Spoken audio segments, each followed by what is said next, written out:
Good morning and welcome to Foothills County Council agenda for November 12, 2025.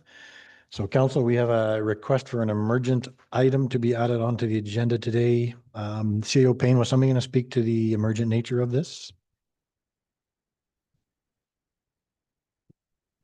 I can speak to it, Mr. Chair. Okay, go ahead. This is a proposal for council to expand our fiber system out to the regional landfill. The agenda deadline was missed last week, and just given the sensitivity in terms of weather and the ability of a contractor to provide a good price and get going on this work immediately, we'd like to ask council to consider adding this as an emergent item so we don't miss a bit of construction season that may get the bulk of this work actually done prior to snow flying. As well, we're away next week, as council's aware. So if this doesn't go ahead today, we'd be delaying a couple of weeks' time. And by that time, this project could be, the work that needs to be done in the field could be wrapped up by then. Okay, thank you for that. So adding an item as emergent does require unanimous approval. So would anybody like to give me that motion to add this as an emergent item today? Councillor Alger gives us that. Any questions about adding it on? Seeing none, all in favor?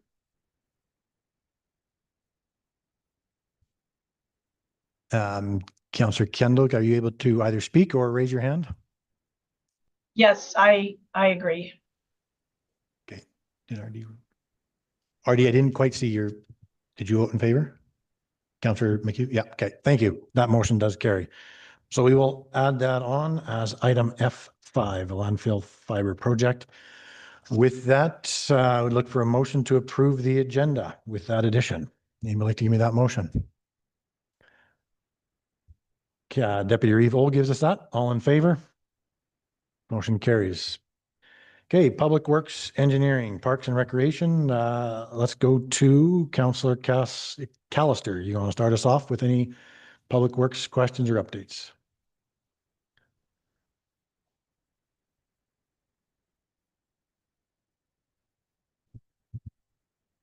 Thank you, Chair.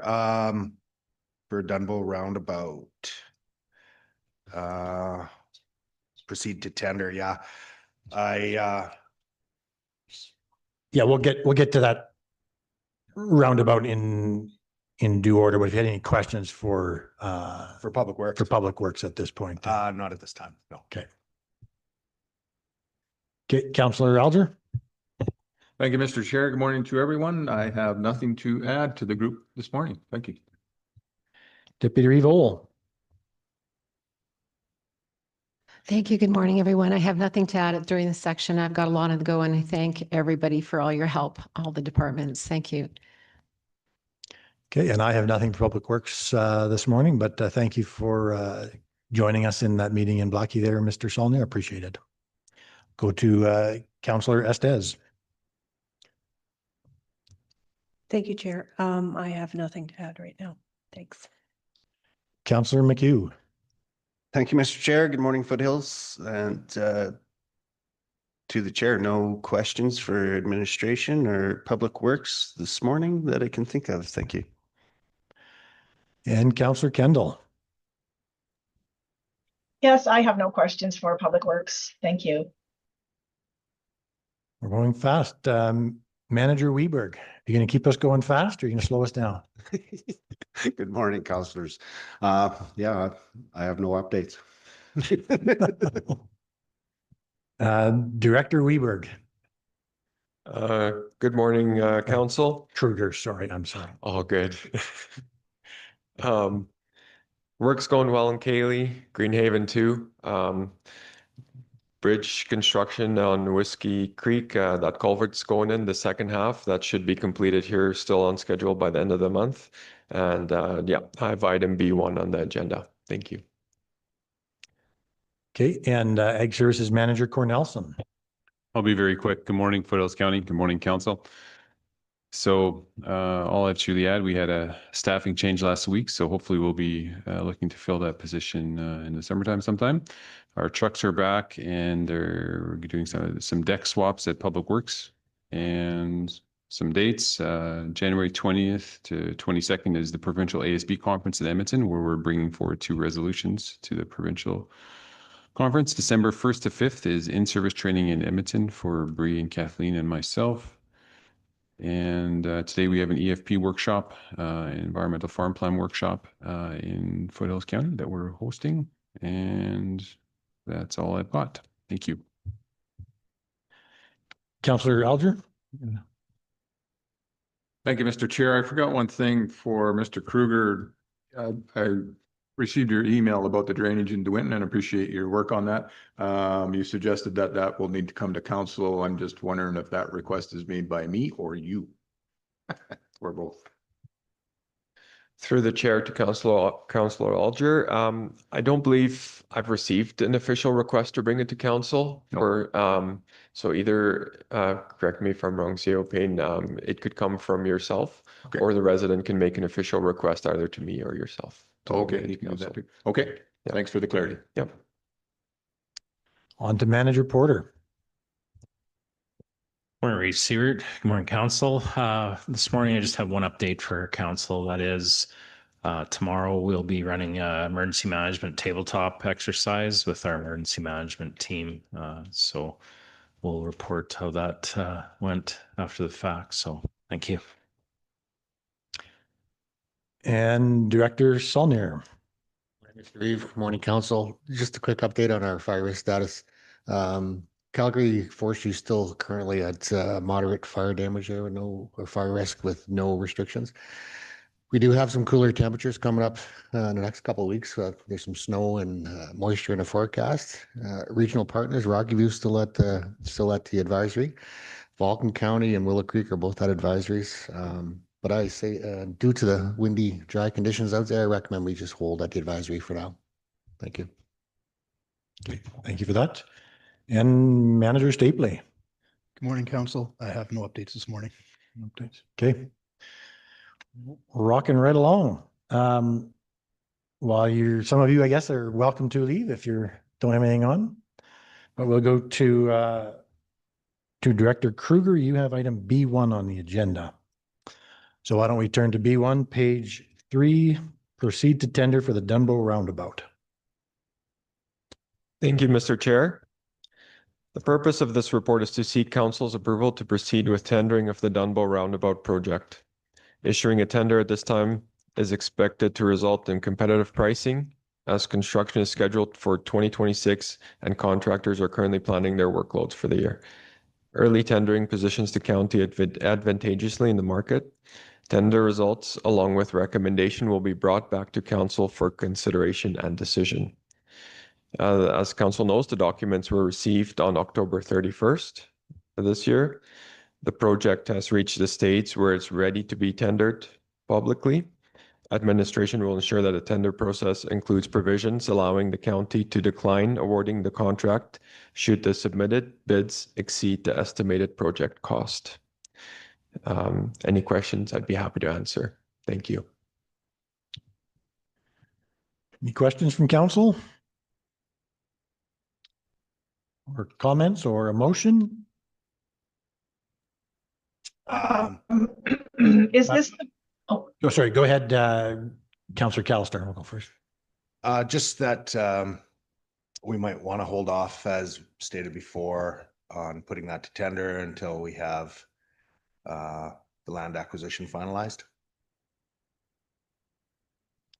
Okay, any comment from Director Kruger? I have an update, but I'd like to do that in closed if possible. Okay.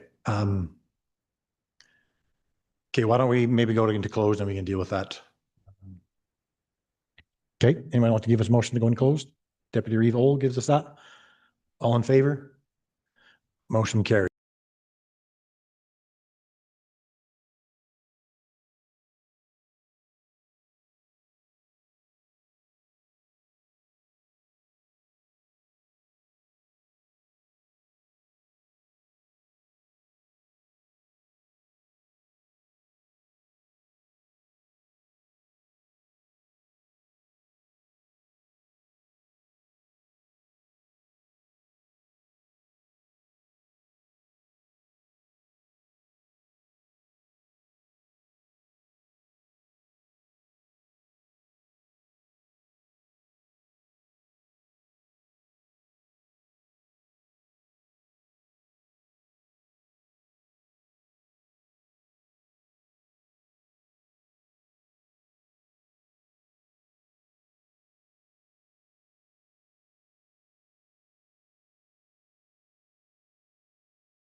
Okay, any other further questions on the proceeding to tender for the Dunbow roundabout or a motion?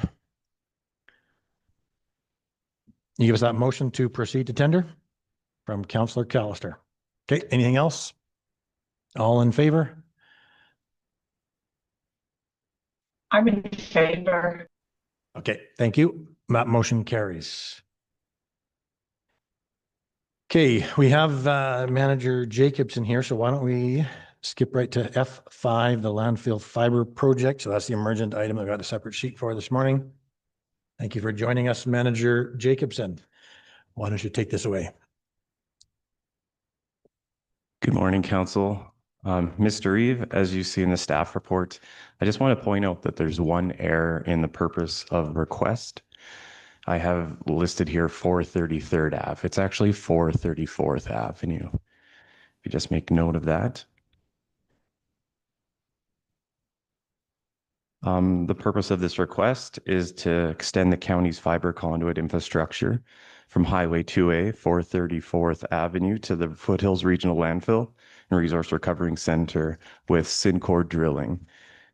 So we've gone out to RFP for this project, and we're looking to award this to Syncor for $144,408.51. Now, this construction is just for the conduit in order for us to get out there. And soon as there's still good weather, we're going to come back with another quick RFP to place the fiber connection. Yeah, and with that, just open it up for questions. Okay, so the suggested motion would be to proceed with awarding the contract to for the landfill fiber project for $144,408.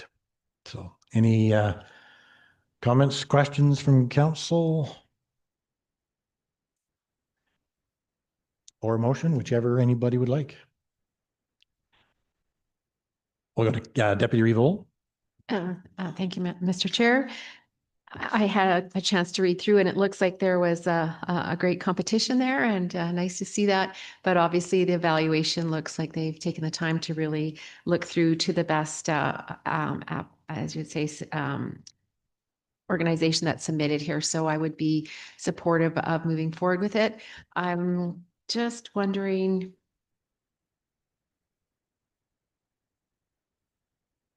with this approval today, what is when's the next step going to take place in terms of the moving forward date on this? I believe as soon as the locates are completed, they'll be able to start on the 20th or the 22nd. And it's the actual drilling and trenching is only a 2-day process.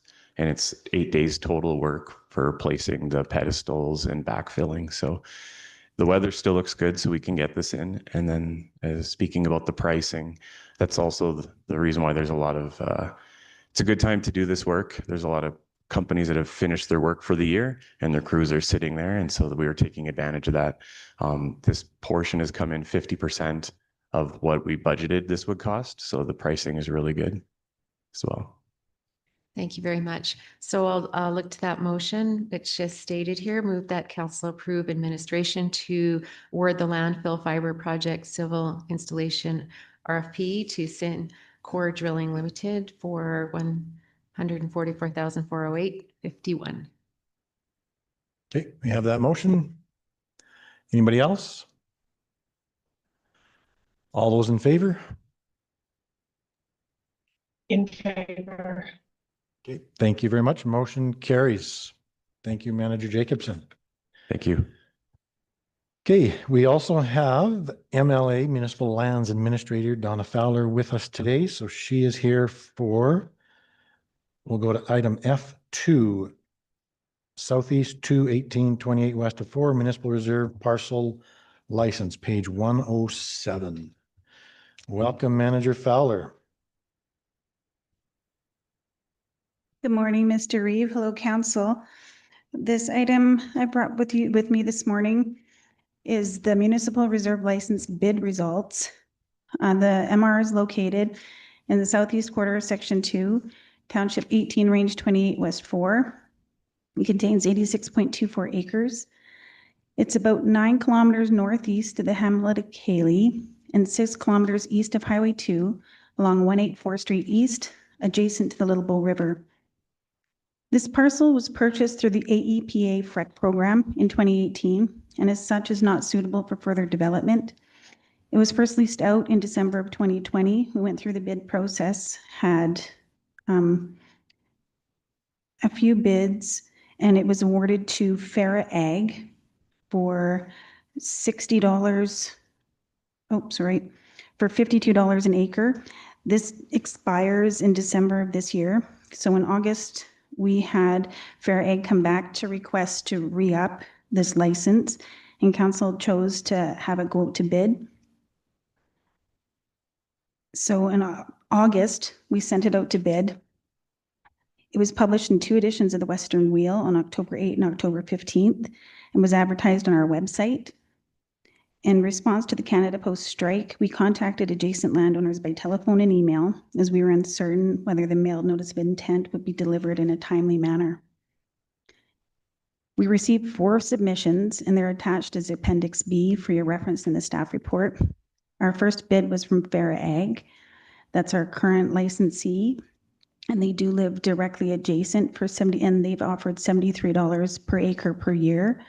We received a second offer from Joel and Annika Stewart. They live directly north and they offered $69.50 per acre per year.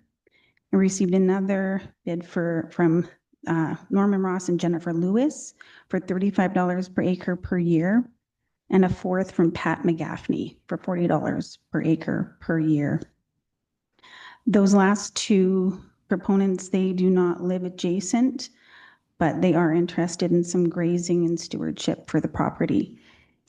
So what we're requesting from council today would be to choose one of these proponents if they like the offer and enter into a licensing agreement for time to be determined by council.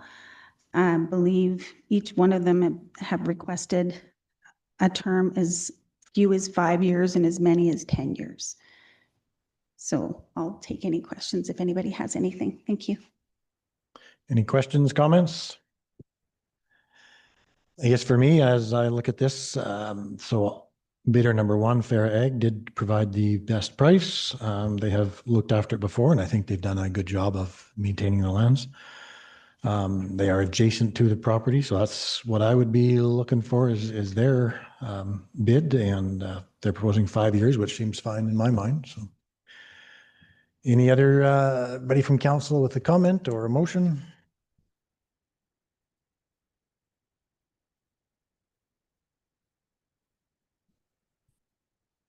Go ahead, Councillor McHugh.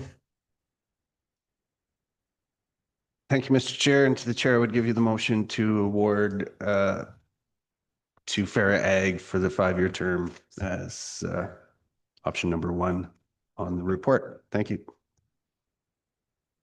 Okay, so we have that. Any comments or questions before we call the question? Seeing none, all in favor? In favor. Motion carries. Thank you. Okay, we'll then proceed to item F3. Northeast 32, 18, 29 west of 4, and on section 33 and section 3 as well. Municipal agricultural parcel license bid results. Page, I don't read it. Go ahead, MLA Fowler. Thank you, Reeve Stewart. This parcel, this is actually 3 parcels, 3 MRs. They're all located approximately 3 kilometers west of the town of High River and 1.6 kilometers south of Coal Trail. Foothills County purchased these ag parcels in 2019 from Western Feedlots with the intention to mine them for gravel in the future. In December 2020, bids went out to license these parcels. We received 5 different bids, and the licenses were awarded to Mike Macklin for 5 years at a rate of $106 per acre per year. This license expires this November. In May of this year, the applicant submitted a letter to request council's consideration to renew the license for a further 5-year term at the rate of $121.90 per acre per year. And in June, after reviewing the applicant's request, council directed administration to proceed with advertising to accept bids to license the MR parcel or the municipal agricultural parcels. The notice of intent was published in 2 editions of the Western Wheel on October 8 and October 15 and was advertised on our website. And we'd also sent this by email and telephone to all adjacent landowners considering the Canada Post strike. Only one submission was received, and that was from our original applicant and previous licensee, Mike Macklin.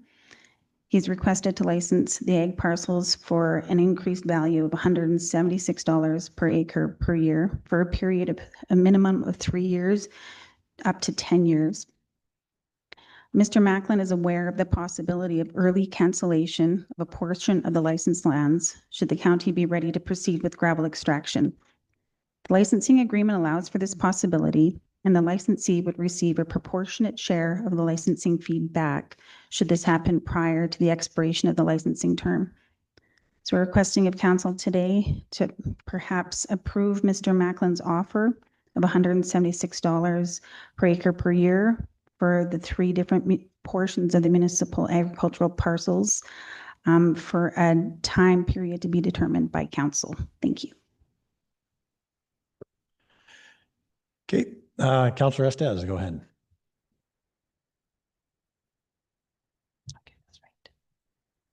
Thank you, Chair.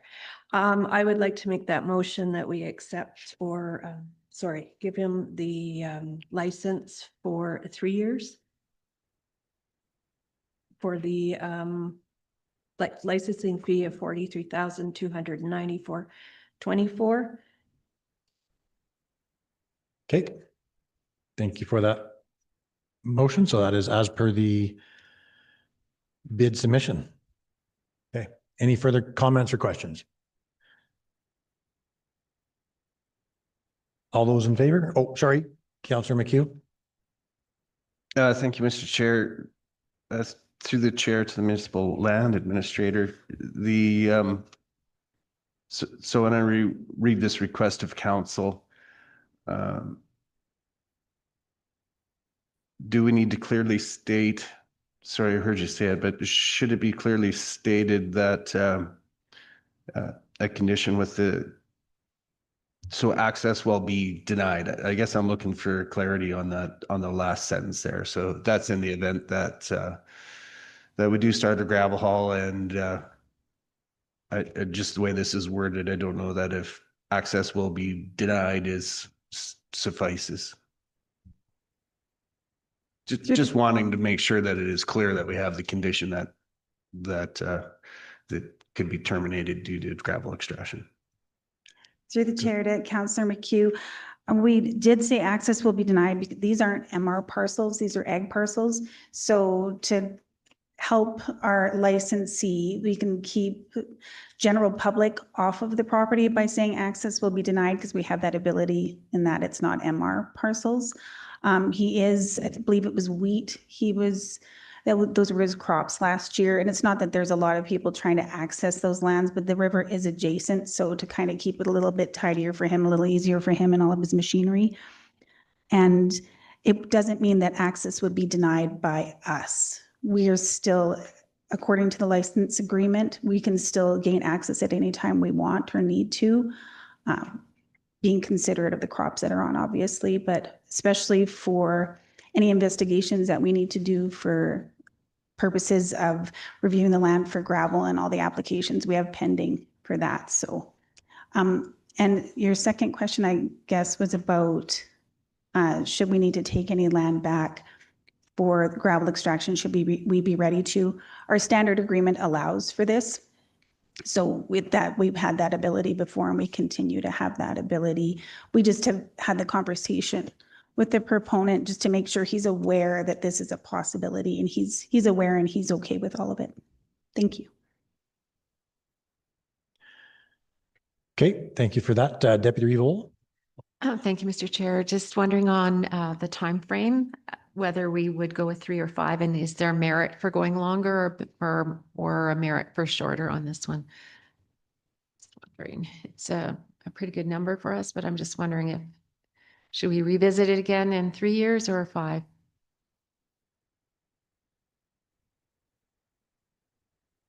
The offer was for 3 years, is that, or what?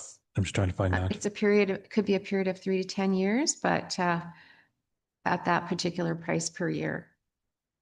And it's up to us. The previous one, we just did 5, but I know this one has some constraints to it. So I'm not sure if going with the 3 is more preferable due to the uncertainty of the land use at that point. Okay, go ahead. Thank you. Through the chair to Councillor Ohl. He's asked for a minimum of 3 years due to the what he contributes to the land kind of planning forward. He would wish to have longer, considering again what he's investing in the land and the plans that he's making. We're only considering gravel extraction on one of the 3 parcels, and only then a portion of the one parcel. So a longer term wouldn't be any detriment to us if council so chose to do that. He's been a good licensee, and I think the price is very generous. We didn't have any other bids for it this time around, so I don't know what the appetite is of the neighbors. So I don't see any harm in making it any longer, but that would be up to council. Thank you for that explanation. And considering the submission of the bid, the previous, if you would, leaseholder was for 5 years. I'm just wondering if we might consider 5, just a thought, and would appreciate hearing from other councillors on that. And I know that you've just also, Councillor Estres has made a motion to the effect of 3. So I just wonder what your thoughts are on possibly going with 5. Okay, I'll just go to Councillor McHugh first. Thank you, Mr. Chair, and to the chair, I would speak in favor of the motion on the floor for a 3-year term. Largely just with the gravel extraction, things are going to change in this area.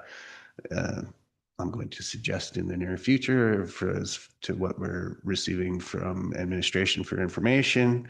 And as such, I find 3 years as appropriate. And other comments there on the money being offered, but I'll keep those to myself. Thanks. Okay, Councillor Estes, I'm just going to circle back to you as you made the motion. I believe your motion was 3 years, but can we just clarify that? And is that where you want to stay? Yes, thank you to the chair. My motion stands at 3 years. I think there's a lot of variable in what's going on around here, and yeah, I'd like to keep it with 3. So my motion stands at 3 years. Okay, thank you very much. Anything else from anybody? So call a question. All those in favor? In favor. Thank you. Motion carries. And thank you, Manager Fowler. Appreciate you coming in today. So council, why don't we just finish up with miscellaneous municipal items? So we'll go to F1, Alberta Community Partnership Regional Wastewater Environmental Assessment Study. Page 104, Municipal Advisor, Reva Cameron.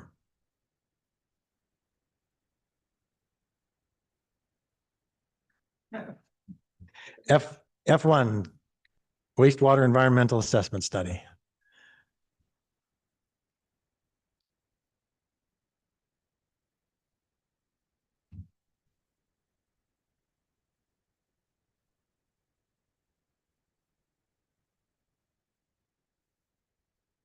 Yes.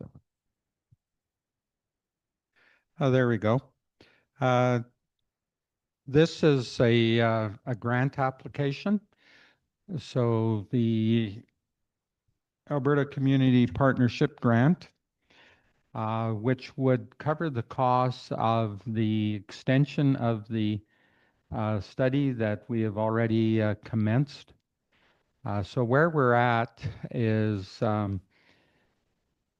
the town of High River had applied for the community partnership grant and had received approval for the study on the Highwood River as to the amount of effluent that would be allowed within the river.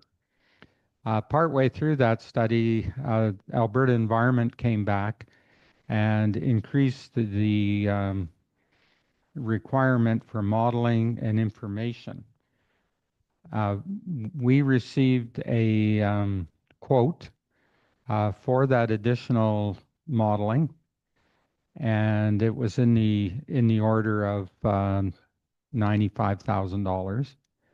And council at that time awarded to proceed. And the town of High River is still in the process of taking it to their council. We are still eligible to apply for the grant. And so therefore, we put the paperwork together for the application, but the town is not eligible to apply for a second grant, but we are, and we would be the managing partner on this grant, which would then cover the costs of the additional modeling that was requested by the province.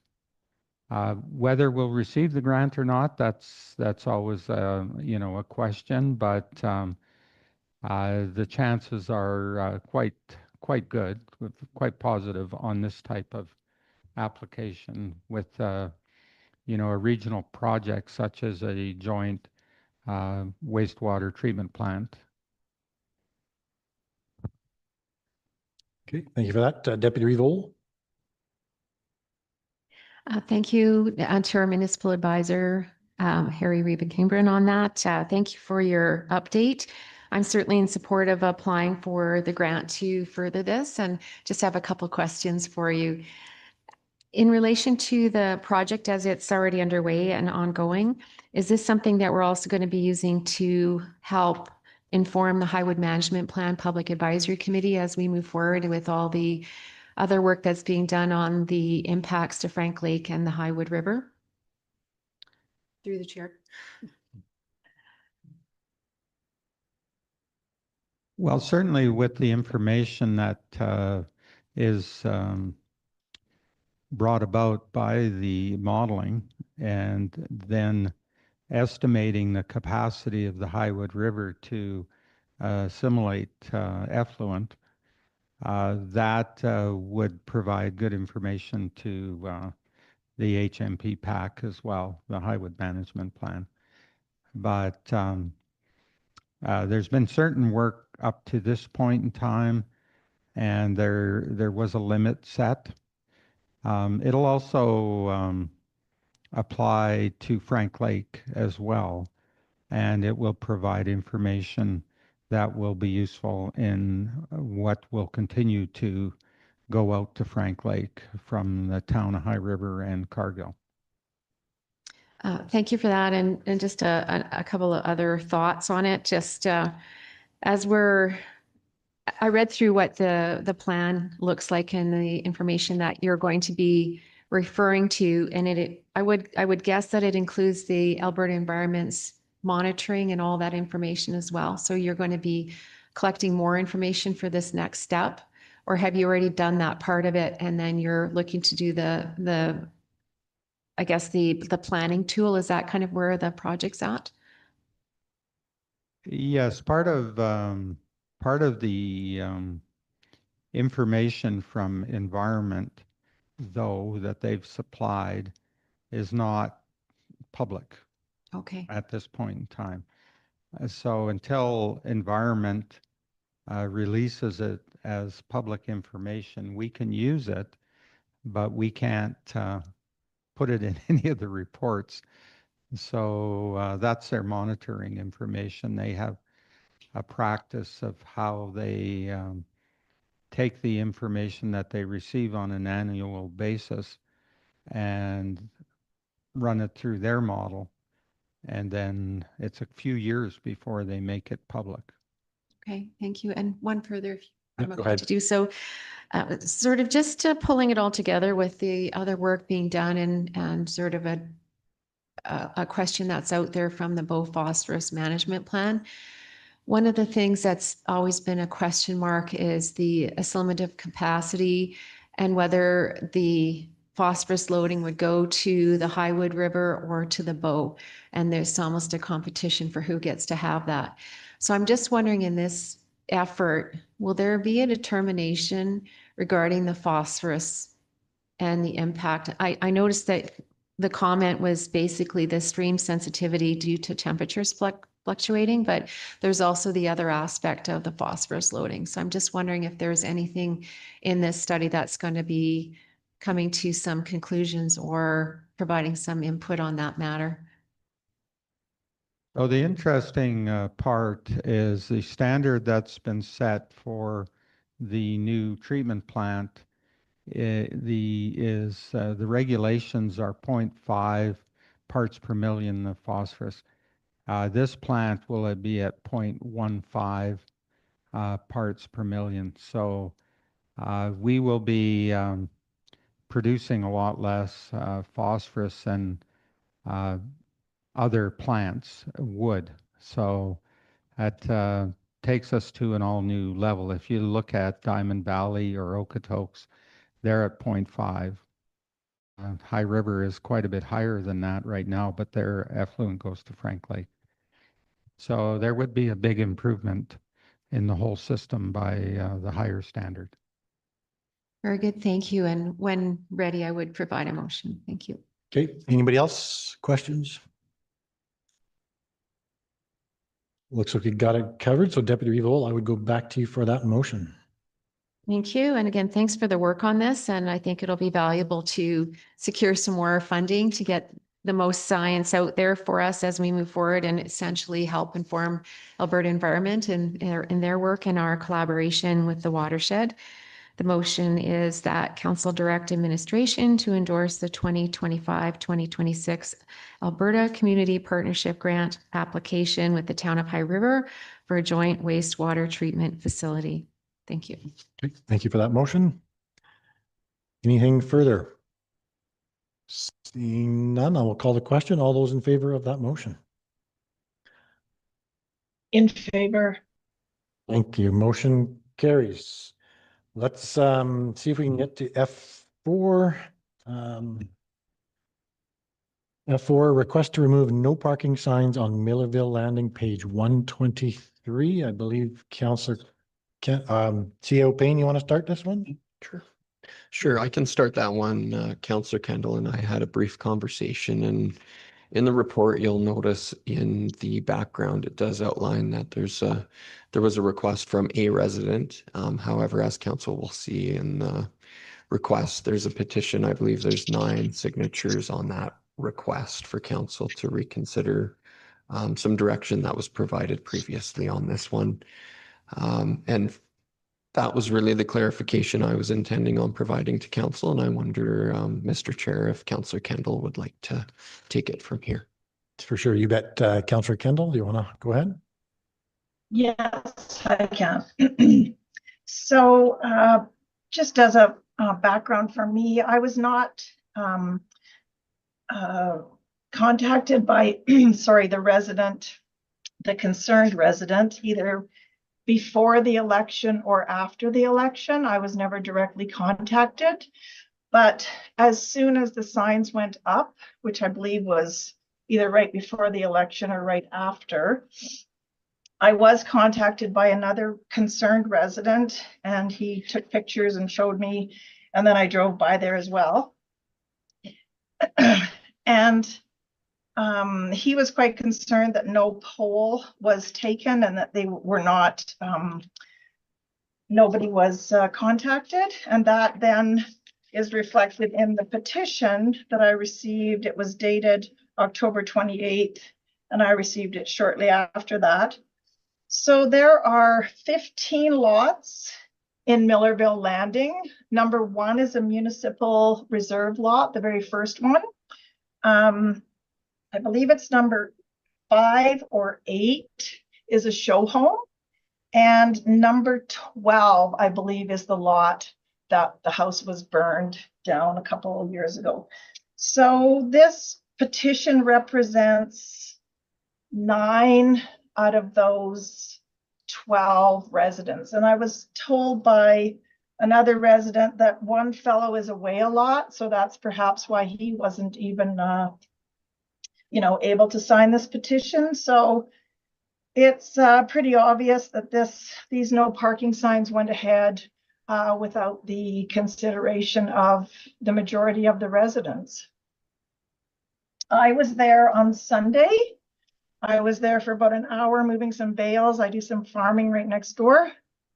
And there was no one parked on that road on a Sunday afternoon.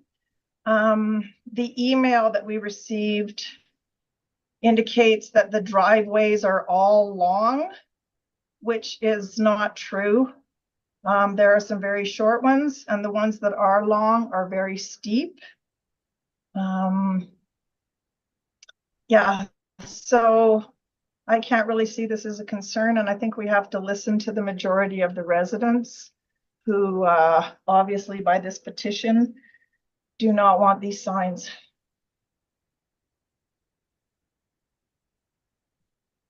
Okay, thank you for that. I'll go to Deputy Revol. Thank you. Thank you for sharing that, Councillor Kendall, through the chair. Just a question to put forward is whether we should review with any further residents within Millerville, or if this is adequate to receive this 9 out of 12 as was indicated here. Just wondering if we need to include anyone else from the hamlet on their position on this, or if this is sufficient to come to that conclusion, as there were some that were in favor. So just a question on where to go with it, as to whether we move forward with the proposed motion, or whether we do ask any further input from the Millerville Hamlet area. Thank you. Okay, I'll go to CAO Payne. Yeah, and I would just mention for council, there was one other email that I had circulated to council earlier this week and at the end of last week, I believe, with some additional details and some photos that council might wish to consider as part of your discussion and decision today.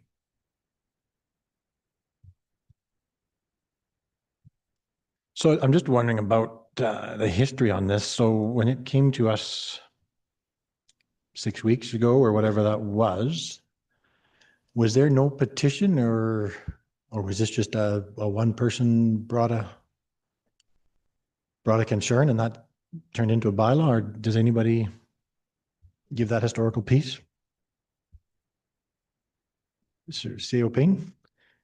Yeah, my recollection is that there was an initial discussion at one of our public works sessions where this was brought up as a concern from the area councillor at the time, and staff was asked to bring back a report with options to deal with the issue. A report did come back to council, and it was recommended in there that there were a number of options as to how the request could proceed, and one of the options in there was for the county to facilitate a letter and request responses from the residents in the area at that time. Based on the discussion, council chose not to proceed that way and directed staff to put in place the no parking signs. And at that time, a bylaw was also given first reading. And then that bylaw came back the subsequent council meeting for second and third reading, and then staff implemented the signs. So that's sort of the history on it. I don't know if there's any other questions on that, Mr. Chair. No, I appreciate that. So just looking at steps forward, we could give first reading to repeal the bylaw today, and then we could proceed with a letter to area residents, or we could do that in the reverse. Is that maybe I'll just go back to Councillor Kendall. What is your preference in terms of steps forward here? Well, given it was a recommendation initially for Public Works to do a petition, that would be fine with me as well, a formal petition. I don't know whether you want to extend it down onto Millerville Road there. There's, let me see, 1, 2, 3, 4, 5, 6, maybe it's cut off at the top there. And so there are a few more residents, but and also the store and the coffee shop as well. just to get their input, I guess. If you, yeah, I can't see anybody else further along being really affected, like, because then there's the school and then there's a few residents to the northwest there, but yeah, if you wanted to draft a petition and then initiate, sending that around, that would be another option. Okay, and then that could come back come back to council, and then council could consider whether repealing the bylaw or not. And then we would have the voice of all those who choose to submit response. Okay, so is that a motion then, Councillor Kendall, to send a letter to all those residents for consideration?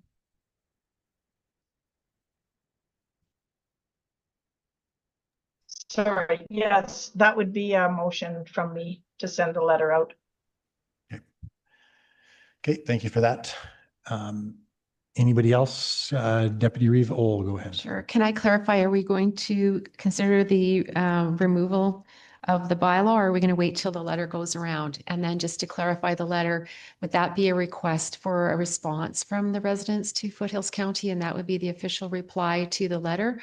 Or would they have to organize to do a petition because we wouldn't do the petition on their behalf? So can I just clarify the process? That a letter could go out with asking their opinion, and then they would respond, and those responses would be collected by the county. Would that be a fair understanding of what you're hoping to do to move forward? Thank you. Okay, I'll just go to CEO Payne. Yeah, and I can confirm that's how we could handle it if council wishes. We can send letters to each of the individuals that were outlined by Councillor Kendall, and then bring the responses that we receive back to council for consideration of first reading at that time if you wish.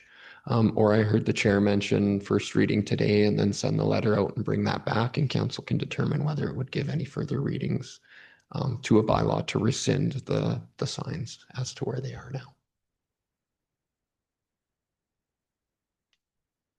Okay, Councillor Kendall, just to circle back quick.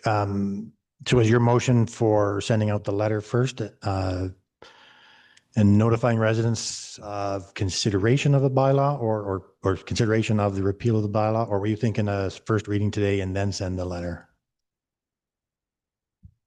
Gosh, that's a good question. I think the residents actually, I mean, given the majority of them are obviously quite motivated to see some action here. I would say to send the letter out as soon as possible. If that makes sense. Did you want first reading? I don't think it's six in one, half dozen the other. Whatever you choose. Okay, I would just say send the letter out as soon as possible. Okay, and then that letter will detail the situation, and administration can bring those letters back. Okay, those responses. Yes. And if you could indicate on the letter that, council is considering repealing the bylaw that put the signs and stuff. Okay, we have that motion. Everybody understands. Anything further, Deputy Revol? Can we just add with a report back to council at the end of that motion? That'd be great. Thank you. Okay, I assume you're good with that, Councillor Kendall? Yes. Okay, thank you for that. Not seeing anybody else, so I'll call the question. All those in favor? In favor. Thank you. Motion carries. Okay, council, that does conclude all the Fs on our agenda. We have a public hearing in 7 minutes. Why don't we just take a short break and we will return for our 10 o'clock hearing.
Welcome back, everyone. I will open the hearing for Turner, Southeast 29, 18, 27, west of 4, Ag to CR, page 4 of our council agenda. Manager Barrett, would you please introduce council and administration? Certainly. Good morning. In council this morning, you have Councillor R.D. McHugh, Councillor Benita Estes, CAO Ryan Payne, Reeve Rob Seward, Deputy Reeve Suzanne Ohl, Deputy Director of Planning Drew Granson, Councillor Alan Alter, Councillor John Callister, and online you have Councillor Laura Kendall. Thank you. Thank you, Manager Barrett. Our hearing process will commence as follows. First, we will have a presentation from our municipal planner, Salmond. Then we'll go to the applicant and hear your introduction and presentation or comments, whichever you choose. We'll then go to the public if they have, if any public does show up and wants to comment. Through the process, council and administration will be permitted to ask questions for clarification. After that, we will go to closing comments from both the applicant and the county administrator. So with that, Municipal Planner Salmond, I will go to you for your presentation. Thank you.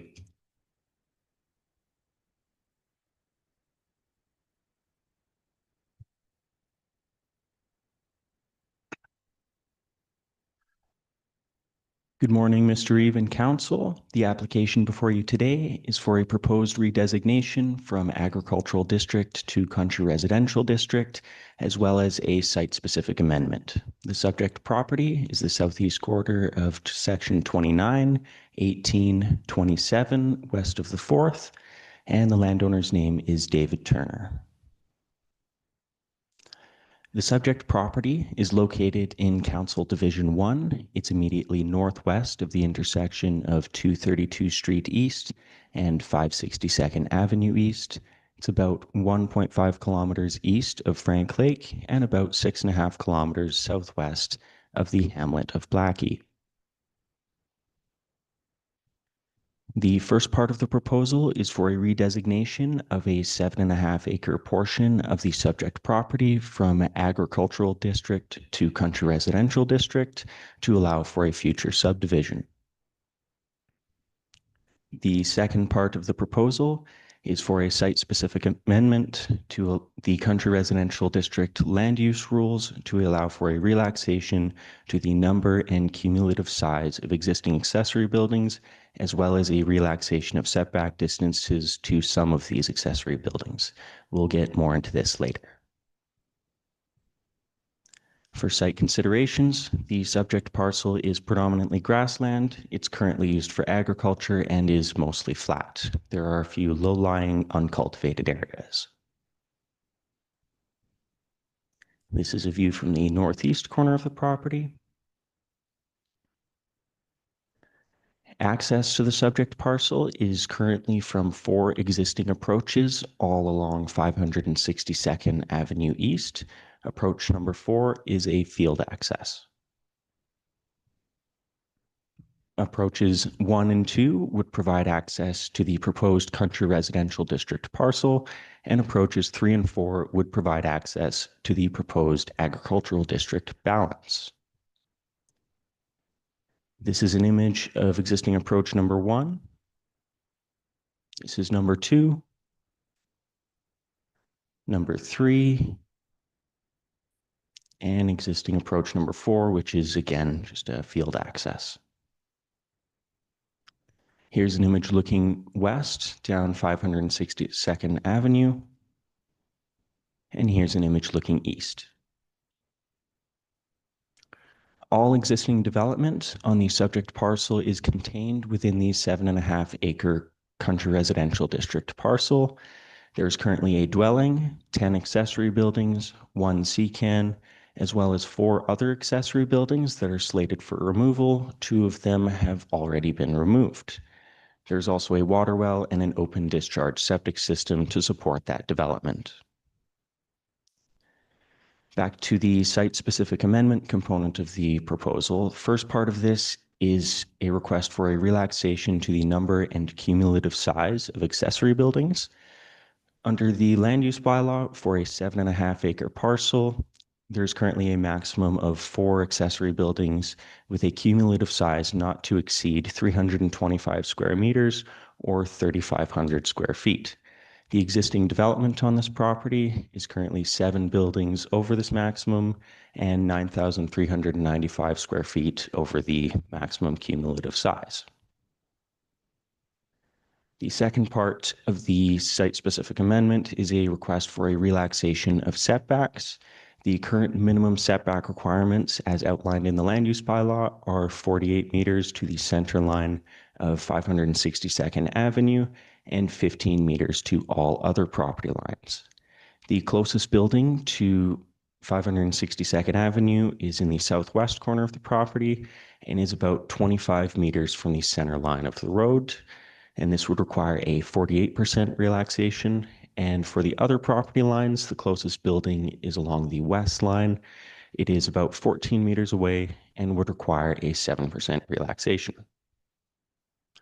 The other concern is the open discharge septic system. Public Works commented that the regulations require that the existing open discharge septic system is set back at least 90 meters from the property lines. Should the 7.5 acre parcel go through, there will be a setback of 48 meters to the north boundary line and 72 meters to the east boundary line. A potential alternative would be to do a just over 10 acre country residential district parcel, which would allow the open discharge septic system to meet that required 90 meter setback. For agency referral, Foothills County Public Works commented that current standards only allow for one approach for properties less than 10 acres and recommends that one of the approaches to the proposed parcel is removed. However, council may choose to allow access to remain as is. And approach upgrades may be required to meet current standards, and there are no topographical features that would further reduce the setback requirements as otherwise outlined in the land use bylaw. For the septic system, again, there's the 90 meter setback requirement to property lines, and Foothills County Public Works also recommends an assessment of the current open discharge septic system by a qualified professional to ensure that it is up to code. Sunshine Gas Co-op has no concerns with the proposed. The application was circulated in the Okotoks Western Wheel on October 29th and November 5th, and notice was sent out on October 22nd to all area landowners within a half mile of the subject property. No letters have been received to date.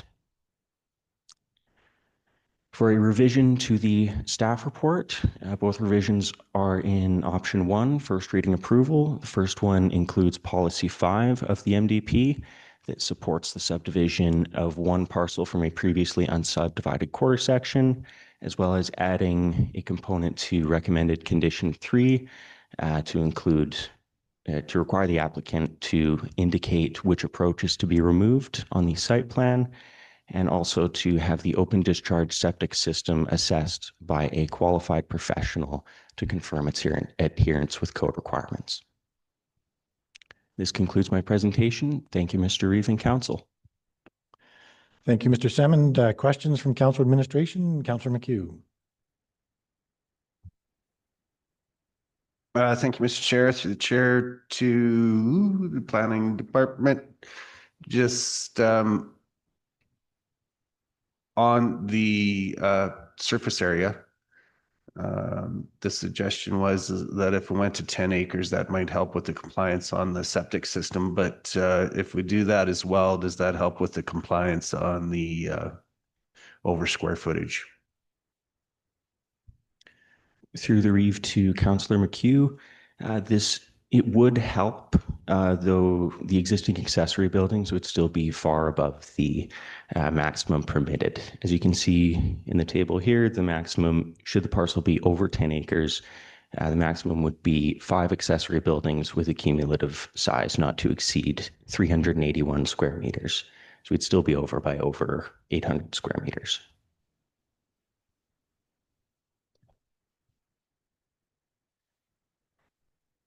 Okay, thank you for that. So I guess just to actually get all those buildings to be in compliance, we would have to get to, did you say 8? We'd have to get to over the 21 acres to have the square footage be compliant. Is that correct? A development permit would be required to bring it into compliance, as the current land use bylaw under this table. There's no way to approve over 6 buildings and the existing cumulative size. Okay, and square footage wise? The existing accessory buildings are about almost 1,200 square meters, and the maximum that can be allowed under the land use bylaw is 478 square meters. So we're over the maximum regardless. Unless it remains ag. Yes, that's correct. Okay, thank you. Okay, and go to Deputy Director Granson. Thank you to the chair. I think that last point clarified. I was just going to note that if it is over 21 acres and left as agricultural district, they could have agricultural buildings that are exempt from that size, provided they are used for agricultural operations on the land. Thank you, Chair. Okay, thank you. I'd just like clarity on the septic system. So the suggestion here is to increase the size of the parcel so we can get those setbacks for the septic system. Now, our MDP, when it talks about subdivisions, it talks about keeping the parcels as small as possible. So without increasing the size of the parcel, what can we do with that septic system? Can we just development permit or accept it as non-conforming, or what can we do without increasing the size? I would like to defer that question to Public Works. Okay, engineering technologist Antle, are you able to help us out there? Yeah, thank you, Mr. Reeve. So through the chair to the floor, current code requires that the setback be maintained. I don't believe it's within council's purview to allow a lesser setback for that system.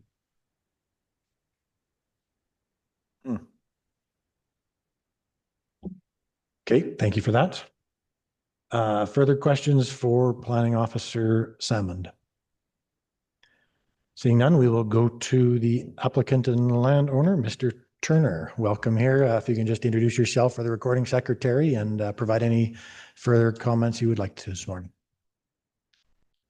You can turn your mic on. There's a little face there. Just press the.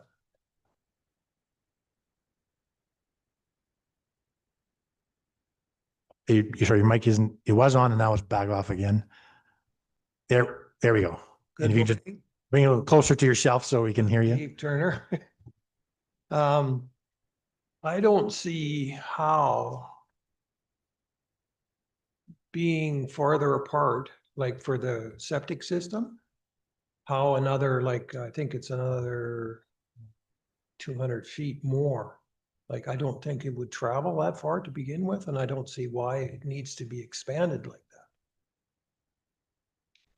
that. Okay, thank you for that. That's the only thing I have. Okay, nothing else? Okay. Thank you for that. Council administration questions for Mr. Turner. Deputy Revol has a question.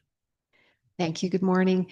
Just in terms of the discussion we've heard here and the options that we're looking at, can you comment on possibly going with a larger parcel in relation to the approaches? Because I saw with the diagram that was shared with us that if we go to the 10-acre idea for reaching those setbacks for the septic system, that does then encompass the third approach. So I wondered whether you wanted that excluded or included, because there might be a way to just redraw it to get the setbacks for the water system, but also get that approach onto the balance larger parcel.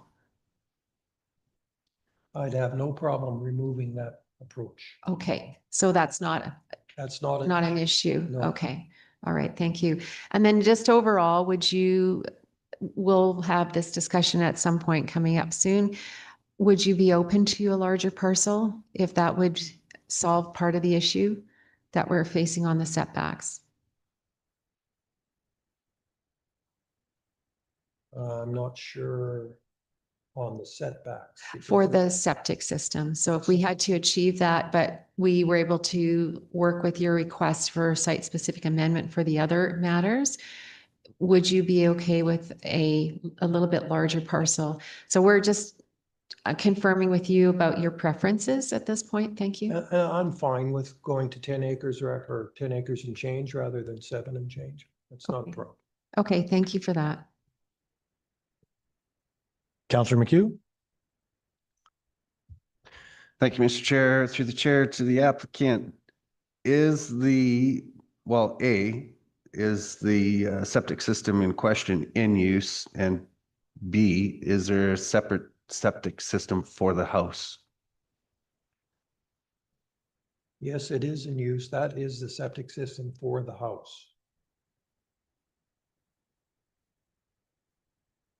Okay, thank you for that.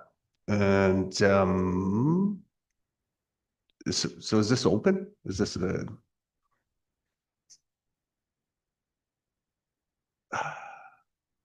is it an open system?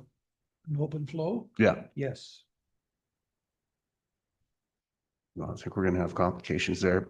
Okay, and the purpose of the barns, so these are hog barns, so you take this acreage out, kind of, are the barns active? Or what No. is kind of what's the intended use for the barns? Could one of them come down, or what is the condition, or? Yeah, one will eventually come down. The other one is storage right now. Okay, thanks for that. Okay, anybody else? Deputy Director Granson. Thank you, Mr. Chair. I was just wondering if the applicant can confirm which of the buildings, like which of the barns you had mentioned, one's being used for storage, one's currently not active and intended to come down. Can you confirm which buildings those are speaking to? The farthest north one Is slated to be removed? will be removed sometime in the next 5 years. That's for sure. Thank you. Okay, Councillor McHugh, back to you. Thank you, Mr. Chair. This question would be for development. If that's Okay, okay. yeah, go ahead. So through the chair to the Development Authority, so if I think I have this right, what we have here is an open sewer system, and I don't think that is, well, maybe this needs to go to Public Works, but if I remember correctly from history, if it's open, then in order to proceed, it would have to have a new septic system developed to allow it to exist, as an open cesspool is no longer allowed.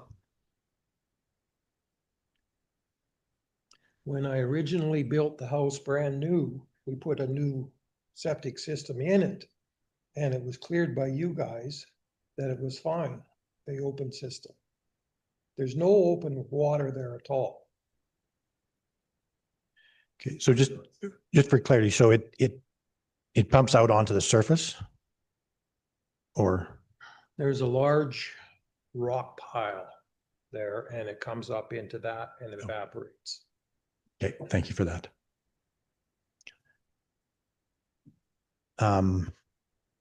Did that give clarity, Councillor McHugh? Did you get? Thank you, Mr. Chair. Like, I think we're close. Maybe it's a Public Works question. It's not what I thought it was. So it's not a question for me, but thanks. It's not an open cesspool. That's what's been confirmed. Thanks. Okay. Deputy Director Granson.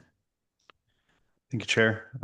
To Councillor McHugh, just to clarify on that, I believe it is a safety codes or septic codes factor. Basically, the options are to maintain that minimum 90-meter setback.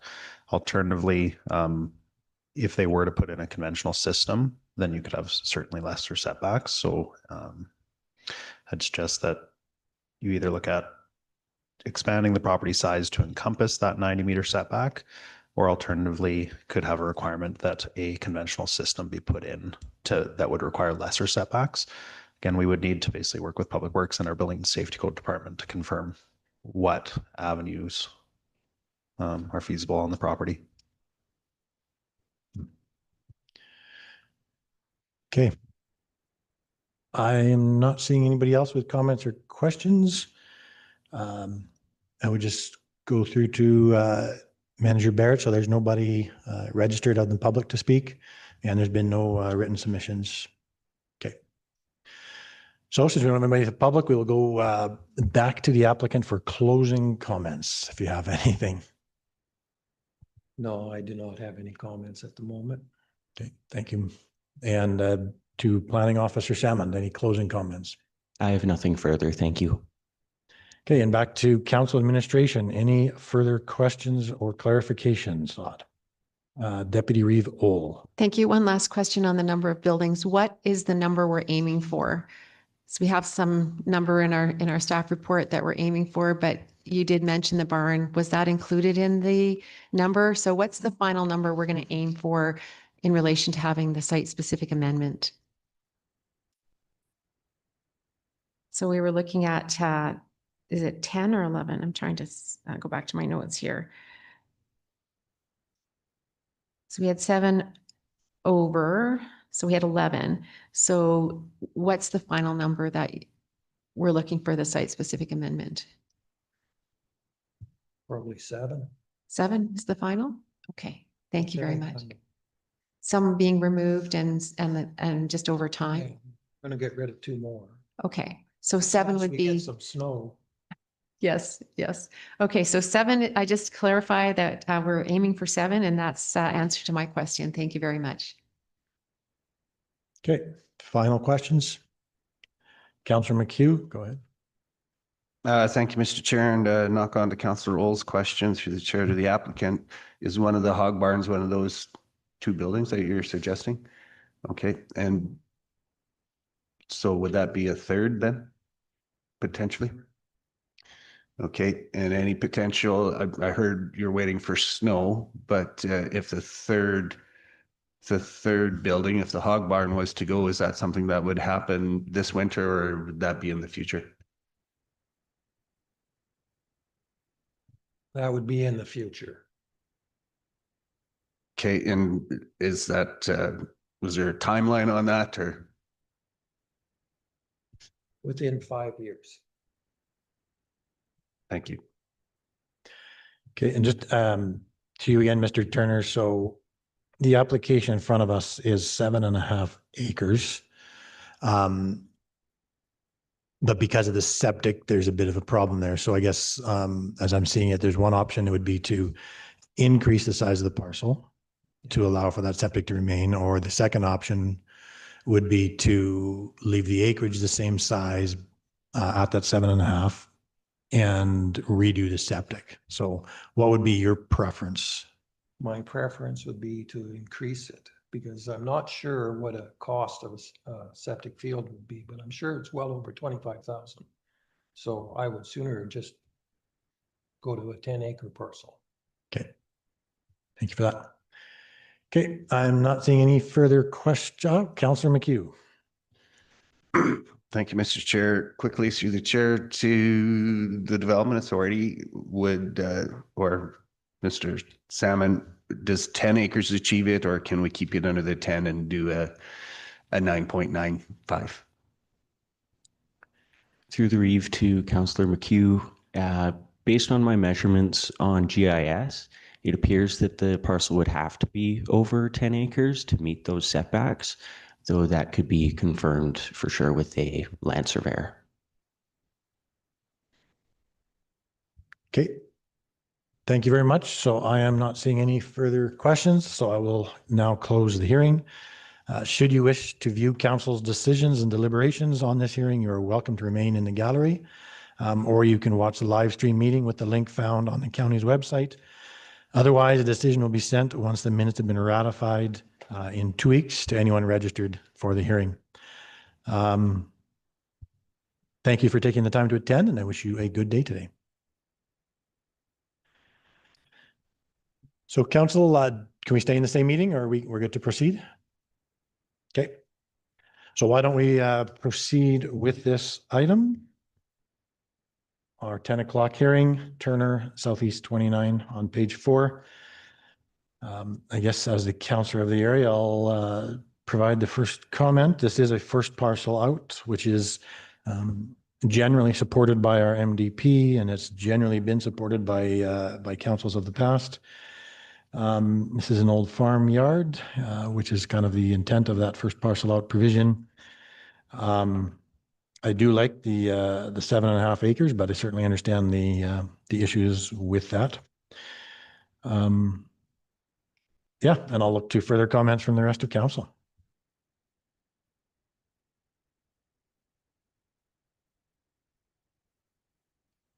Deputy Revo, go ahead. Sure, thank you.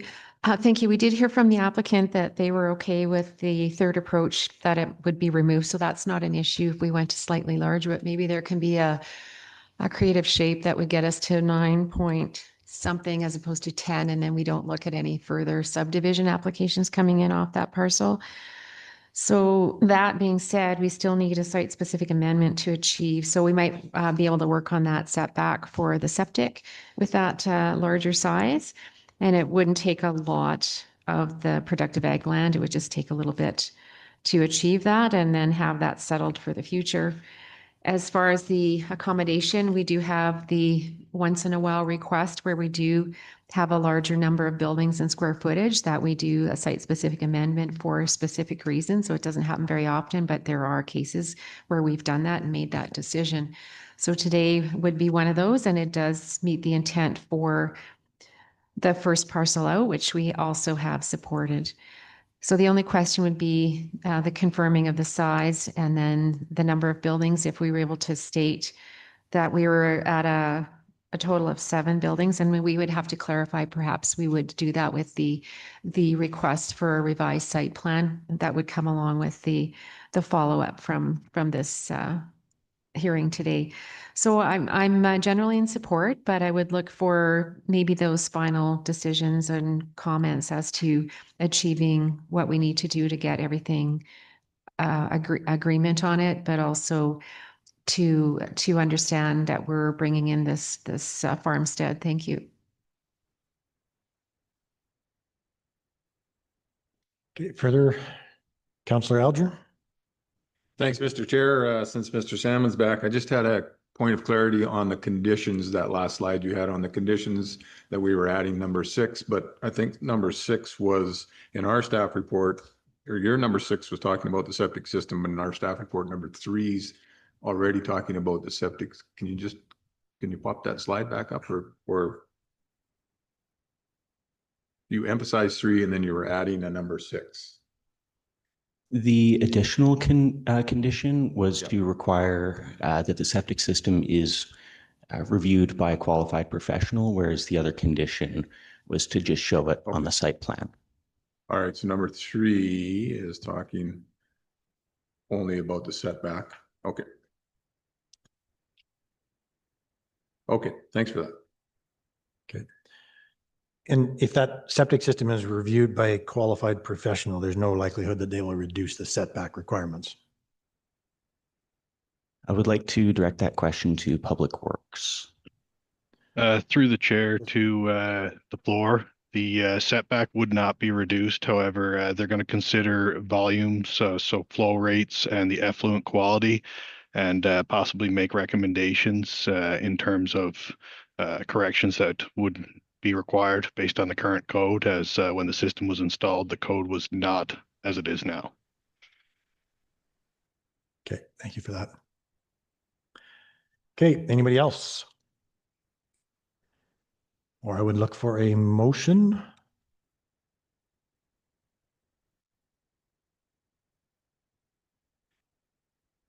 Deputy Revol.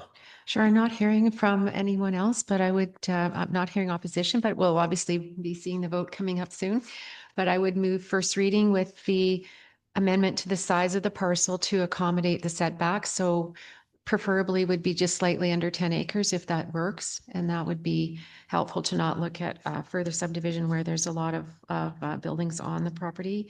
And then the site-specific amendment as is stated here. So first reading does capture that, but it would be an edit to the amount, the size, the overall size. And it is captured in the, as Councillor Elder mentioned, in number 3 there. So that's captured with the revised drawing. There would be a relaxation to the number and the cumulative size. So if we could confirm that with that revised site plan, that'd be clear. The total square footage would be clear, and that it would be clear as to the total number being 7, and a statement as to perhaps the larger square footage building being removed in 5 years. If there could be some kind of a statement on that, that would give ample time to achieve that. And then we have the land use, and we have the site-specific amendment incorporated in that, in the first reading as the statement, but slightly edited with the size. And accommodating, I'm wondering if we have to make any statement, perhaps that could go back to our planning officer as to any other statements that might need to be stated in option 1, first reading approval, as to anything related to the sizes and numbers. Or can that all come back on this revised site plan? I believe that can all come back on a revised site plan.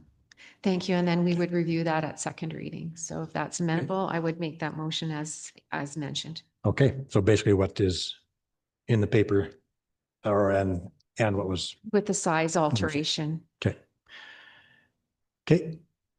Everybody clear on that motion for first reading? And I don't see any further comments or questions. So all in favor? In favor. Thank you. Motion carries. Okay, council, let's go to municipal planning items. So D1, Spruce Meadows Development Permit 25D 194, page 57, our staff agenda. So just a note for new councillors. So because this is a DC property, development permits come directly to us as opposed to a development authority. So Deputy Director Granson, do you want to lead us through this? Thank you, Mr. Chair.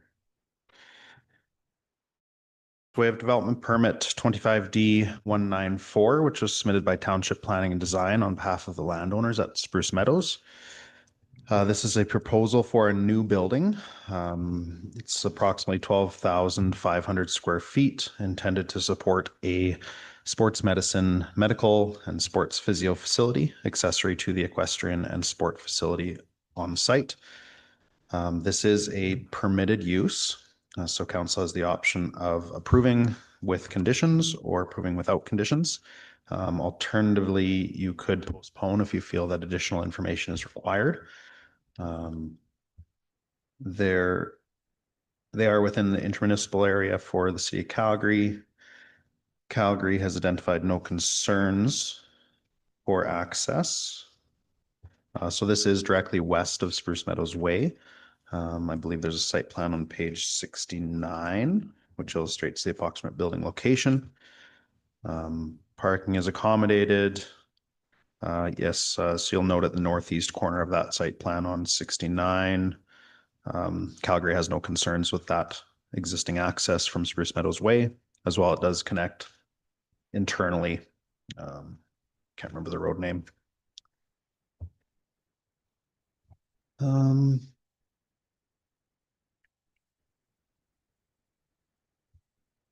What else we have? The other request was just clarification for council whether you want, if you did support the development permit and the recommended conditions of approval, if you wished for those conditions to come back to yourself for confirmation of completion, or if you wanted to delegate that authority to the file manager and the development officer to be able to check those off as they are completed. Okay. I'm happy to answer any questions. Thank you for that. Any questions, comments, or motion from council? Councillor Alger, go ahead. Thanks, Mr. Chair. I have no issues with this application. This is part and parcel of the Spruce Meadows Area Structure Plan, which was approved back in 2020. as is in our staff report. They just finished another large project there of a restaurant and cafe, and did a beautiful job, as they always do. And I'm happy to give you the motion for option one approval. I just have a question for Mr. Granson on number 4. So we dealt with this last week or the week before about the municipal address within Spruce Meadows. Everything still comes to one address for all the facility from a mailing standpoint. So is this just going to be like a house number on Spruce Meadows Way, like number 223 Spruce Meadows Way? Go ahead. Through the chair to Councillor Alger. I'm not intimately familiar with their addressing plan. I believe they are working with our GIS mapping department to establish that. So I would assume that yes, they would have a unit number, or it would follow the customs of however that is their existing plan, or the implemented addressing plan that they have in place. Okay, thank you for that. So number 4 deals with the addressing to the satisfaction of the county's GIS, so I have no concerns with that. And happy to also add that we could delegate the authority to the development officer, Ms. Smith. She's more than capable to handle this. And again, this is just part of Spruce Meadows' continuing development in the area. Thank you, sir. Okay, thank you for that motion. Deputy Revol. Thank you, and thanks for the presentation of information. When I review this, I always hear the planning officer's voice on my shoulder, which is this is the development permit is the detail stage. And the only thing I'm missing here is any information about the building. There's like only a square footage. We don't know how many stories it is or what's going on. The parking lot we've all seen, and we know exactly where it is. So we're very familiar with that, but there's no information about the building. So I would wonder how, like all statements are really high level, and I understand that they do an awesome job. But again, if this was any other development permit, would we not want to know what a little bit more about the building? So question on the building, so that our fire department could actually comment, you know, if it's several stories high, is there potentially an issue with us attending an emergency there? So just a little more on the building. Also, we typically have in our development permits is a little statement on following our dark sky recommendations, and there's nothing in this one here. So I'm just wondering, are we missing any other conditions that we would normally have because it's on Spruce Meadows? So I'm just not sure if there's maybe a little bit of continuity that might be needed here. So I just wonder, from the development authority part of this, is there any comments on what I've just raised for issues? Thank you. Thank you. I'll go Deputy Granson. Again, through the chair to Councillor Ohl. Thank you for the questions. So yes, typically the file manager will review. They have identified the building size of 12,500 square feet, as well a maximum height of 12 meters. So there's not concerns from an emergency response perspective. We did, I believe fire did provide comments. Double check that. Yes. Yeah, so there are requirements under that section 2. Let me just double check the conditions. Because typically we would have, yeah, they do have recommended inspections. I'm trying to think in the advisory if that included the emergency response plan, but I believe with Spruce Meadows, they have a comprehensive plan for the entirety of the facility, which may just need to be updated to accommodate this building as well. I can certainly pull up, let me see what we have for site plans.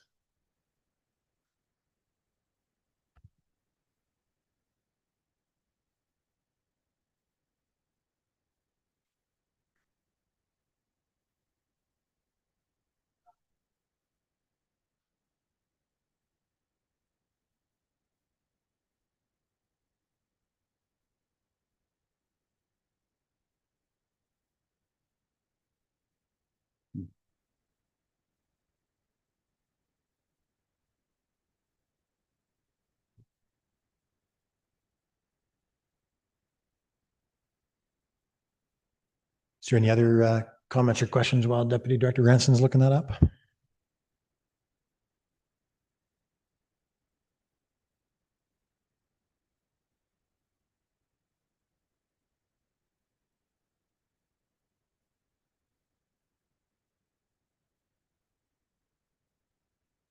Councillor Alger, go ahead. Thanks, Mr. Chair. Appreciate the Deputy Reeves' concerns. Again, the height, the area square footage of the building is in our staff report. The intricacies of how the building is designed inside and out, I think is out of our purview, as long as it is within the parameters of our safety codes and fire department and whatnot. And I believe that's all handled in the conditions of the approval. Thank you.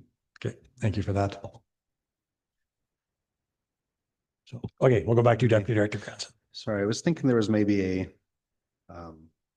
illustration of the building, but we do just have the site plan. So, basically within the land use bylaw policies, we would be looking at building size, like footprint and maximum height.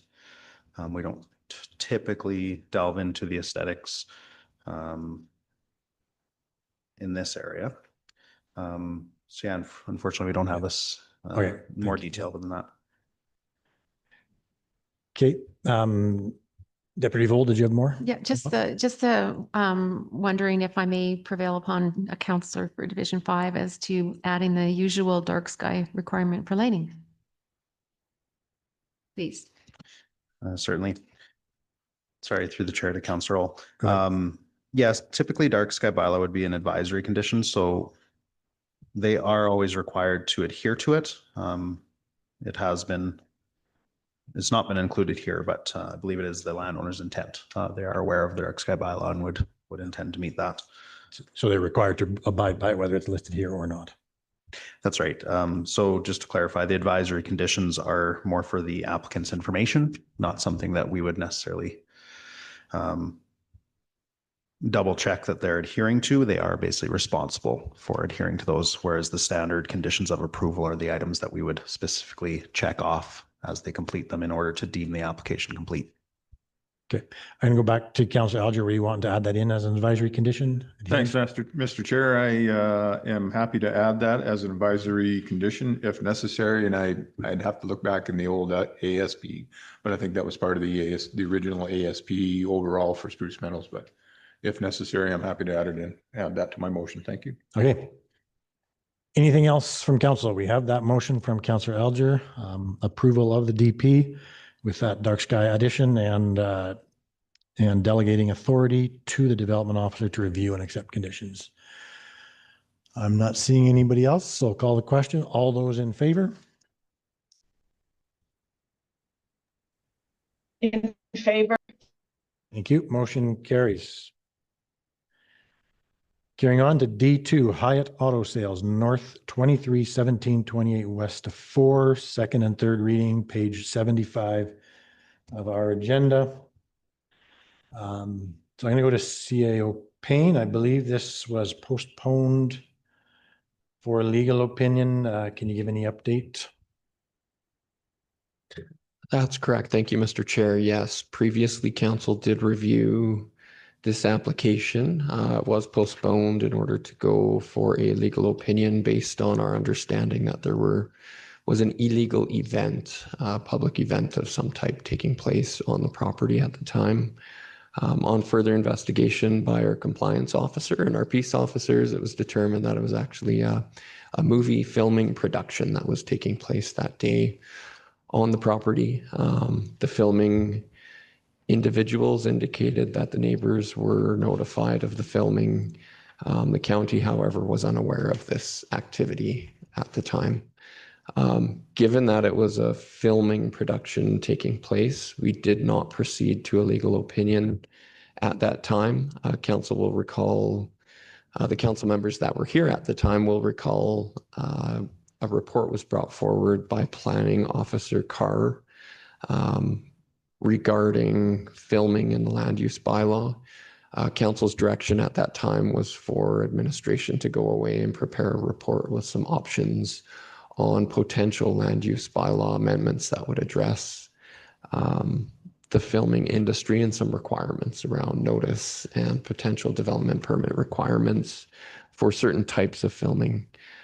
So that's a little bit of history, I guess, on this application. So this one did not go for a legal opinion based on the comments just provided. However, it is back to council for consideration of second and third reading. And I'll just make note on the cover page, only the 4 council members who were present at the public hearing are able to discuss, participate, and vote on this item today. Okay, thank you for that, CO Payne.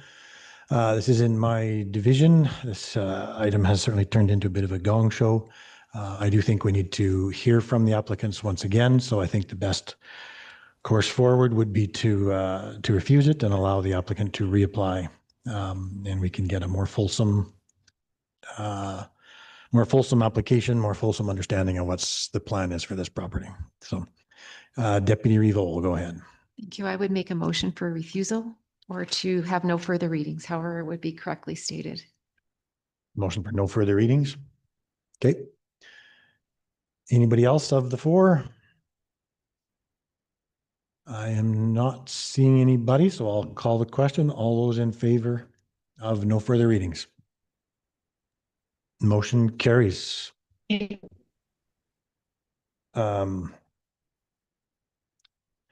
Okay, we have one item left under municipal planning items.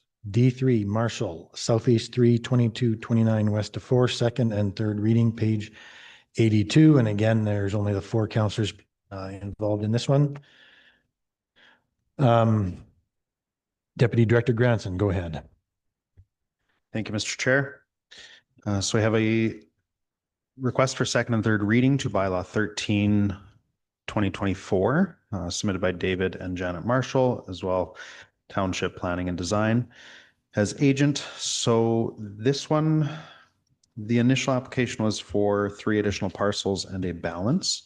They did resubmit, and there was consideration by council to accept a revised site plan illustrating 2 lots. So 1 additional parcel of approximately, where are we? 8 acres and a balanced parcel. Yeah, so 1 new lot of 8.4 acres and a balanced parcel of 9.22 acres. So this one does have a bit of a history on access in the area. On page 89, you can see the revised site plan. So again, we have in green the 8.4 acre parcel, which would gain access from the east. And in red is the balance, 9.22 acres. There is also a proposed dedication of 1.8 acres for a road connection. This has been kind of intermittently collected over the years. There is also a 15-meter surveyed out road plan directly south of the subject lands. And this revised site plan proposes to not survey out, but basically have a 15-meter panhandle paralleling that existing 15-meter road right-of-way on the south boundary to provide access to the balance. Public Works has recommended that they actually do construct the approach and driveway onto that panhandle, as it currently goes across the subject lands on an angle, as you'll see on page 90. There is also requirement or recommendation to have road acquisition registered on that 15-meter panhandle and the entire south boundary for 15 meters, as illustrated and hatched on that site plan on page 89. We do have conditions of approval for your consideration. I don't believe there were any other concerns within referrals, just kind of resolving some access and allowing for some future roads. Okay, thank you for that. I'll look to the councillors that were present for the public hearing. So the consideration today is second and third reading, starting with second. Any comments? Deputy Revol? Sure, I see that all of the discussions that took place were all evident now in this site plan, that the roadway was continued from, there's only 1 parcel missing now for a future opportunity. So I think everything was incorporated, and I do appreciate the request to construct the driveway, as there many times can be issues if that doesn't happen. So overall, I'm in support of the work that's been done to provide second reading when you're ready. Okay, thank you for that. Anybody else? Councillor Alger. Thanks, Mr. Chair. Through the chair to the planning department. So the little curved piece that goes through the parcel that goes to the panhandle. So the panhandle will have a caveat on it that it could possibly become a public road in the future, and it's 15 meters. Just Go ahead, Deputy Director Granson. Through the chair to Councillor Alger. So just to confirm, you're looking at the little cutout at the north end, or pardon me, to connect. Yeah, I believe that's just, we would want to describe that so that it encompasses that portion. But this road here would become a. Yeah, it would be 15 meters along the south boundary is a caveat for future road acquisition. So basically that in combination with the existing 15-meter road right of way directly south of that could become a 30-meter right of way. Yeah. There is a bit of a notch out to align with the 1.8 acres, which is proposed to be surveyed out at this time. While on that, I'll just note that there's a couple buildings that need to be removed or relocated within the balance parcel just because they would end up being too close to that right of way. Okay, thanks for that clarity. Okay. Just double check back to Deputy Reeve. Was that a motion you gave for second or? Yeah, it was a motion being, how would you say, in waiting. So I'll officially make that motion for second reading. Okay. Anybody else? Seeing none, I'll call the question. And again, just four that were present, all those in favor of second reading. Motion carries. So I would look then for a motion for third reading. Councillor McHugh gives us that. All those in favor? Motion carries. Third reading is done. Okay, we have another public hearing in 5 minutes, so let's just take a pause and we'll reconvene at 11.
Thank you and welcome back.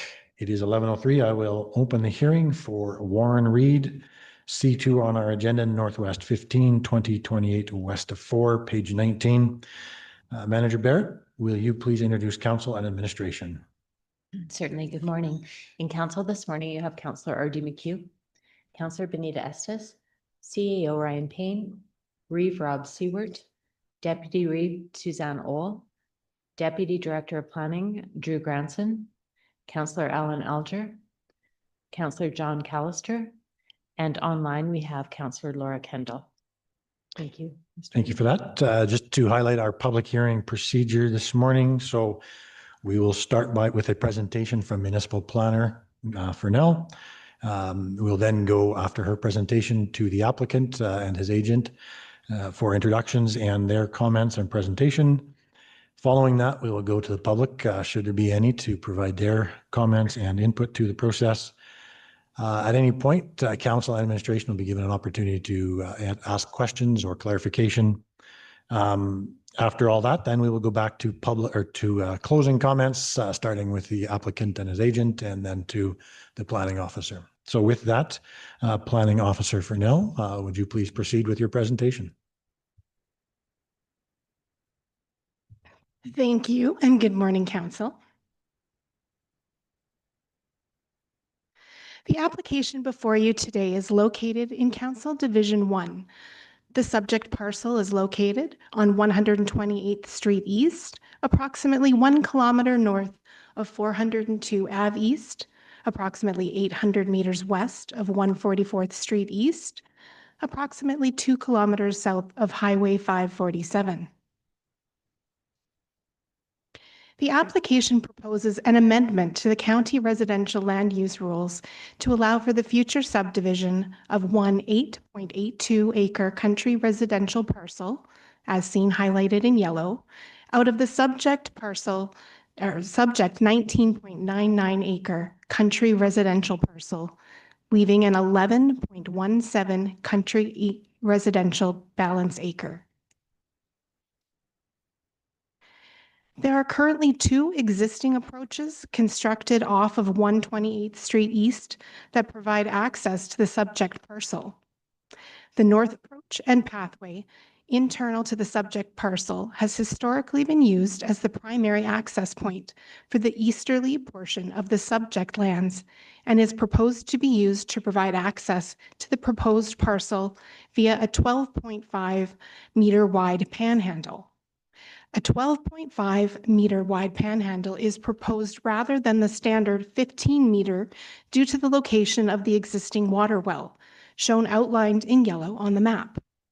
The water well services the dwelling that is proposed to remain on the 11.7 acre balance. Public Works recommends that the entire panhandle be protected by way of caveat for a future road dedication in the event that the subject parcel or adjacent parcel to the north is proposed for subdivision.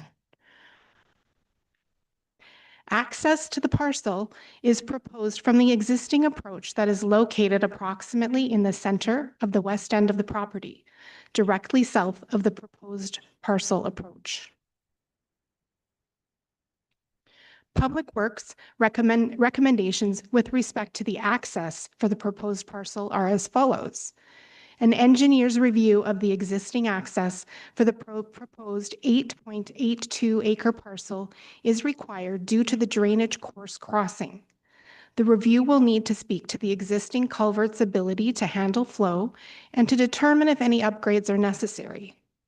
Alberta Environment and Parks will need to confirm if there's an approval in place for the crossing, and if not, it's the agent or landowner's responsibility to obtain it.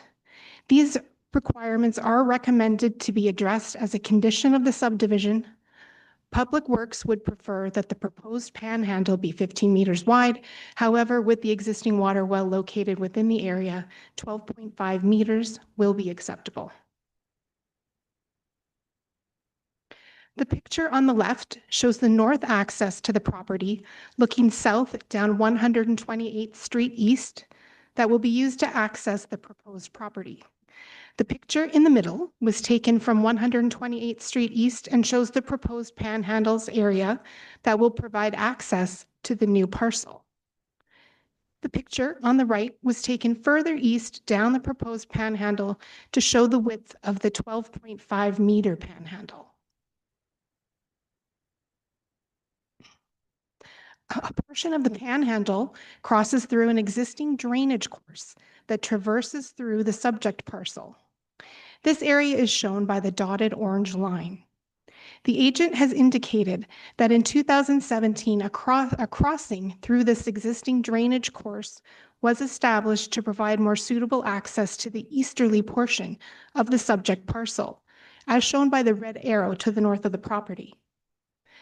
The work done in 2017 included widening and strengthening the crossing, as well as the installation of two 600 millimeter culvert pipes to ensure drainage through this area is unimpeded. Public Works agrees with the proposed overland drainage easement and would recommend it be required as a condition of subdivision. There are no major elevation changes, only subtle undulations east and west. The very easterly portion of the subject parcel was seldomly used as a dirt bike track for recreational personal use and is no longer in use. This dirt bike area is shown with the blue arrow. All existing development on the subject property is located within the balanced parcel and consists of a dwelling, shown in red, a barn, shown in blue, and a fabric-covered accessory building, shown in orange. The barn is proposed to be moved to meet setback requirements. You will see the proposed location shown by a yellow star. And the fabric-covered accessory structure, shown in orange, is proposed to be removed. The existing dwelling is serviced via on-site water well, shown with a green circle, and the septic system, shown outlined in purple. The application proposes a new water well and a new on-site private sewage treatment system for the proposed parcel. The image on the left shows the dwelling from the back. The image in the middle shows the dwelling from the front north end of the property. And the image on the right shows the distance of the water well from the 12.5 meter panhandle. The picture on the left shows the barn to be moved to meet setback requirements. And the picture on the right shows the fabric-covered accessory structure to be removed. In addition to the access recommendations from Public Works, they also recommend the following. The building envelope to be identified for the proposed parcel as a condition of land use. An appropriate development setback will need to be illustrated to the drainage course based on a qualified engineer's professional opinion from the top of the slope or bank. Septic disposal evaluation to be provided by the proposed parcel as a condition of subdivision. It should be noted that a condition of land use was missing from the submitted staff report. The additional condition of approval for council consideration to be added states the building envelope is to be identified for the proposed parcel as a condition of land use. An appropriate development setback will need to be illustrated to the drainage course based on a qualified engineer's professional opinion from the top of the slope or bank. This application was published in 2 issues of the Western Wheel, publication on October 29th, 2025, and November 5th, 2025. Also, area residents within a half-mile were circulated, as shown on the map outlined in blue. No letters were received after submission of the staff report. This concludes my presentation. Thank you, Chair and Council. Thank you, Planning Officer Furnell. Just for clarity for myself, a couple slides ago, you talked about a building envelope needing to be identified. You're suggesting that should be an additional condition. Did I understand correct? Yes, Chair. Okay, thank you very much. Any questions from Council Administration? Seeing none, we'll go to the applicant and his agent. If you could start by introducing yourselves for the recording secretary. Thank you, Reeve Sewart. My name is Jeff Badkey, agent for the landowners, and with me today is Craig Haley, and Bo Warren. Thank you very much. Proceed with your presentation. Get my presentation started up and I'll get going here.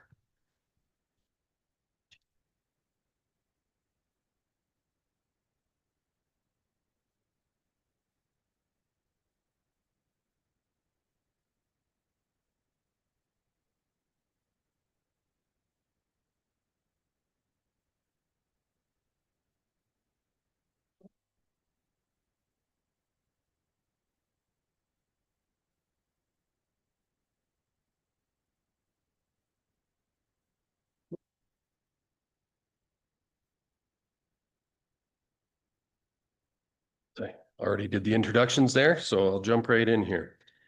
And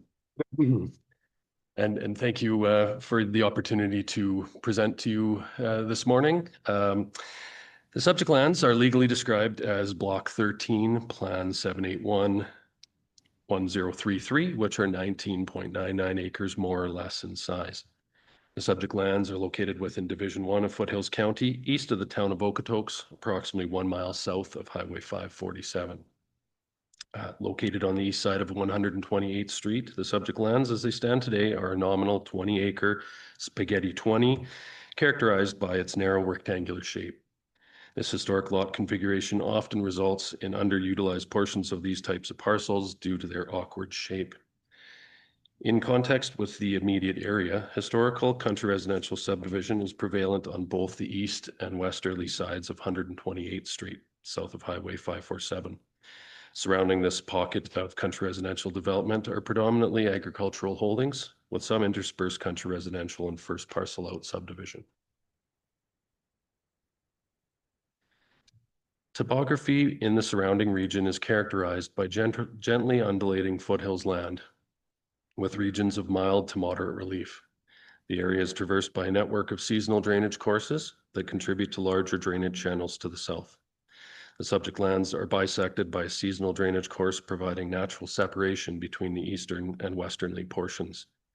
Another seasonal drainage course is located right along the eastern border of the parcel, and in both cases, seasonal runoff flows from north to south.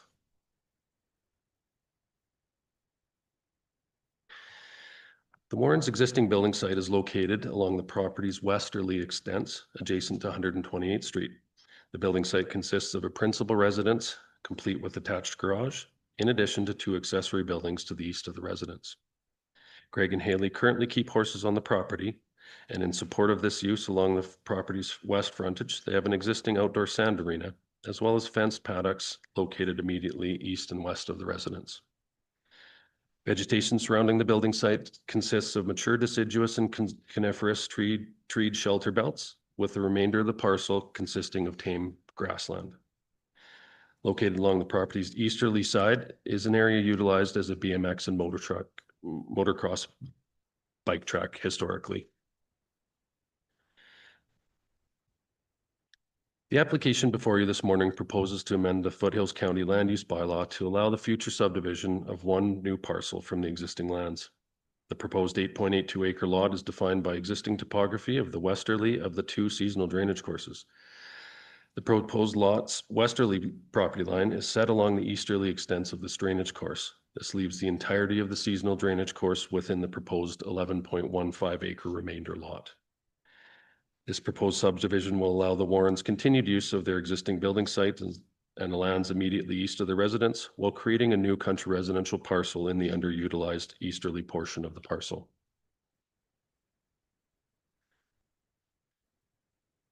Subject lands are accessed regionally via Highway 547, about a mile to the north, locally via 128th Street East, which is a municipal hard surfaced road. 2 existing approaches provide access to the lands. The north approach, identified with the red star, currently provides access to the easterly portions of the lands and will provide access to the new proposed country residential parcel via its panhandle. The southerly approach, identified with the orange star, provides access to the Warrens building site and will continue to do so. Sightlines from both existing approaches are very good and meet current Foothills County standards. The Warrens building site is serviced by an existing water well located northeast of the residence and an existing septic tank and field located east of the residence. As noted in our application brief, the Warrens currently have a small barn and fabric structure located towards the northerly property line east of the residence. The fabric structure, located approximately here, is utilized for hay storage and is proposed to be removed and replaced with a pole shed approximately in this location where I've got the cursor now. The existing barn, located right here where I've got the cursor, is built on skids and as such movable. In order to conform to the revised building setbacks resulting from subdivision, the Warrens barn will be relocated to the approximate location of the new pole shed. As noted earlier, the remainder lot is proposed to contain the existing seasonal drainage course, with the exception of the northerly 12.5 meter width, which will be within the proposed new parcel's panhandle. In order to protect the drainage course, an overland drainage easement is proposed over its entirety within the subject lands. The proposed 8.82 acre lot will have a new water well drilled in order to meet water requirements per the Alberta Water Act and a Foothills County policies. A review of the Alberta water well database indicates water well yields in the surrounding area ranging from 4 to 10 gallons per minute. This supports that a new water well can be drilled within the new lot. Per county and provincial requirements, a new water well would require review and reporting by a qualified professional in order to ensure its ability to meet regulatory requirements. In addition, the new lot is proposed to be serviced by a new private sewage treatment system. Soils and topography within the proposed lots are suitable for this use and easily able to support this requirement. The proposed lot configuration does include a 12.5 meter wide panhandle connecting to 128th Street to the west. While we do understand that the county's preferred panhandle width is 15 meters, we have proposed the panhandle at 12.5 meters wide to accommodate the Warrens' existing water well, which is approximately 13.9 meters south of the existing north property line. The panhandle at 12.5 meter width leaves sufficient room to fence and allow for ease of access to the well for maintenance purposes. Topography across the panhandle in a north-south direction is very flat, allowing for ease of residential driveway construction in the slightly reduced width. An existing drainage course crossing is located along the north property line, where I've got the cursor pointing right now. This crossing was in place when the Warrens purchased the property. Maintenance to the crossing was performed in 2017 to improve the crossing and its drainage conveyance. Being a seasonal drainage course, current regulatory requirements of this type of crossing are minimal and primarily involve ensuring that peak drainage flows are maintained. Public Works has indicated that they recommend an engineered review to support the crossing, which the Warrens are in agreement with. Also, in its review of our application, Public Works has suggested a future road acquisition agreement be placed along the entire length of the 12.5 meter wide panhandle. The Warrens are also fully supportive of this request.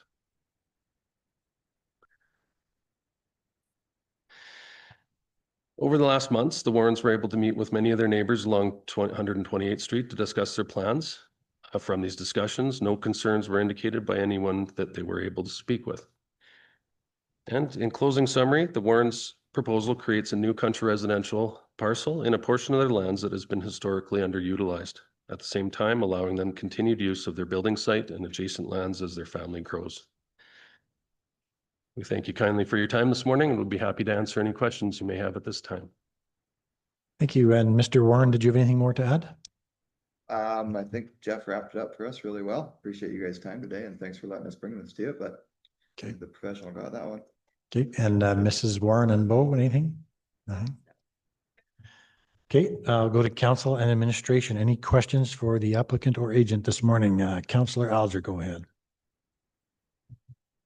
Thank you, Mr. Chair. I'll throw this out to whoever wants to do this, Mr. Backey or planning. So ODE as opposed to, I'm trying to think of the other, sorry? Yeah, I was drawing a blank there. So ODE as opposed to an ER or ERE. Who made the suggestion for ODE and what would be the reasoning for that as opposed to the simpler form of an ER? Through the chair, that decision was made after conversation with Public Works. That would be add for a little bit more leniency in that area. Okay. Do you have more to add, Mr. Badke?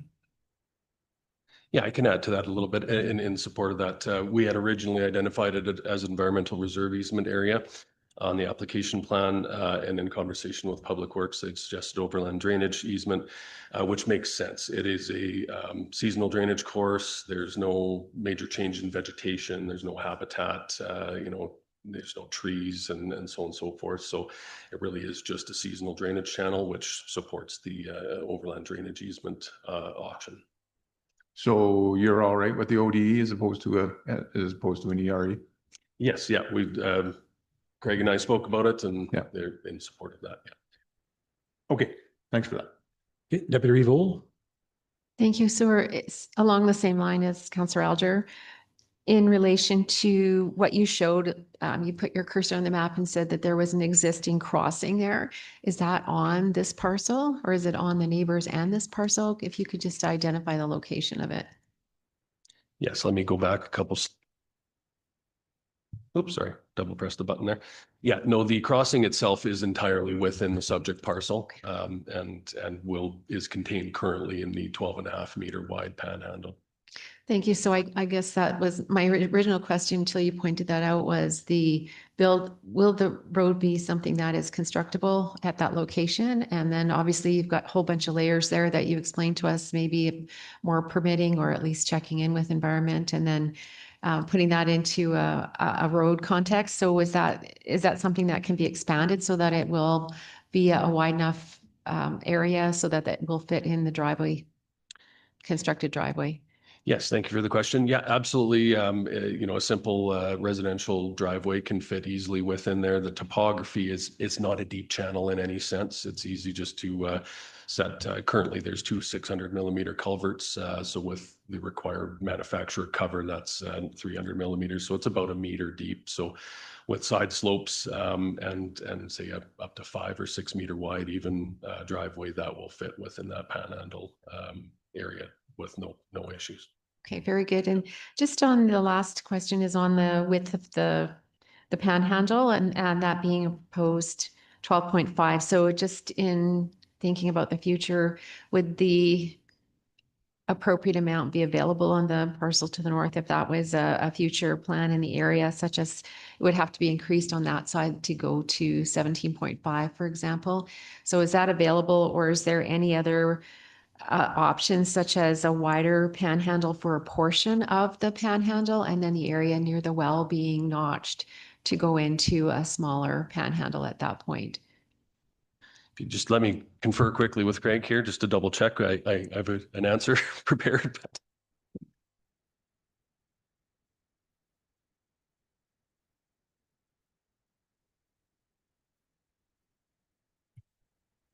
yes, and that option definitely would work to go as soon as just east of the water well to even widen to the 15-meter width, the standard width. That would work fine and provide extra room.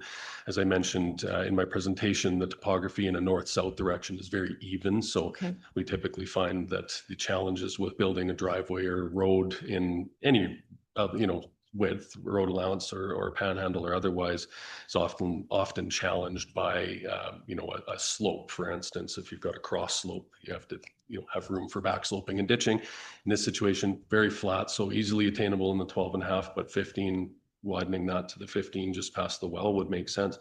And to address your question about the landowner to the north, that house is set in about the center of that parcel, as similar spaghetti 20 parcel. So having enough room to allow setback and that additional 17.5-meter panhandle would fit within their current the current situation on their lot. Very good. Thanks for that answer. Thank you. So I'm just want to touch base a little bit on that well and the panhandle. Considering the well is where it is, have you considered putting the panhandle on the south side of the property instead? And give me some reasoning as to why you chose the north. Yes, I can definitely answer that. The existence of the crossing where it is dictated, that it would make sense to utilize that disturbance that was already there. I mean, it could be just added to or utilized as it is in current form. In addition, there's an existing approach that's in good condition on that, at that northerly portion there. And so those were the primary reasons for going with that. Now, I should also comment that, really with access to a water well being provided from the south side, upon survey and layout, if there was a possibility to even widen that handle out slightly, to 13.5 meters, for instance, just to leave just enough room for maintenance of the well, absolutely be willing to do that. The measurements we've done at this point, indicate 13.9 meters, as I said, from the north property line. That will be verified by legal survey, and minor adjustments might improve that. Again, to address the question, if the topography had been adverse, that would have definitely supported looking at the other location at the south side of the property as a possible location for it. But with that, flat topography and doing some quick calculations as we do when we take a look at these applications to see if you could fit the cross section of a residential driveway in that width, it definitely does. So that's further supported placing that or leaving that panhandle on the north property line there. Okay, thank you. And what about the strength of the water well? Can you comment? Because I know there's water a little bit hit and miss in the area. So is it a good well, good flow? Yeah, the well has been not too bad. I can't recall. Did you say there was a cistern? No cistern. No cistern. Yes. Yeah. I believe when I looked at the record, it showed that one was about a four gallon a minute well. And you are correct, Reeve Seward, that in the area there has been, hit and miss. There are some dry holes in the records. At the same time, geology in the area does support that it's confined sandstone aquifers. So that sometimes means that if you move over a meter, you might miss, a source of water. It also does support that those aquifers are generally not super interconnected. Of course, a hydrogeologist would have to review everything there, but the water well that's on the property right now is sufficient, and they haven't had any issues with it to date. Okay, thank you for that. Any other questions for the applicant or his agent? I'm not seeing any, so just a question Hello? to planning. Sorry. Oh, sorry, go ahead. Sorry, I just had a Councillor Kendall. question. Sorry, I don't have a way to raise my hand, so sorry to interrupt. Through the That's all good. chair to the, thank you. What could be done to, it's 11.15 acres and is, as I'm understanding the rule, that if it's over 10, then it could be subdivided. Am I correct in that assumption? I'm just going to go to Deputy Director Granson for clarity on that. Thank you through the chair to Councillor Kendall. Yes, on this property, basically being a nominal 20, they could have a total of 4 parcels to meet the density policies. So either the 11.15 could have an additional 2 parcels, or each half they have 11.15, and the 8.82 could potentially have 1 additional parcel each. So would there be any benefit to lowering this subdivision to under 10? Would that preclude any future subdivisions in this area? Again, through the chair to Councillor Kendall, the density is based off of the parent parcel size. So being that this is a 20-acre parcel, we would always look at the history. So if you did, because it's nominal 20, either way, you're going to end up with a parcel that's over 10 acres.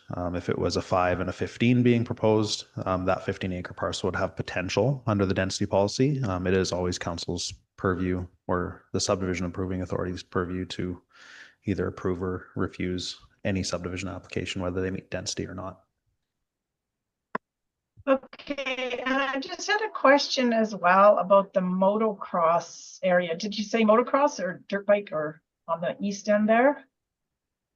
It's kind of hard to tell what's actually going on there. Is that still used, or what is the future plans for that?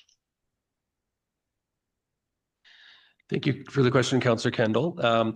It was used for BMX and motocross on a personal basis by the Warrens, and is no longer in use at this time. So I would expect that anyone that purchased that lot would likely it was a great building site right at its westerly extents, be utilized for and just, re-landscaped, to support whatever use a future landowner would want. But to answer your question, it is not in use at this time. And would it be a big job to, bring it back to kind of its natural state, or it's kind of hard to tell from the pictures? No, it'd be quite a simple job. It just, it's basically topsoil that's been moved around slightly. So it'd just be a matter of spreading it evenly and filling in the divots and whatnot. Yeah, so absolutely not a arduous or extreme process to return it back and put it back to a field or whatnot. I guess it just depends on what a future landowner would have interest in doing. If you positioned a house in that, you're going to have disturbance related to a building site anyway, so it would be quite easy to take care of at that time if that was the future landowner's wish. Okay, thank you.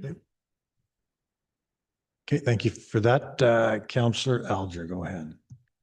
Thank you, Mr. Chair. Just to continue on Councillor Kendall's questioning on future development through the chair to Mr. Granson, as this quarter is actually 180 acres with the boundary adjustment to the north, would that constitute any difference in the 32 lots per quarter in the future? To the chair through to Councillor Alger. Yes, so the property at the north end of the quarter section, just for reference, it looks like they either consolidated or did a boundary adjustment which is a 40-acre parcel now. We would still consider basically the parent quarter section and then base the density off of each of those parcels within. So this is, basically there's a 40-acre parcel to the south, and then there's a row of 20s, and then a 40 to the north. So that 40 could potentially have 8 parcels out of it. At that time, we would have to consider what's being proposed and how that affects the ultimate number of units on the quarter section, but we would assume that each of the 20s would still have their kind of allocation of 4 parcels each. Thank you. Okay, thank you for that. So I'm not seeing any further questions. I'm just going to go to Planning Officer Fernell and/or Ledge Services. So there are no written submissions and nobody from the public registered. Is that correct? Mr. Chair, that's correct. Okay, thank you for that. Okay, so we will go straight to closing comments then. Mr. Badke, any closing comments from you? I think through Carrie's presentation, my own, and the questions that came afterwards, I think we've covered everything off and described the application well. We appreciate the time and the opportunity to present to you this morning. And again, if there's any last questions, happy to answer them, but thank you for your time. Thank you. Any further questions? And closing comments then from Planning Officer Fernell. Go ahead. Do you have any? No major comments. Thank you very much for your time. Okay. Final opportunity for comments, questions from council or administration. Seeing none, I will then close the hearing. Should you wish to view council's decision or deliberations today, you're welcome to stay in the gallery behind there or watch council on YouTube. Otherwise, a decision will be sent once the minutes have been ratified in 2 weeks to anyone who registered for the hearing. And thank you for coming. Have a good day.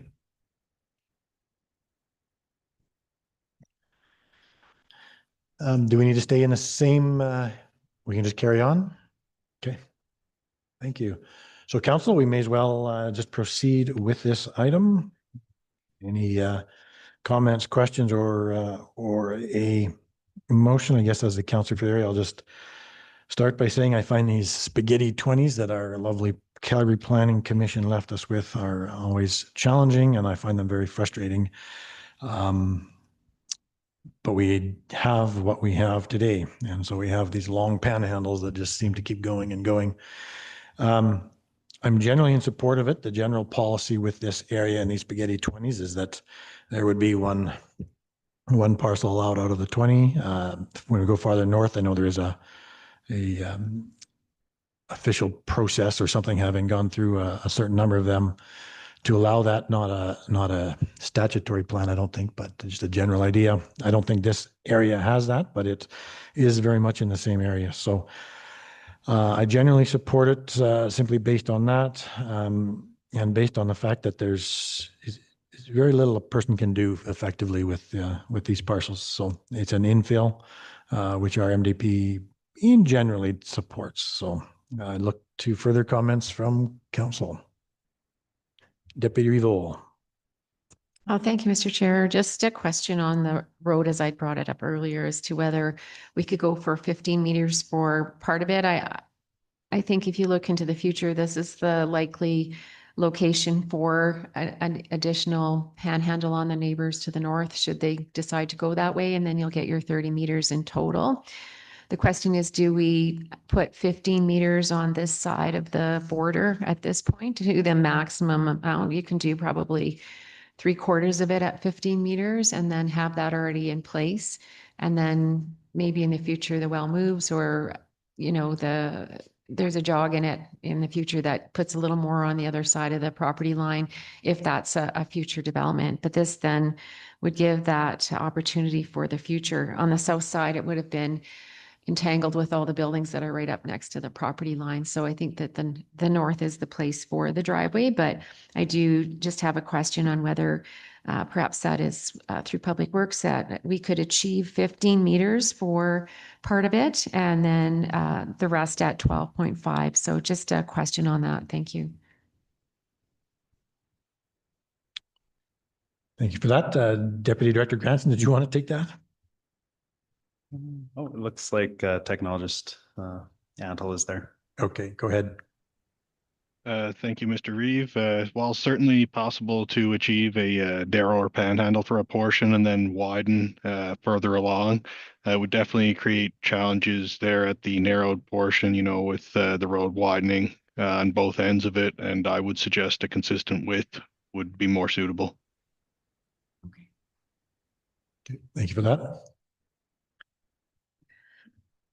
Thank you. Anything? Thank Yep, you go so ahead. much. Just appreciate that comment. I just wasn't sure how we would handle it, because how would you say, the balance would have to take the extra to contribute to a future plan if there was one. This does give a opportunity for a private driveway, which is the goal of this particular application. So that might be suitable. And then, of course, in the future, that could also be negotiated amongst all the landowners. It's just easier at this point if you could solve it. So if that's the case, I think the other parts that I had as a question look like they can all be overcome in terms of the road over the wet area and the configuration of the lot. And then, of course, as was mentioned by the Reeve, we have issues related to spaghetti 20s, and these are very typical things that we'll see coming forward on them. And then looking into the future, the density on these would be achieved by collaboration between neighbors or area concept plans. So would obviously wait for any other comments as the Reeve would call. And then if you are looking for a motion, I could help you with that. Okay, any further comments or questions?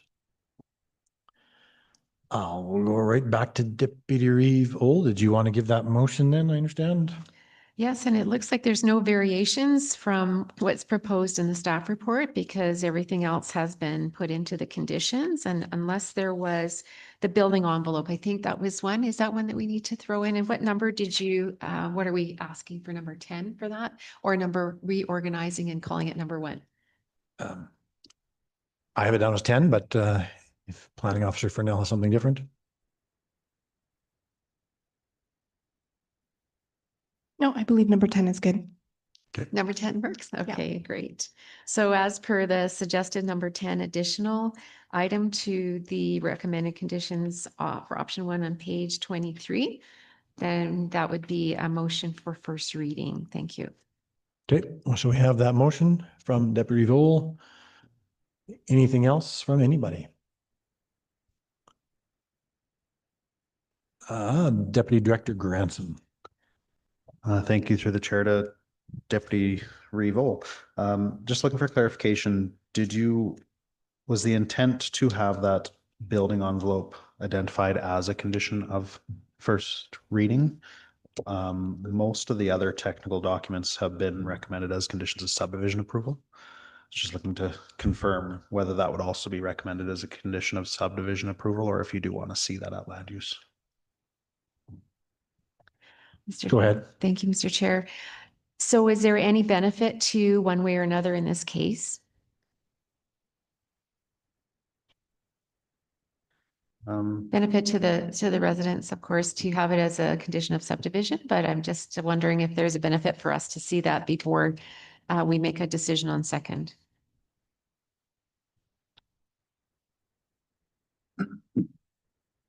Again, through the chair to Deputy Revol, given that the only other recommendation is for septic disposal evaluation, so Public Works hasn't really identified any major concerns. I think it's just confirming the setback distance necessary to that drainage course. The standard setback would be 15 meters, or 30 meters to a water body. I don't think there'd be any harm with deferring it to subdivision. It very well might be the same report as the sound testing for the septic disposal. It's hard to say they could do that as two separate reports or one. So yeah, I don't see any harm in deferring that to subdivision. Given the size, 8-point-some acres, I suspect they'll have a suitable building envelope.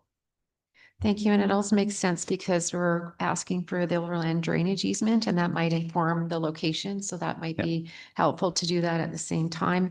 And we've also designated as sub-district A, all which should ensure everything that's being asked for. So thank you. I would say then we could put the little extra bold comment as a condition of subdivision. That works for everyone. Okay, so we have that motion. Councillor Alger. Thanks, Mr. Chair. Support the motion. Still have a concern with an ODE as opposed to an ER. Separate title needs to be taken out. More daunting in the survey world, although that's a small piece. But as was brought up in the public hearing, the landowners have agreed to it. So I'll accept the motion as laid out. Thank you.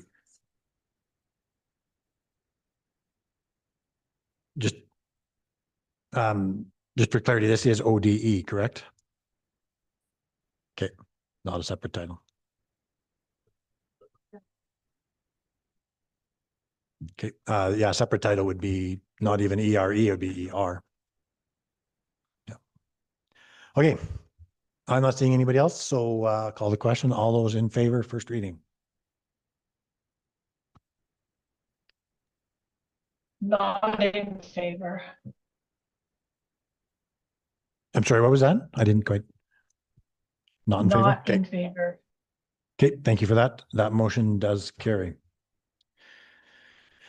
Okay, minutes. Do we have any comments on the minutes for last week? Go ahead, Councillor McHugh. Thank you, Mr. Chair.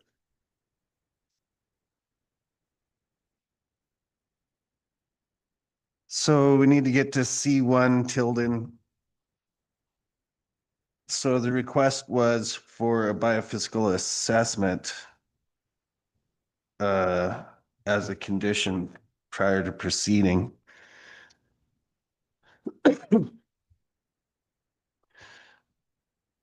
So the intent here is to make sure there's actually a viable lot 2 and lot 1 before saying that this is suitable. So yes, I do see that there is a condition here that overland drainage and lot grading plans to be provided for as condition 8, but I don't know where you want to put this, but there needs to be a biophysical assessment done to ensure that there's any point in proceeding to condition to second reading. Thanks. Okay, and it is not in there right now.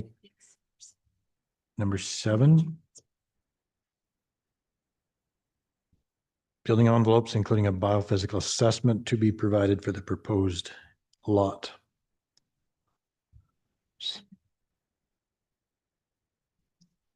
Okay, that's before second reading.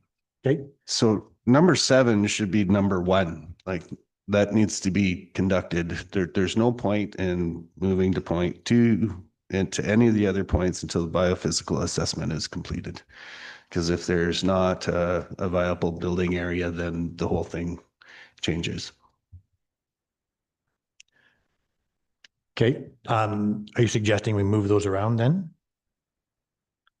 Does it? I think that's like number 7 is the first step. There's no point in proceeding to the other 10 until the biophysical assessment is conducted.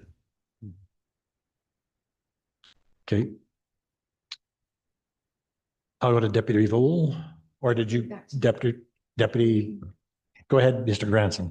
Just through the chair to Councillor McHugh, we can certainly relocate the condition. We don't necessarily expect these to be addressed in chronological order.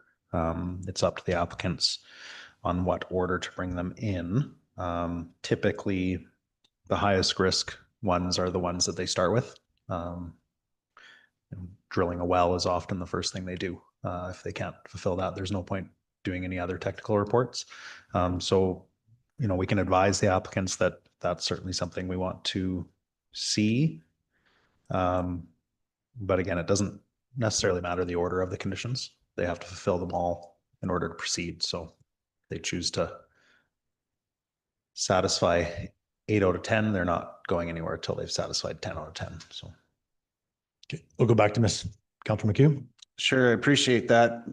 Well, the intent is to make sure that there's not a riparian area in there that wipes out half of lot 2 and a chunk of lot 1.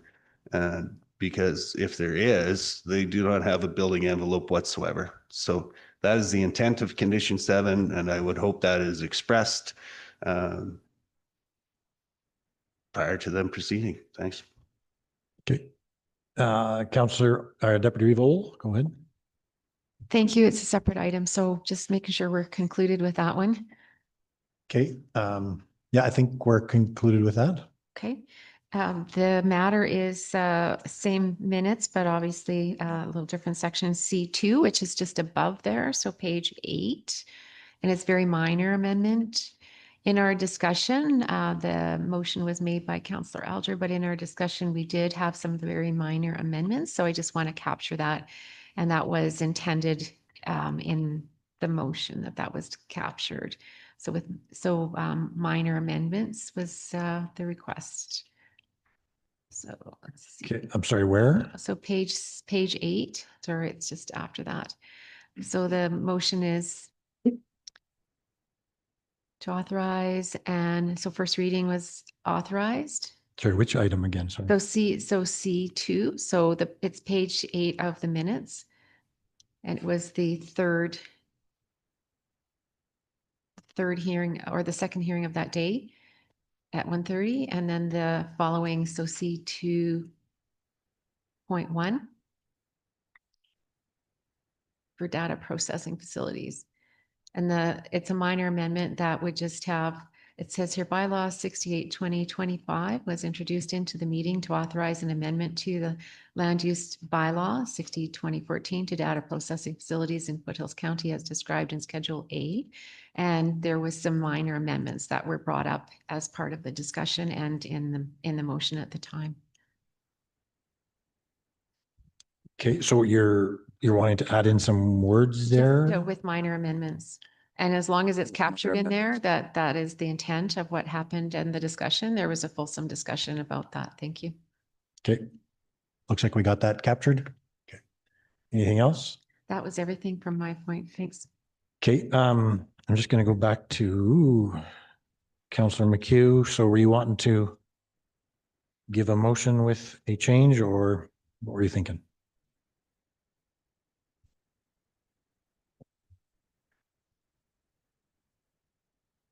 I guess I would give you the motion to amend it to make condition 7 read number 1. and renumber.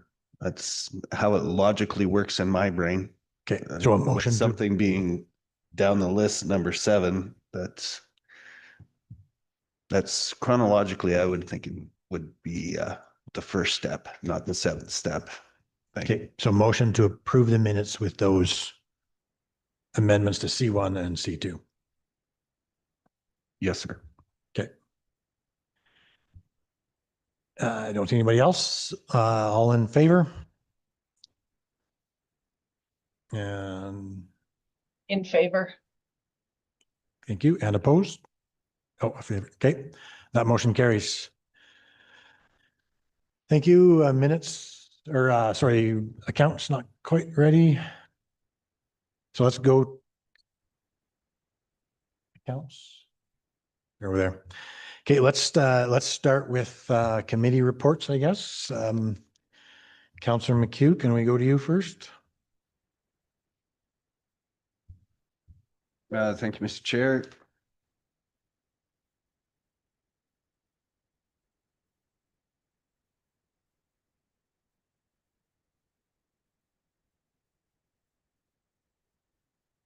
I think we're just going to be Agricultural Services Board. And pretty fulsome meeting. And I'm going to just leave that one for the chair to comment on. And Blackie Seed Cleaning Plant, Seed Cleaning District Association on Monday, the annual general meeting. So a couple of appointees, pretty nonchalant, replaced. Our vice president remains the same. The vice president remains the same, and additional member remains the same. Reports from Transcend as the accountant, and the financials are good, and there's some monies in the bank. Probably lots of discussions, and this myself and Reef Seaward did receive a letter. So the seed cleaning plant is trying to figure out the future going ahead, and I would just say they're in the exploratory stage of trying to figure out if there's any funds available if they decided to proceed forward with rebuilding the plant. Did have a special guest,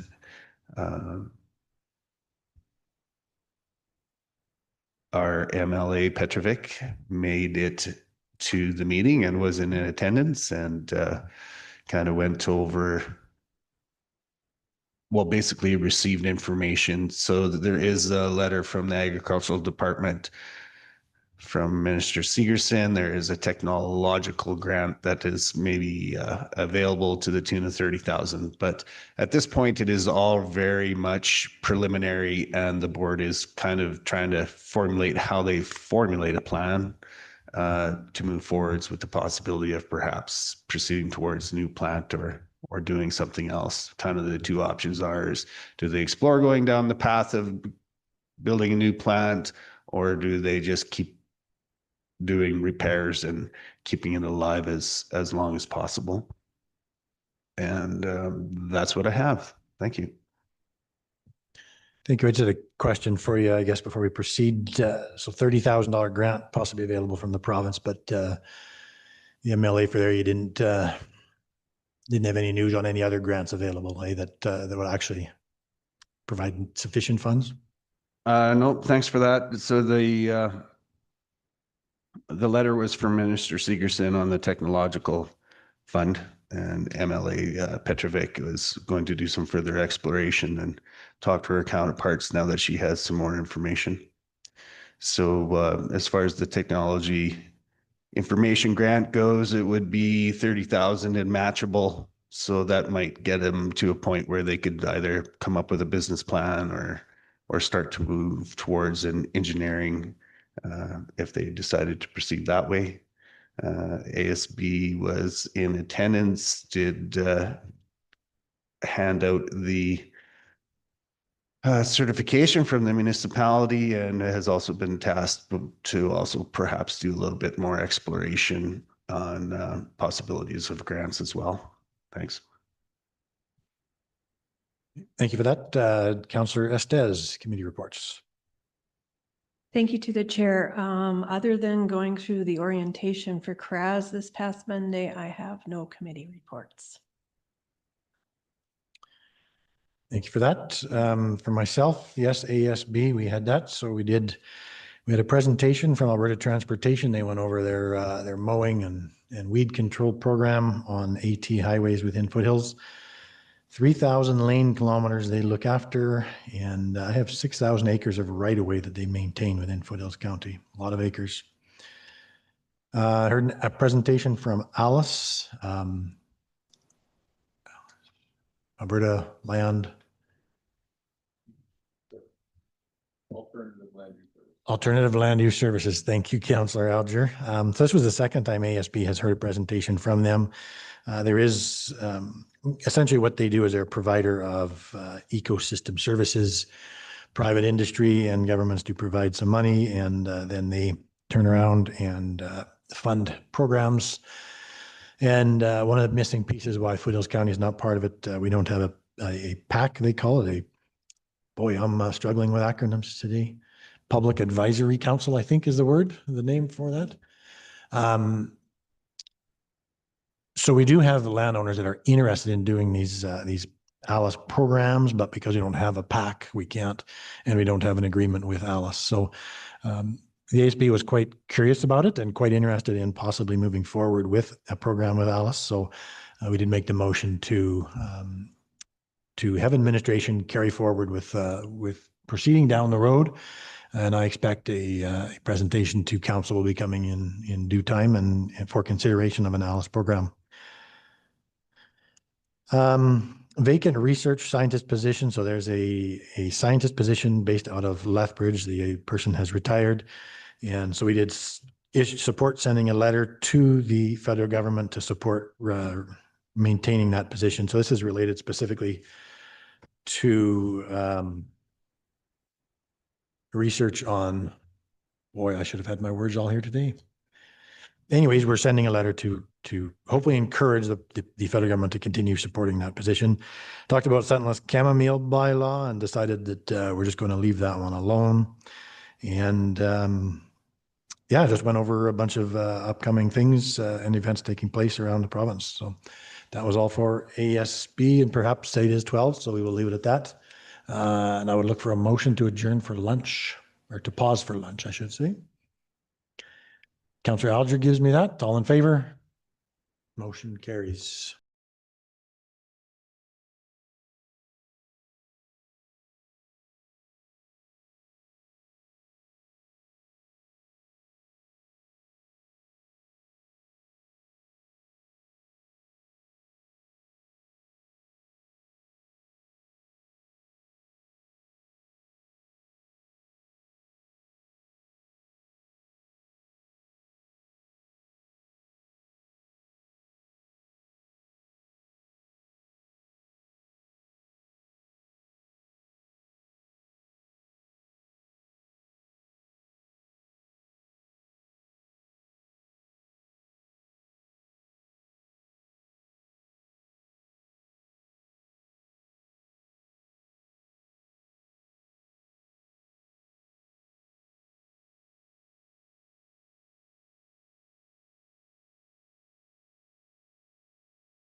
Thank you. Welcome back. We were just doing committee reports. The only one I missed was Mayors and Reeves of Southwest Alberta.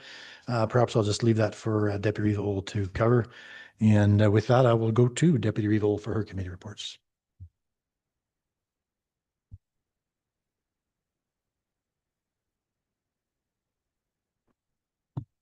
Thank you, Mr. Chair. I have two official and one additional.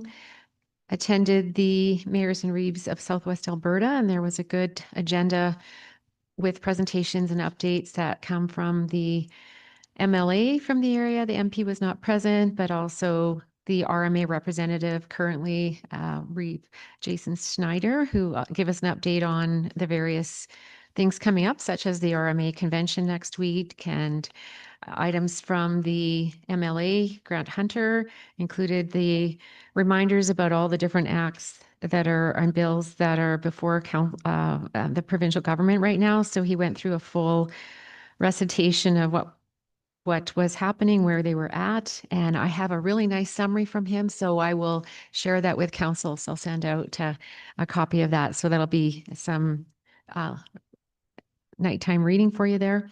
So I'll just leave it at a quick update there on that one. And then also attended the Foothills County Fire Board meeting. That was November the 10th. And that through a discussion with the members present at the meeting, there was decision to not move forward with the agenda items, but rather just the closed session item, because we were unable to be able to stream that meeting and they would like to have our meeting streamed. So in respect of that, there was a motion made to prefer to delay the agenda items except the closed item. So we did move forward with the closed item discussion as it was time sensitive. And then a motion arising just allows us to bring that item forward to council. So that's all that occurred there. And the rest is not able to be shared at this point, but there will be, again, all items that were on that agenda will be deferred to the upcoming next fire board meeting. And then one really quick one just from the local rural crime watch, just to note that there was an information alert sent out by the Diamond Valley RCMP related to a paving scam. So that detail went out through the fan out as well as was posted on social media, that there is a Dodge Ram, and I can give you all that information if you like. But essentially, there is a group going around to promise paving, does a poor job, and then are not to be found ever again. So that is common. We've seen that very often, but this is one that has been happening over the last few weeks or the summer, because it was actually reported from the RCMP. So that's everything for my update today. Thank you. Okay, thank you for that. We do have Manager Stapley with us for a closed item. So perhaps we'll just pause on the committee reports and go in closed for an update from him. So if anyone wanted to give me a motion to go into closed, Councillor Alger gives us that. All in favor?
Thank you and welcome back. So I will open the public hearing this afternoon for Dunham C3 Southway East 29, 2029 West of 4 site-specific amendment. That is page 29 of our council agenda.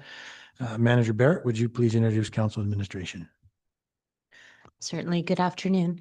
In council this afternoon, you have Councillor R.D. McHugh, Councillor Benita Estes, CAO Ryan Payne, Reeve Rob Seward, Deputy Reeve Suzanne Ohl, Deputy Director of Planning Drew Granson, Councillor Alan Alger, Councillor John Callister, and online we have Councillor Laura Kendall, and we also have our municipal advisor, Harry Reeve Cameron.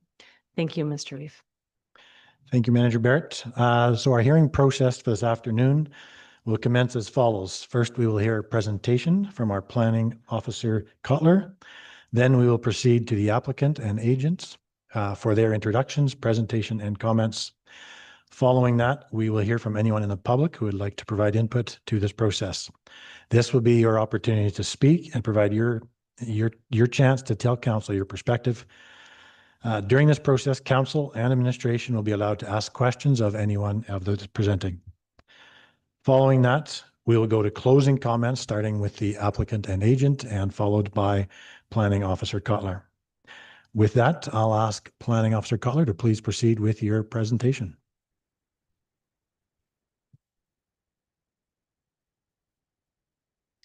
Good afternoon, Mr. Reeve and councillors.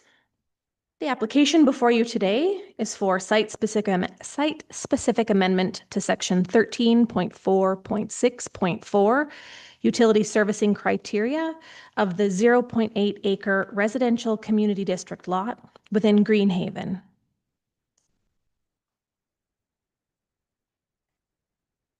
The subject parcel is located within Division 7, located directly east of the town of Okotoks, adjacent to Greenhaven View and west of 48th Street.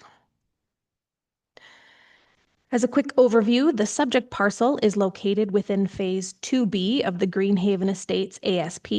Council granted subdivision approval for this phase in 2017. All of the requirements were completed and the subdivision was registered in 2022.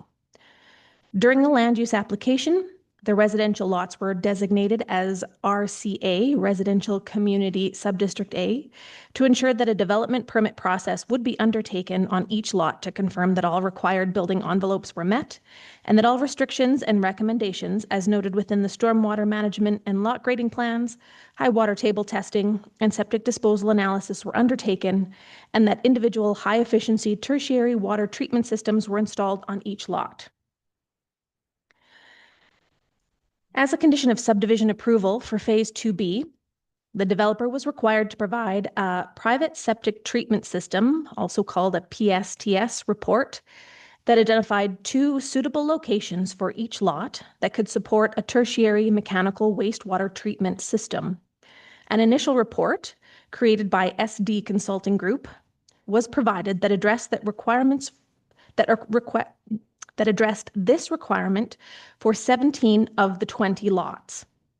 3 of the 20 lots, Block 6, Lot 8 to 10, the report suggested that only holding tanks would be approved due to the impacts on the soil from being lots used as laydown yard during construction of the communal water system. The county at this time approved this report in part for the 17 lots and did not support the sections of the report that supported holding tanks for the 3 lots. The developer then had a second report prepared by Groundwater Resources, completed by a professional engineer for these 3 lots as well as for the newly proposed Phase 3. This report was then accepted by Public Works because the 3 lots could support a tertiary mechanical treatment system. In short, before the Phase 2B subdivision, which includes the subject parcel, could be registered, one of the requirements included confirmation that each lot was capable of being serviced by way of an on-site individual tertiary mechanical treatment system. This report was completed as a design to follow during construction of each lot and is to guide the potential layout of the required PSTS area and lot development. Two viable locations for the installation of the required tertiary mechanical treatment systems are provided for each lot as seen above. The primary and second locations for the subject parcel are shown on this plan, shaded in orange. At the time of application for the development permit for the construction of the single-family dwelling with oversized attached garage, a signed declaration of understanding was submitted. This declaration is part of all Greenhaven development permit applications to ensure that a tertiary treatment system is installed. The on-site water evaluation report submitted with this application showed two suggested options for packaged treatment plants. Option 1 was a sand mound, and option 2 was 8 below-grade laterals. The application before you today is requesting the consideration for a site-specific amendment to the utility servicing criteria section of the RC district to allow for the existing non-compliant on-site wastewater holding tanks to remain instead of installing the required tertiary treatment system on the subject parcel.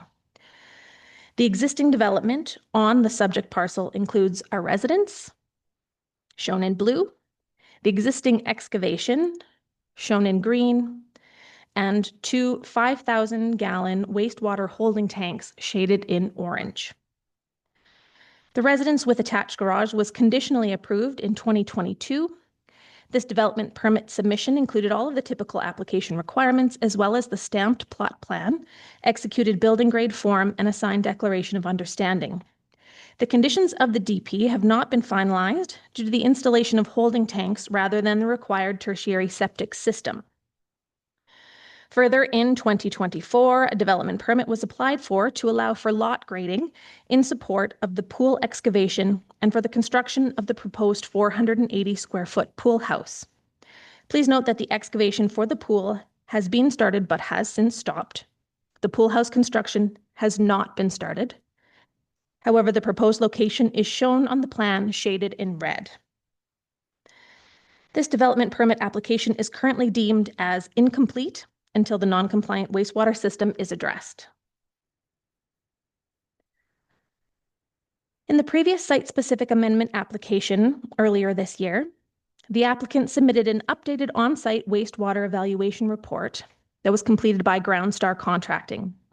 This evaluation provides that holding tanks have been chosen as a suitable on-site wastewater system due to the size of the property and the soil types. This review is included as Appendix B in the staff report.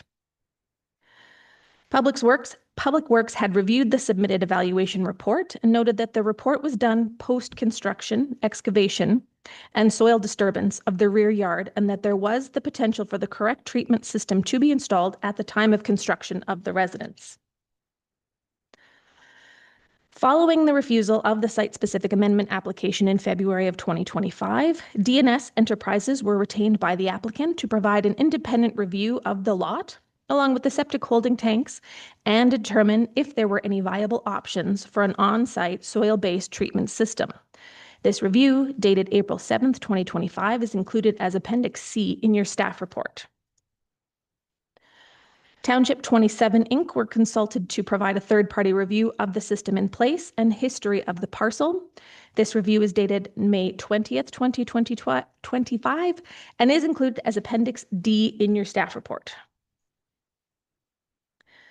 The subject parcel is accessed from Greenhaven View, a paved internal subdivision road that was constructed within a 25-meter wide right-of-way. This road was constructed to meet municipal standards as part of Greenhaven Phase 2B subdivision. Public Works provided that some concerns with pump-out tanks include additional heavy traffic on the road system. The subject parcel has generally flat to rolling terrain with an overland drainage easement outlined in yellow and an escarpment in excess of 15% running along the southwest edge of the subject property, which is currently designated as environmental reserve. This photo is showing the backyard area from the very southwest corner of the property. The fenced area is protecting the open excavation. Here's a closer view of that open excavation for the in-ground private swimming pool. This is the overland drainage easement at the rear end of the yard. and the overland drainage easement on the west side of the property. This photo is showing the location of the on-site wastewater holding tanks on the west side of the home. And to complete the view, this is the east side of the property facing south. This application was circulated to all internal and external agencies. Some of the comments received have been outlined in previous slides. Public Works further provides that both DNS Enterprises and Township 27 have a solid reputation and experience. Township 27's report is further authenticated by a professional engineer. If a pump-out system is accepted as the only alternative in this case, safety codes should be confirmed that the existing is compliant with applicable codes. Today's public hearing was mailed to area residents within 1/2 mile of the subject property on October 22nd and was advertised in the October 29th and November 5th issues of the Okotoks Western Wheel. Please note that the date stated in the staff report is incorrect and the mailout did occur on October 22nd, 2025. Several letters were received following the submission of the staff report and can be found within the agenda. This concludes my presentation. Thank you. Thank you, Planning Officer Cutler. I'll turn to staff and council and administration. Any questions you have? I'm not seeing any, so we will proceed then to the applicant and agent. Would you please introduce yourselves for the recording secretary, and then you can proceed with your presentation. Good afternoon. My name is Blair Han. I'm an agent with Timber Creek Homes. And I'm Amy Dunham, the resident of the home. Jim Crawford, Timber Creek Homes as well. Okay, thank you. Please proceed with your presentation. Just made a few notes here that we'll read to council. I'd like to thank everyone in attendance today and everyone that took the time to formulate concerns in regard to this site-specific amendment. We can appreciate each and every one of your concerns, many of which were brought forth last time we were in front of council. I'd like to give a little history for council, just a reminder, and also for some of the new council members, how we got here, how we got to where we are, and explains a very unique situation. It's important to understand that the builder and homeowner paid for a hired contractor, Groundstar, to apply for a permit required to install the system currently installed. This contractor has completed numerous systems in the Greenhaven subdivision without issue. When a contractor pulls a permit and ultimately engages the municipality for approval of the septic system, there's not a specific process for notifying the builder of the permit. As construction continues on the home, the builder calls for required municipal and building permit inspections to ensure everything is in compliance throughout the process. At the very end, the builder calls for final occupancy inspections with the municipality, and provided everything is in order, occupancy permit is granted. At no time during this process was the builder alerted that the contractor installing the septic system had not fulfilled its permit obligations. Since the homeowner was granted occupancy of her home, she initiated landscaping her property. So understanding the county doesn't have a specific set requirement to obtain a permit for a pool, so the homeowner hired her contractor to complete the planning and started the work. It was only until her landscaping contractor was trying to pull a permit for an auxiliary building that the county raised concern with the installed septic tanks. It's crucial that council understands the sequence of events that led to this issue at hand, as no one was attempting to do anything wrong or deviate from set protocols. Once the issue was raised, Timber Creek, on behalf of the homeowner, immediately took action to ensure the situation doesn't happen again on any of their builds or in any of our subdivisions. In the last public hearing in this matter, everyone agreed that we could all take steps to ensure it doesn't happen again. The discussion ended with suggesting we evaluate the lot to determine if a compliant on-site treatment system could be installed. Council was helpful in advocating for a timely solution, as the homeowner had been through so much already. Since then, the family has endured even more strain as their family dog was run over on the street, as they were not allowed to proceed with landscaping their yard, so no fence could be installed. The weeds and mud in this year's unusually large amount of rain have had a terrible burden. Amy and her family have been living in the home for over 2 years, and this has been nearly a year since this issue was last discussed. Since then, We've had communication with GroundStar, the initial contractor, Titan, Gray Line, DNS, and Township 27. So no less than 5 reputable contractors, designers, engineers, and industry experts. Each one is happy to provide their credentials in relation to this matter. One expert designs most of these systems in the area, DNS, and the other is a professional engineer who also has extensive experience in the field and also consults directly to Rocky View County. Eric is the professional engineer and is here in attendance today to answer any questions you may have. Regardless, the general consensus is that the site constraints exacerbated by the excavation and disturbed soils would not warrant a traditional system, and the only viable option is to leave the existing holding tanks in place. We hope council can see its way forward up to approving this amendment for this lot only and only this lot, so the homeowner can finish her yard and install her fence. Thank you. Okay, thank you for that. Amy, did you have any more to add?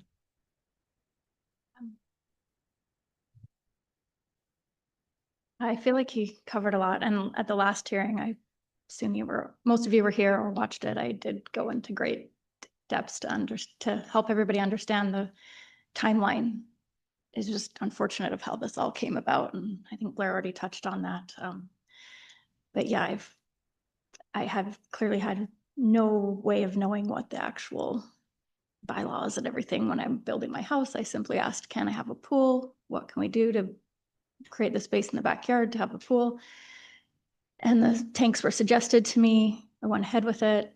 And, and then again, like you said, I went ahead with my landscaper as we're anxious. I have kids that are, we want our yard. We had 3 dogs. We now have 2, unfortunately, because we have to walk our dogs every time. And there was just a terrible timing accident, and our dog got loose from my son and got hit by a school bus in front of our house.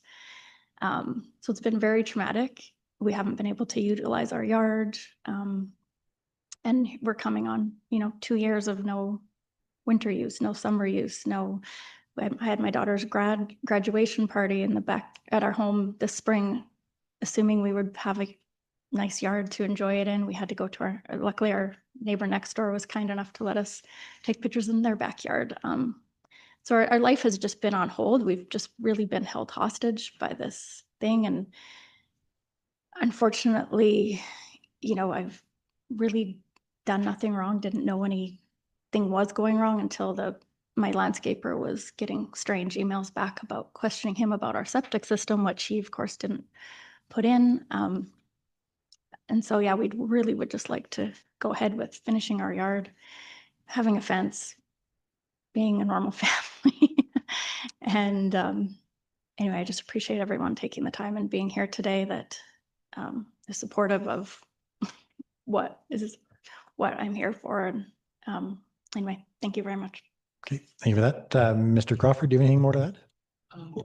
I'll just briefly state a couple things that Blair touched. Yeah, we'll just maybe we to get very close to the mic because there are people online. Sorry. Yeah, Blair said most of everything that is exactly on my mind. Just one thing that I wanted to add is when we are going through the process and we're calling our inspections and stuff, I do understand that the MD has their process and that they have a timeline after the fact, because we're having a conversation with some of the residents out front before we walked in, and it was brought up to us that there's a timeline. So what we're hoping that can come from this is a way that we can just add a process that can help all of us together, because we can't change what happened today or what happened, a year ago on this site. But I'd sure love to be a part of a solution that we don't have to go through this again, mostly for the stress and all the stuff. But if we can always do something better, we're going to be building communities, hopefully many in our MD. And so if we can just add something to help each other out, it's not about passing blame or owning something. We're all happy to do that. Unfortunately, we found ourselves in a situation because of the timing of certain things that now we're going, okay, it's unfortunate that this happened, and nobody wants it to happen, but it did. So how do we deal with it? And that's what we're going to do today.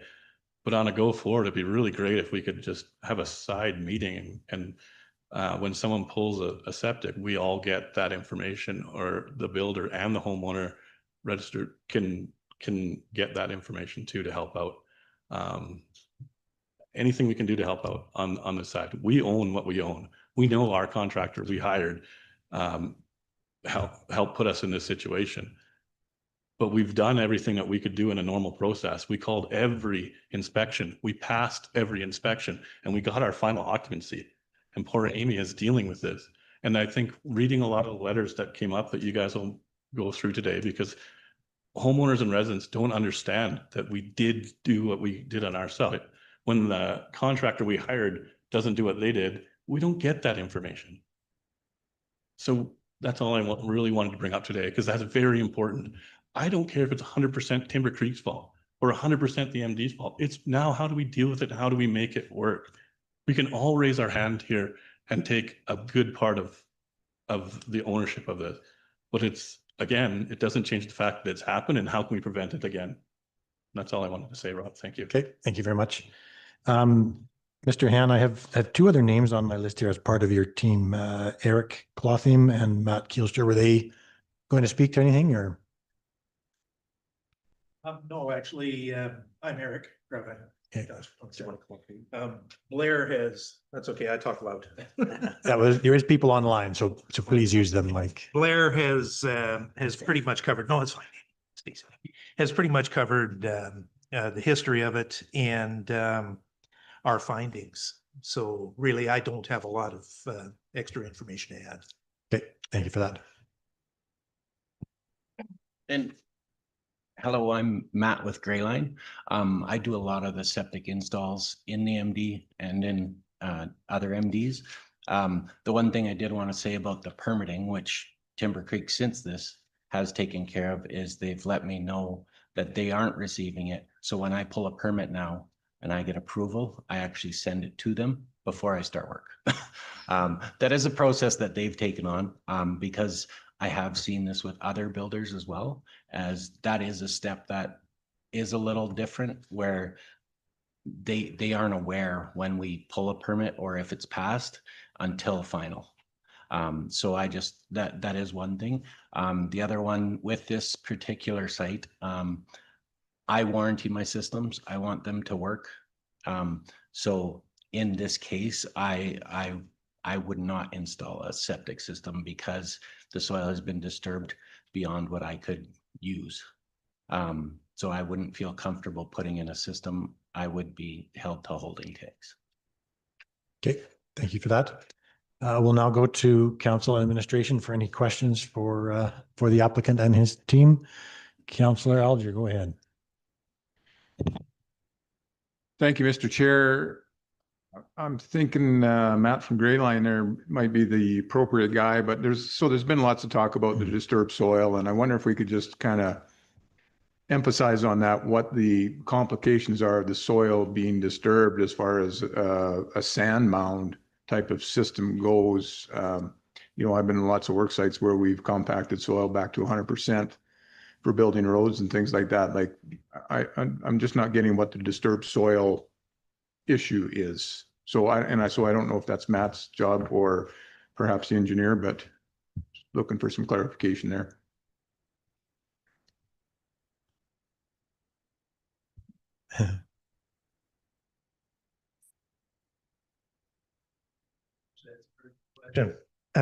The analogy to disturbed soils for subgrade for roads, for example, that is something that we can provide an engineering solution for very quickly through the use of geogrids,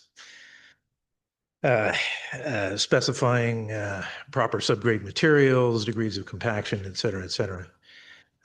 Soil treatments or septic treatment systems it's a bit of a different beast. If you don't have a homogeneous system for the effluent to flow through and dissipate, it creates a lot of differential pressure within the septic field itself.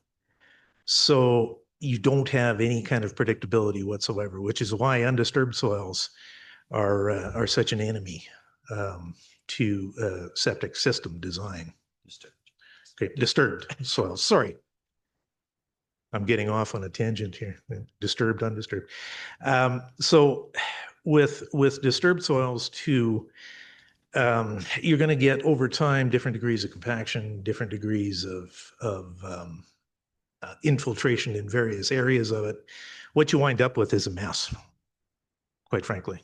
Don't know how to put it any other way. You want to add? So in my experience, a road is a great example. We compact that soil so it doesn't settle. If we would never apply water on a road because it is compacted so the water will not go down, it will go out.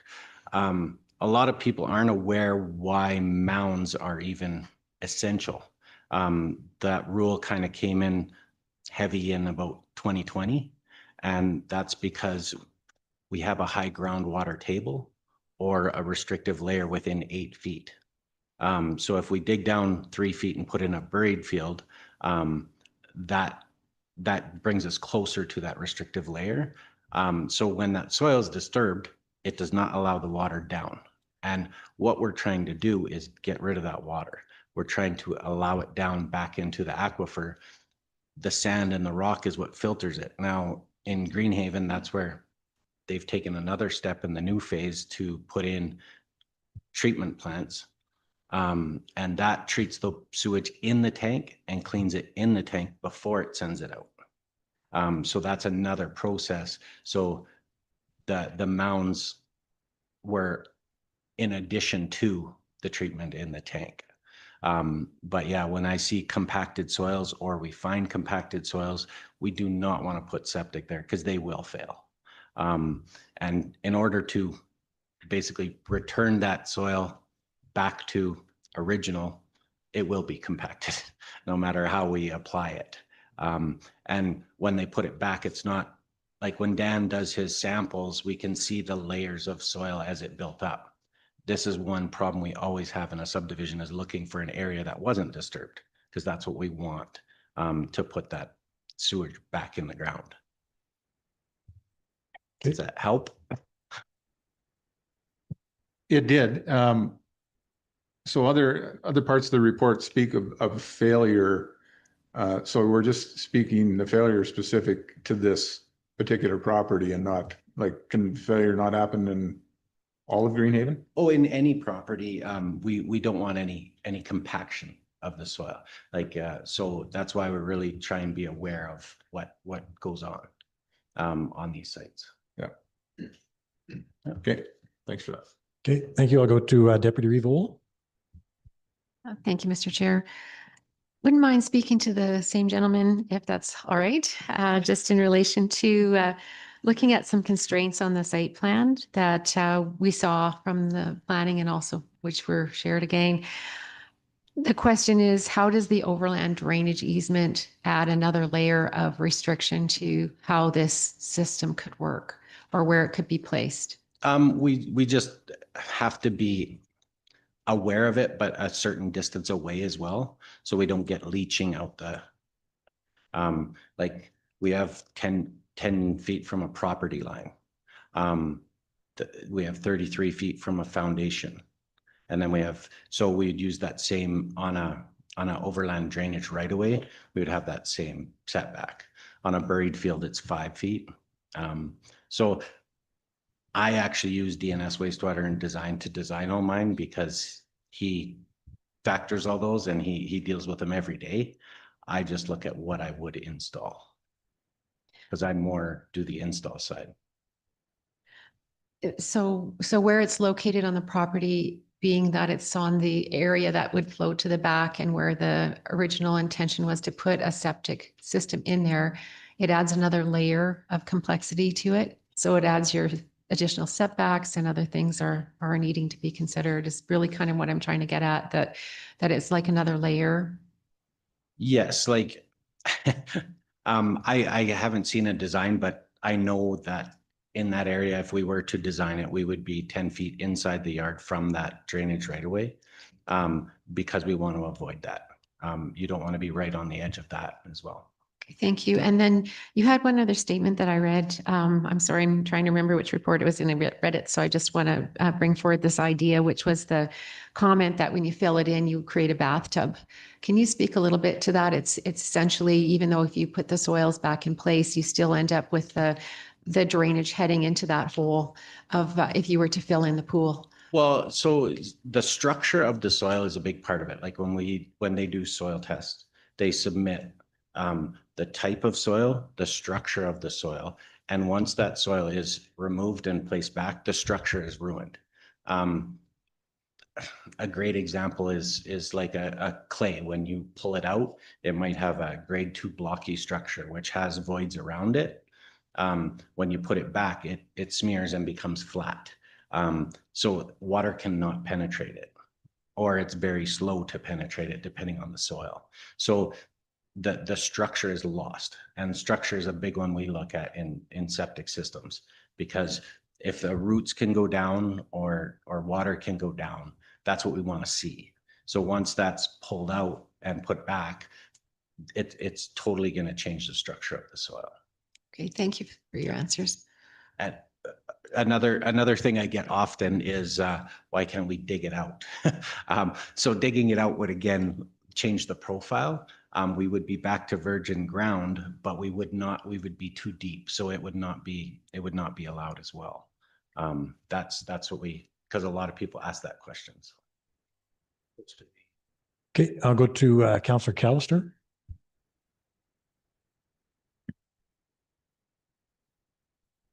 I'm just wondering, to the extent that the ground's been disturbed, can you not just backfill it with a suitable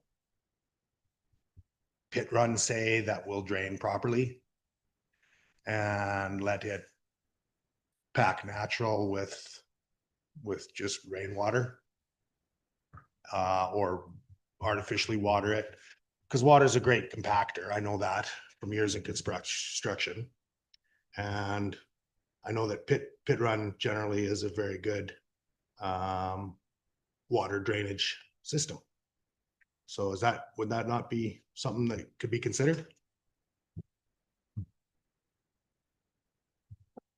So I do understand what you're saying. So if we filled that, say, drain rock or pit run, the water will definitely go through it. But the trouble is the water, Bragg Creek has this situation. Water travels too quickly through it. That's why we're not allowed to use it. It contaminates the aquifer if it travels too quickly through it. That's why Bragg Creek is pulled off of septic systems. Now in the town, they have they've changed that rule because it contaminated 14 kilometers of aquifer. Okay. Yeah, So pit run is very inefficient filter medium. Okay.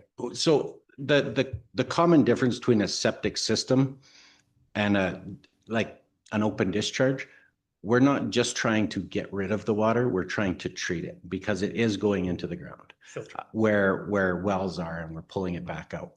So we want it has to have a certain flow that when it passes through that sand and rock, it's clean, that we can drink it again. That's I guess we get that a lot. We're not just trying to get rid of it. So what you're saying is we don't have the knowledge to put in some substance in there that will drain it properly. Not that I'm aware of. That would be acceptable to like the code. Because you're starting with unknown, I mean, you're taking core samples of the area to figure out what's there. There is, yeah. Like when Dan does a design, he digs down and digs 2 test pits and takes, I guess, samples from there. So if we know what's there that's acceptable, can we not put it back to an acceptable structure? I don't believe so. I've never seen it done. Yeah, you won't be able to put it back in the same form that it was in its virgin state. So effectively, no matter what you do, you go to put that back, you're going to have to introduce some form of compaction. Okay, now you're changing the structure of the soil. Even if you say don't do it, just put it in loose and pour a bunch of water on it. Time and water are going to compact it, and they're going to compact it differently than the virgin soil adjacent to it, right? So this is the whole problem with disturbed soils, with septic fields. Okay, thank you for that. Back to Deputy Reeve. Sure. Just further along this line of discussion is when it fails, what does it do? What happens? What do you see? Usually surface leaking or surface like there. Can you just get a little closer to the mic for anybody online? Sorry, usually we see like a leak or water coming to the surface because it can't go down, it comes up. Or So sideways. yeah, yeah. Again, that's why we wouldn't be close to that that drainage right away, because it can seep out the side. So we're dealing with the hole here or any other scenario, and those are that situation would cause that failure in this, as you've just described, in this manner. I believe it would. Like I go off of what, like when I see a situation like that, I've seen situations similar in Chestermere where the entire site was peeled back and laid back, and they asked me to do a septic because no one will design one, and I will not, because I want it to work. I want it to work for the homeowner, and if I can't provide that, what's the point? I see it as it's gonna fail. Okay, thanks for your answers. Okay, anybody, Councillor Kendall?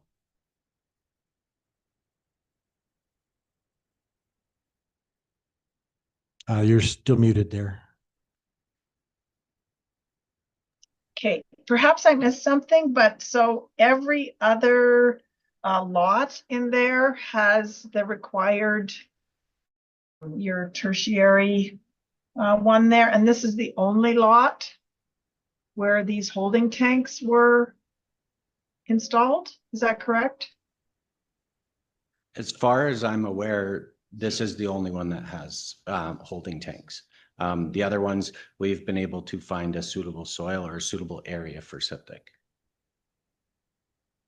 So it was right off the get-go, this lot had some issues. I The present, yes. I'm not aware of this. No. The answer is no.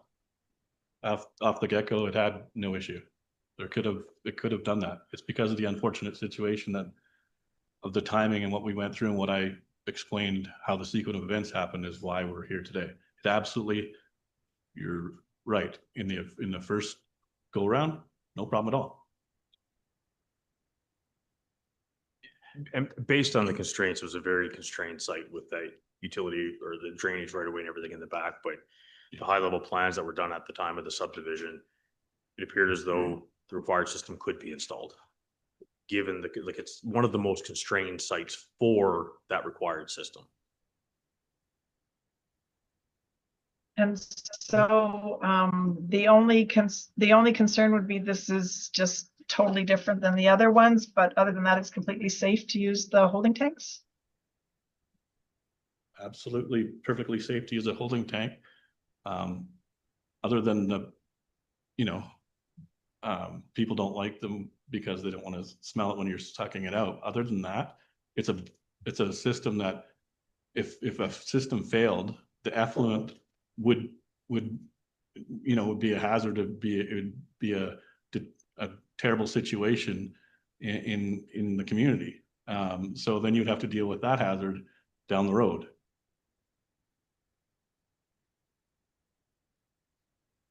Yeah, if the system failed somewhere else, let's be clear. Yes, we can all ask for a second design, and we have. And the MD has been amazing at putting options to make sure that if something fails, then we have a backup.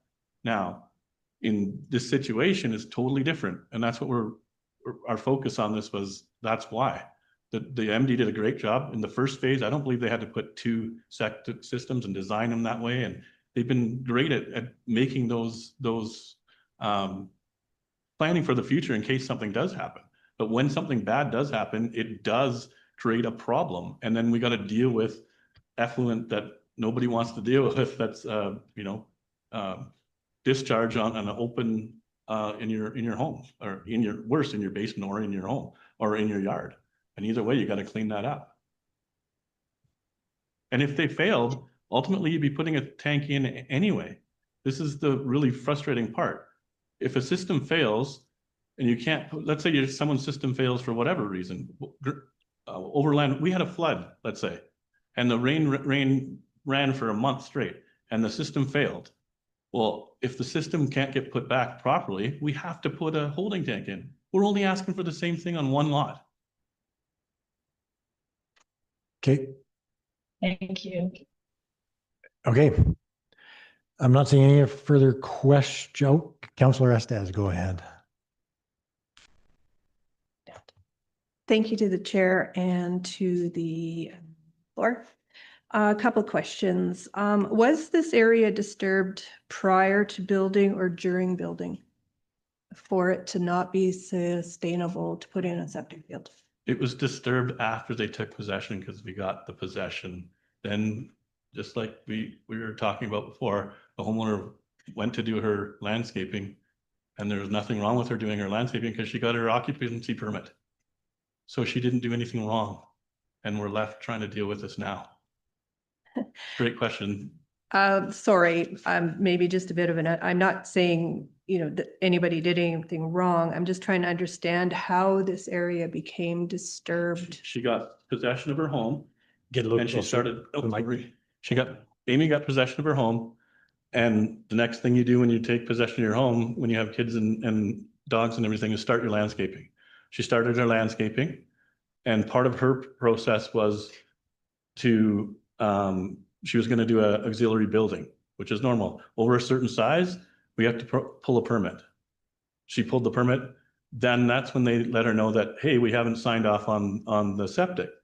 And we're going, okay, we got occupancy permit. We're okay, what do we do? And that's what brought us to here.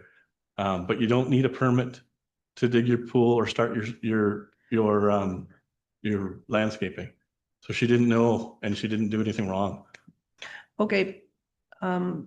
Sorry, another question. So when you came to get the permit for the auxiliary building and they said that the septic hadn't been approved, had you already dug the area for the pool, or was this, Yes, did you dig absolutely. the pool after? So the area that you dug the pool would have essentially been where the septic field would have gone? You're exactly right. Yeah. Yeah. Okay. Yeah. It's an unfortunate timing issue. And that's why earlier I said I'd love to make sure we put policies and procedure in place so it doesn't happen again. Sorry, one further question then. Basically now when looking at this lot, there is no room for a septic or a pool, or is it one or the other? Regardless, what we're talking about here is the size of the septic field won't fit now based on the disturbed soil. That's the underline here. The reports that we have from DNS and the engineer after doing a site evaluation states that there's not sufficient room aside from the disturbed area to put the required on-site treatment field. Okay, sorry, one further question, if I may, to the planning department. Is raised fields an option out here in Foothills County? So raised fields technically are materials brought in and then you put the field above ground so that it can do its, its thing. Is that something that's done or approved in other areas? I believe that goes back to the sand mounds that were being discussed, and they've already been discussed as not viable here either. Oh, We can use a mound system, but what he just went through and explained to everybody is the differential settling because of the disturbed soil is what will make that system not work. But you're exactly right. And a mound system is a good system in Greenhaven because of the high water table. And because of the smaller footprint, that's why most of the systems in there are raised sand mounds. With the treatment plant, we are allowed to do a buried field. It doesn't work in a lot of situations. That in this situation, it would never fit. There's not enough yard. So even if you shrink it down and make it a raised sand mound, it needs to be 33 feet from the house and 10 feet from the property line. That's where the issue arises. Okay, Councillor Callister. Thank you, Chair, and to the applicant. So just a timeline on the septic tanks that are there. Those were put in obviously prior to occupancy? They were put in months before occupancy, right when we were, call it framing stage. So why would those tanks have been put in instead of a Because tertiary? that's what we hired a contractor to come to the town with and get approved. The MD, sorry. And that was approved at that time? No, it wasn't approved. They didn't do it. That's the problem. And we didn't know because we don't pull the permit. That contractor pulls the permit. So we don't get that information. So then when we found out, the only reason we found out was at the end when Amy was trying to get her pool house approved. Sure. Yeah. So the contractor pulled a permit for septic tanks rather than a septic field. That's what was supposed to happen. That's what was supposed to happen. They were trying to see if we could get septic tanks as a viable option. You bet. And why would they go to the septic tank option rather than the septic field option before the pool was dug? Because they're wanting, Amy knew that she was wanting to put a pool house there eventually and a pool. So that's why we're going that way. I see. Last question that I have at the moment. Is there any future possibility of tying into town septic Oh, down the road? I think there's lots of communities in Red Deer right now, all around the whole lake. They're doing that one community at a time. So is it a possibility? Yes. Is it in our foreseeable future? I don't believe so. But I think eventually it would be awesome. Trust me, everybody would want it. Sure. Okay. Thank you. Okay, Councillor Hestes. Thank you to the chair and to the applicant. One other question then is, the other lots that are in this subdivision, are they relatively the same size? The same size or a little bigger. Okay, so again, my question, if they have septic systems with the raised systems or the above ground, sorry, the mound systems, this is still not a viable option on this property?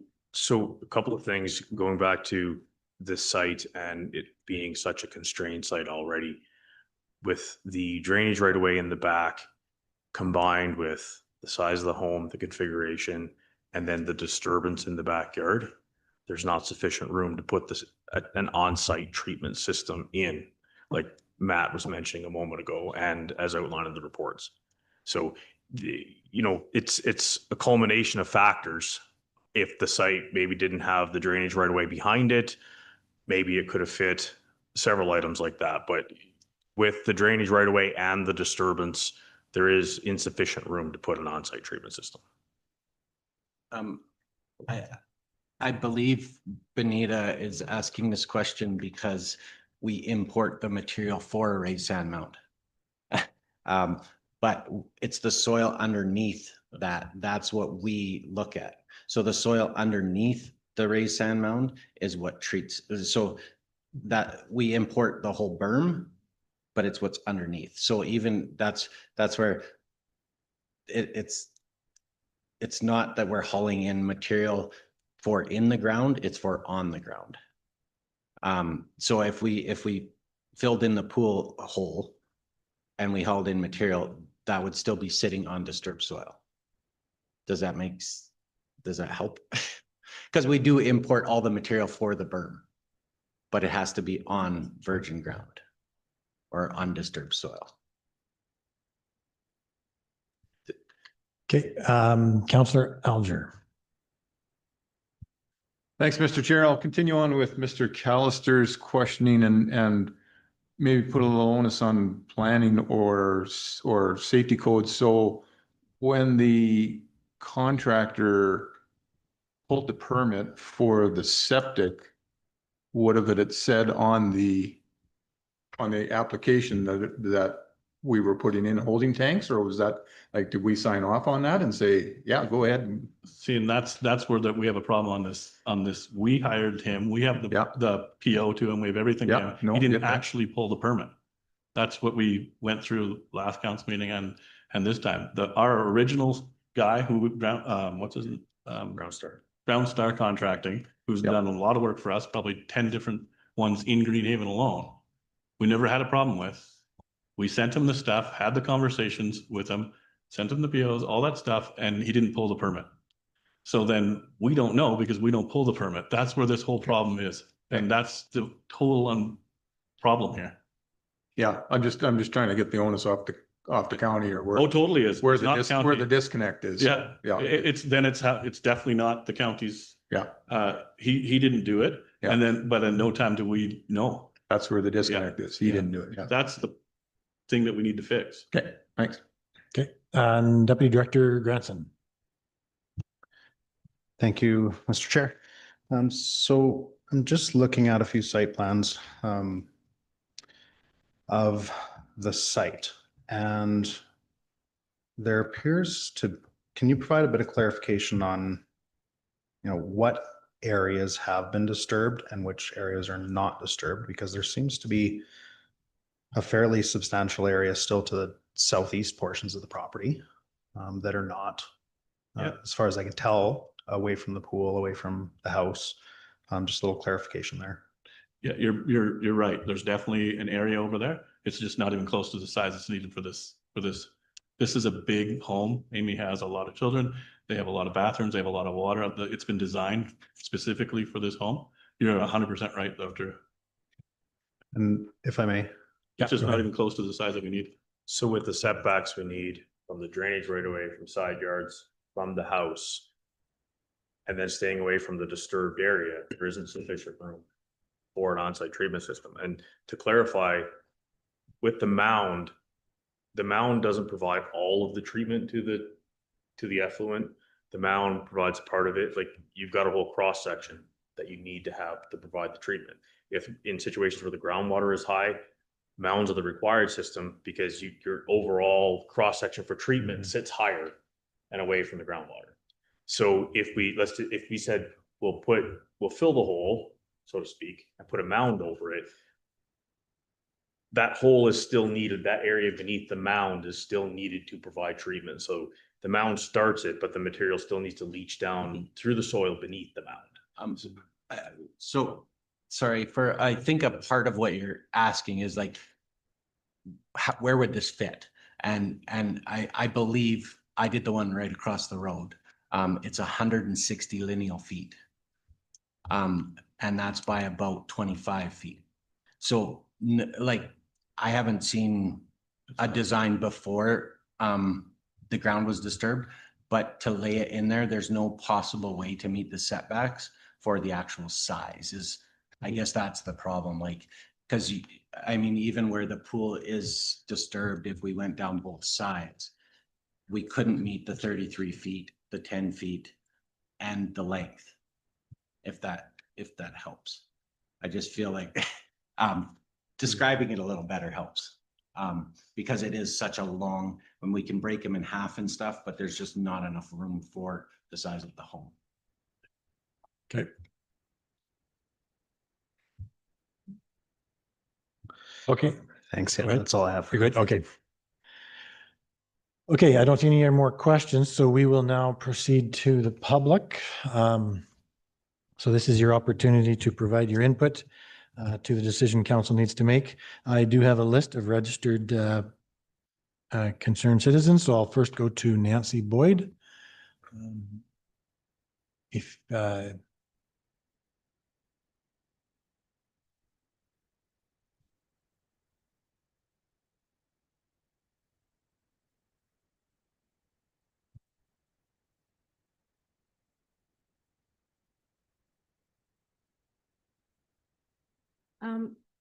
Hi, everyone.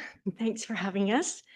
I just want to say we did not expect to move into the Greenhaven community and have huge diesel septic trucks idling for hours at a time, parked close to our house every 2 to 3 weeks. Nowhere was there mentioned that this would be a possibility in our neighborhood. Our builder was Timber Creek, and at that time, no time did they indicate that we would be subjected to this, nor was there any indication in the bylaws that holding tanks would be allowed. When it was suggested by Timber Creek, late into our house build, they were our builder, that we could have holding tanks, we were shocked. There was a worry at this time that our septic system permit wouldn't get approved before winter freeze up. Holding tanks were offered by Timber Creek, not as a temporary solution, but as a permanent one. We also have 2 other neighbors who were offered holding tanks. We did not want a non-compliant septic systems, and it's very expensive to have them pumped out every 2 to 3 weeks. So we declined holding tanks as an option for us.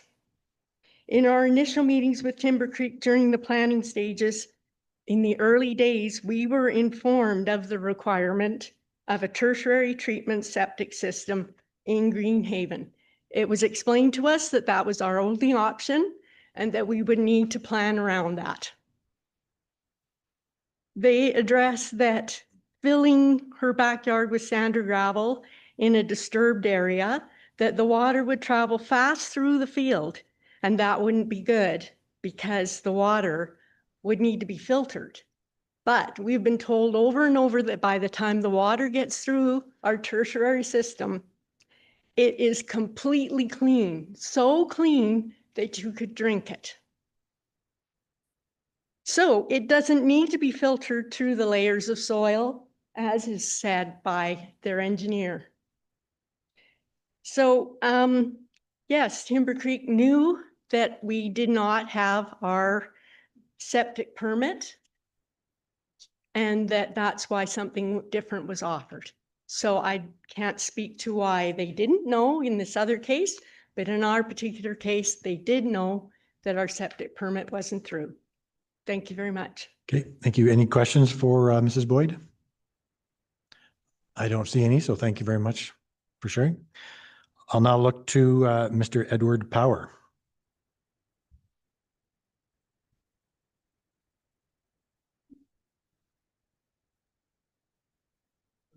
Edward, we're kind of brand new to the community. We've only been there a couple of months. When we bought in there, the developer told us probably every 3 months or so, these holding tanks would get pumped out, and we're finding, yeah, it's a lot more than that. And the trucks are parked on the road, like as Nancy said, idling for hours at a time. That's kind of, to me, it's a safety concern. We got a little 2-year-old granddaughter that lives with us, and we're quite concerned about that. There's 4 more lots, vacant lots across the street from our properties, and what's going to happen with those? Are they going to be allowed holding tanks? Are they going to be happy with the truck parked out in front of their house? So yeah, if we allow it to stay as holding tanks, then are you setting some kind of precedence that other people are going to follow? Yeah, that's about all I really have to say. It was. Okay, thank you very much. Does anybody have any questions for Mr. Power? Seeing none, thank you very much. We'll go to Mr. Robert Grill, if you're with us.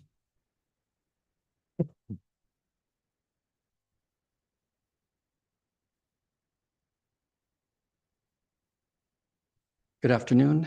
I've never been to one of these types of hearings before, so it'll be a learning experience for me. I was asked just to comment a little bit on my overall feelings about what's going on in our community. I bought last October a lot, and the house is being built as we speak. I'm just to the north of the property we're speaking of today. I was informed I had to, under no circumstances, have a tertiary septic system. I didn't know what that was back then. I do now. And Matt here installed mine, and I'm glad I have that. My concerns are the smell from the vacuum truck. I've seen the trucks in the community. Also, the diesel engine emissions, just this, exhaust, and including the noise. Apparently, it's pretty noisy running for the time it needs to do its job. The other issue is the frequency of septic tank cleanouts. I'm no expert again, but it sounds like 2 to 3 weeks with these tanks. I think my main concern is does this set a precedent for other lots in the area to be offered holding tanks? If that's the case, why are current residents, myself included, who just purchased last year, being told we had no option? Holding tanks were not allowed. We had to have a tertiary septic tank system. I don't know all the circumstances to the case here, but it seems like there was disregarding certain county bylaws or inadvertently not being permits pulled, mistakes that just happened to bring us to here today. The county, to get my permit approved, I had to agree to the type of system, where it was going to be placed, how big it was going to be. And I didn't want any holdups, so I just signed off because I wanted to get the development of my house completed in time. And lastly, I moved to Greenhaven Estates for some peace and quiet and not having to deal with excessive noise, smell, additional traffic from big sewage trucks.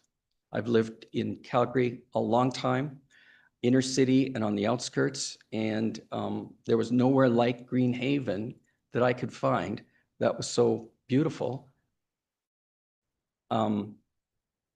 It's like country residential, living with a lot of the amenities of the city, but without all of the issues a big city has.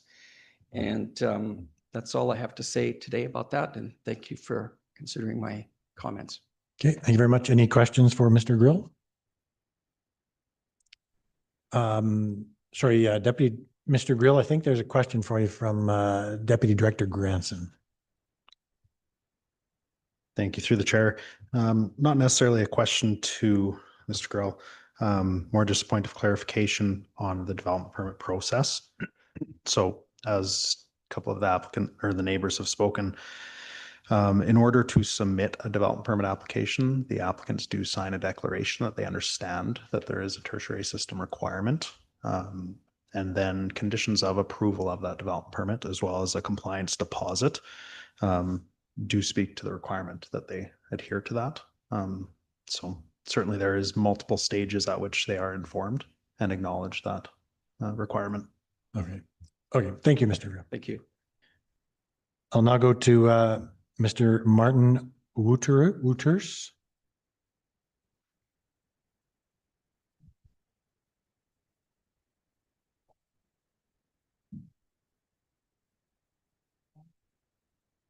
Hi, good afternoon. My name's Martin Wooters. I live in the community. Been living there for the last 4 years. I'm here today in opposition to the request. Certainly a concern from a lot of people, some people not here today, obviously. that one exception leads to another exception, leads to another exception. Currently, right now, behind our property, there are 9 starts underway.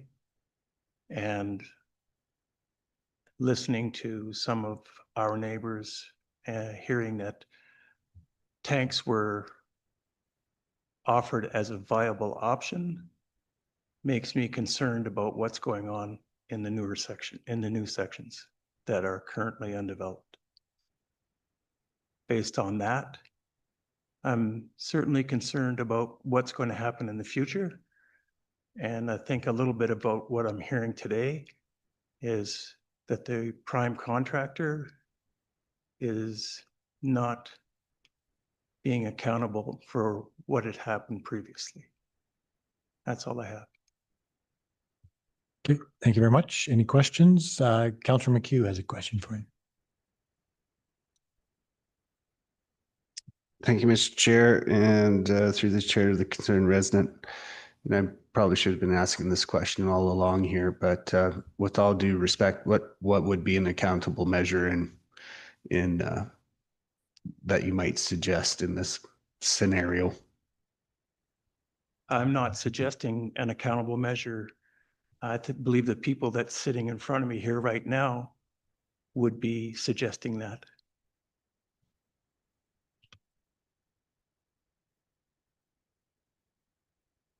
Okay. Thank you very much. Appreciate you sharing. Thank you. Mr. Darcy Janklow, I think we have a letter from you as well, but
sorry, I'm going to get that set up here. There's a few photographs that I have following the verbal presentation I have. First of all, I'd like to thank the council for allowing me to speak today. I presented at the previous hearing last February 12th and had a very similar suite of information. Based on what I'm saying today, I feel it's necessary to provide my background as I've gone into some of the environmental aspects of the potential impacts and real impacts of this. So going forward with that, I have a degree in physical geography, which is geomorphology and river systems, mass wasting and these sorts of things that are included in that, and also geology. I have over 35 years experience in the environmental impact assessment, environmental protection planning, regulatory applications, permit acquisition and compliance, land reclamation and revegetation, erosion control and slope stability, and contaminated site remediation. I've worked on projects, several hundred projects throughout Western Canada, Northwest Territories, Yukon, Alaska, and South America, anywhere from small scale to major projects, including most of the LNG projects we see on the West Coast. Also was an instructor for environmental inspection at the Petroleum Industry Training Service. That's a bit of my background for your consideration. So we live in Greenhaven Estates, Area 2B, and we built with Timber Creek, and we have the required tertiary treatment septic system, and are very happy with our home and our septic system. It's working just fine. And what I'd like to state is that this is about maintaining the character of the community that was designed under the area structure plan and its subsequent revisions. where values and character are described by wide open spaces, scenic vistas, dark skies, and air, water, and soil biodiversity. These are further described in the submission that I provided. Every property in Greenhaven has a tertiary treatment septic system and have landscaped their properties with that included.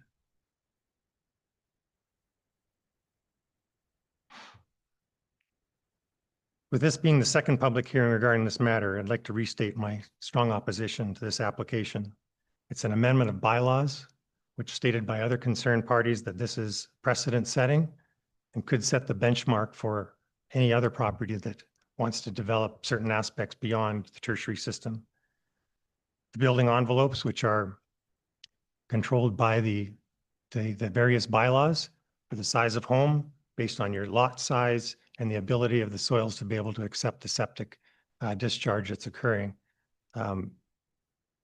Those should be maintained and looked at from that perspective.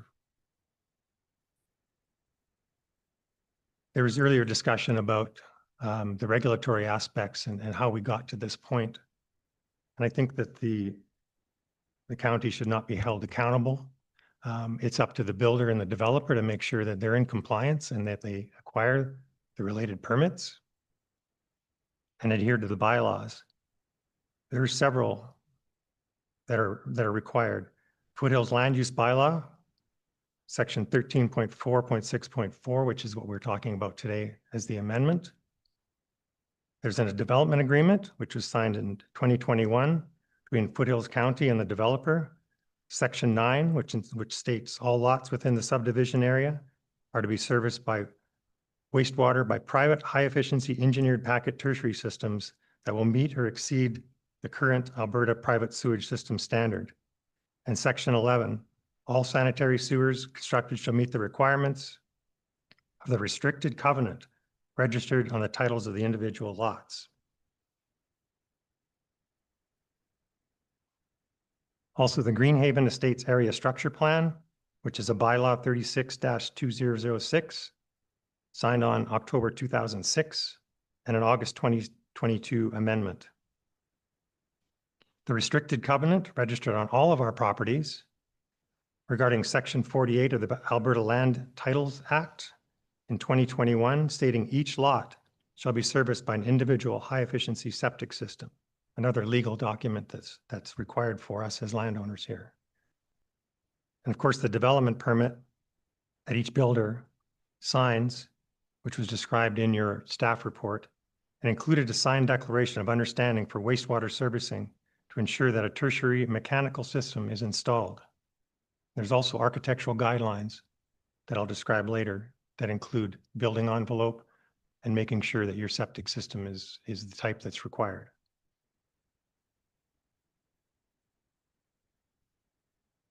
So at the time of the initial hearing back in February and of this past year, February 19th, Timber Creek Homes stated that they had built approximately 15 homes in Greenhaven Estates and continue to build homes. We're seeing that evident phase 3 and the development of phase 5. A clear understanding and adherence to these requirements would have been expected by the builder. They've been operating in this area for some time. I'd also like to add that when we were first doing the design and consideration of our build, we were told specifically that we were required to have a tertiary treatment system. And we inquired of where that was located. And we were able to shift our home in what we were wanting to meet in that side of it. So we designed around that, making sure that we included that in our property, especially because of the restricted covenant that's registered on our title. And of course, the bylaws.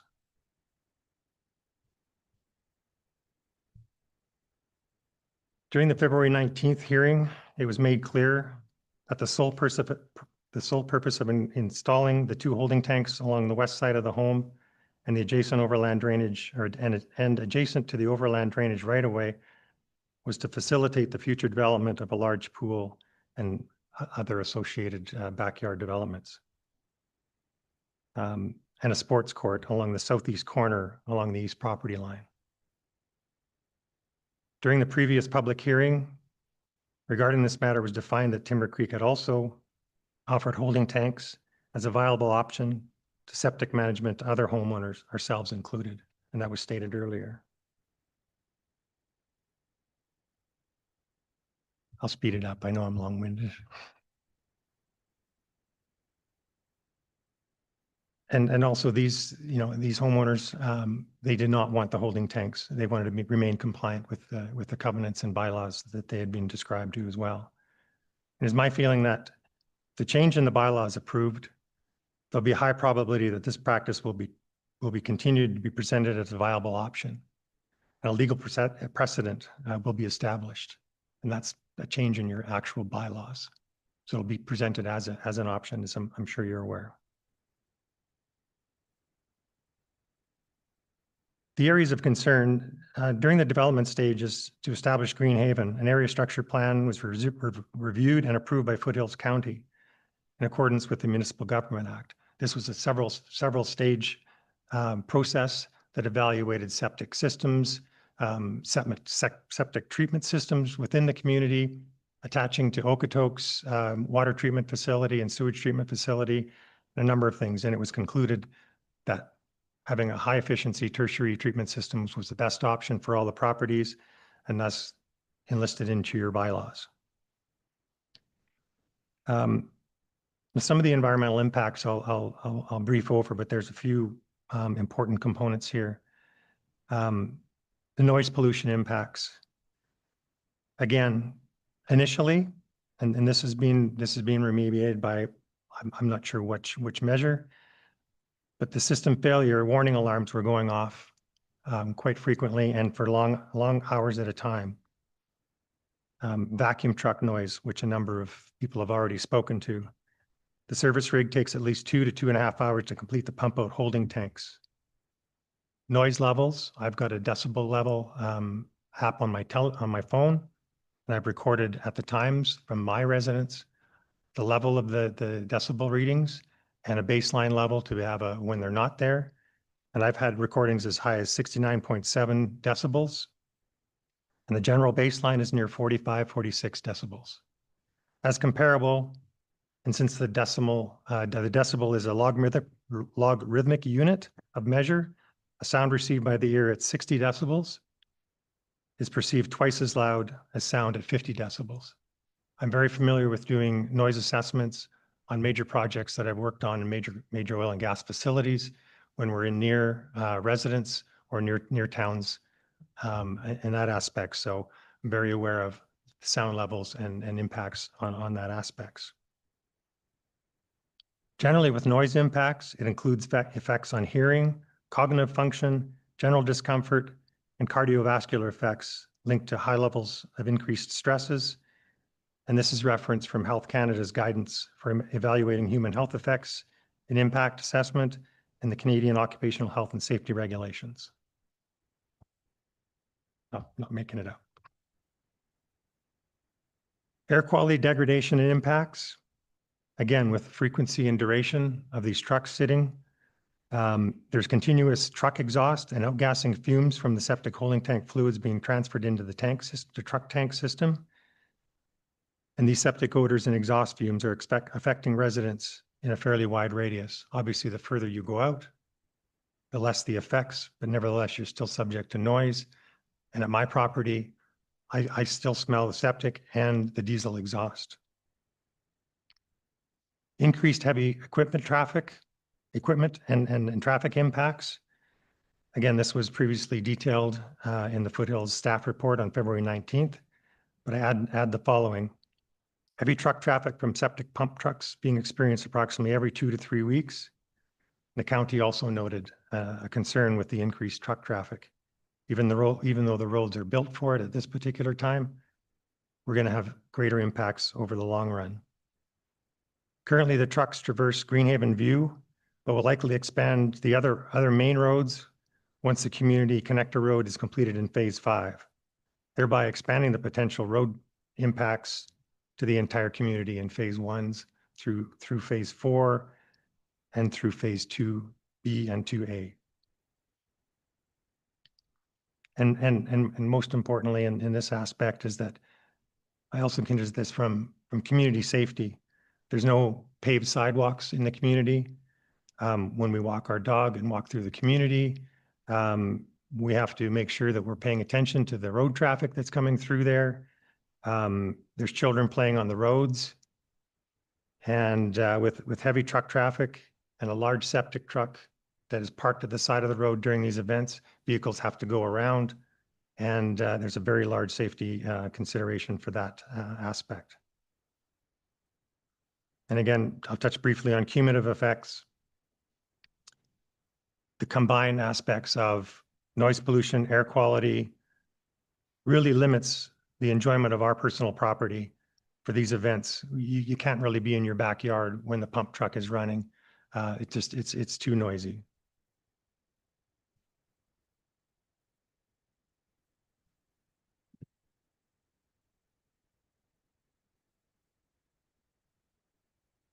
Yeah, if you're able to start wrapping it up, we are not a lot on the plate for today yet. So sorry, I'm running a bit of time. I just want to touch briefly on the aspects of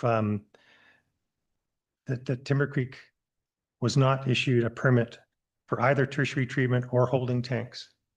I would expect that the prime contractor, being Timber Creek, would be responsible for their subcontractors' permits. They signed in a development agreement stating the fact that they are responsible for that. But now they're seeking a change in the bylaw to remedy their non-compliance. This doesn't make sense to me. In my work, that just wouldn't be an option. If you're not in compliance, you make sure you're in compliance or you're charged, you're stopped work, and whatever is done has to be remedied. So these are the sort of things that I'm concerned with. One aspect I want to touch on quickly is that the wastewater reports.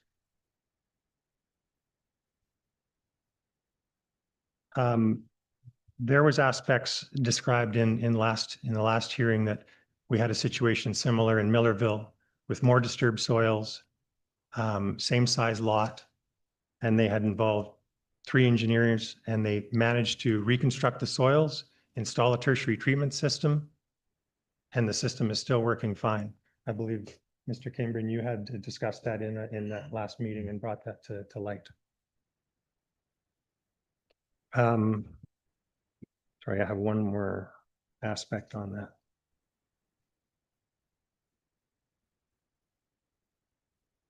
So with regards to the on-site wastewater evaluation reports, during the previous hearing, Adam Walsh from Timber Creek was asked what the applicant would do if this was refused. He stated that they would get engineers involved and put in the tertiary treatment field.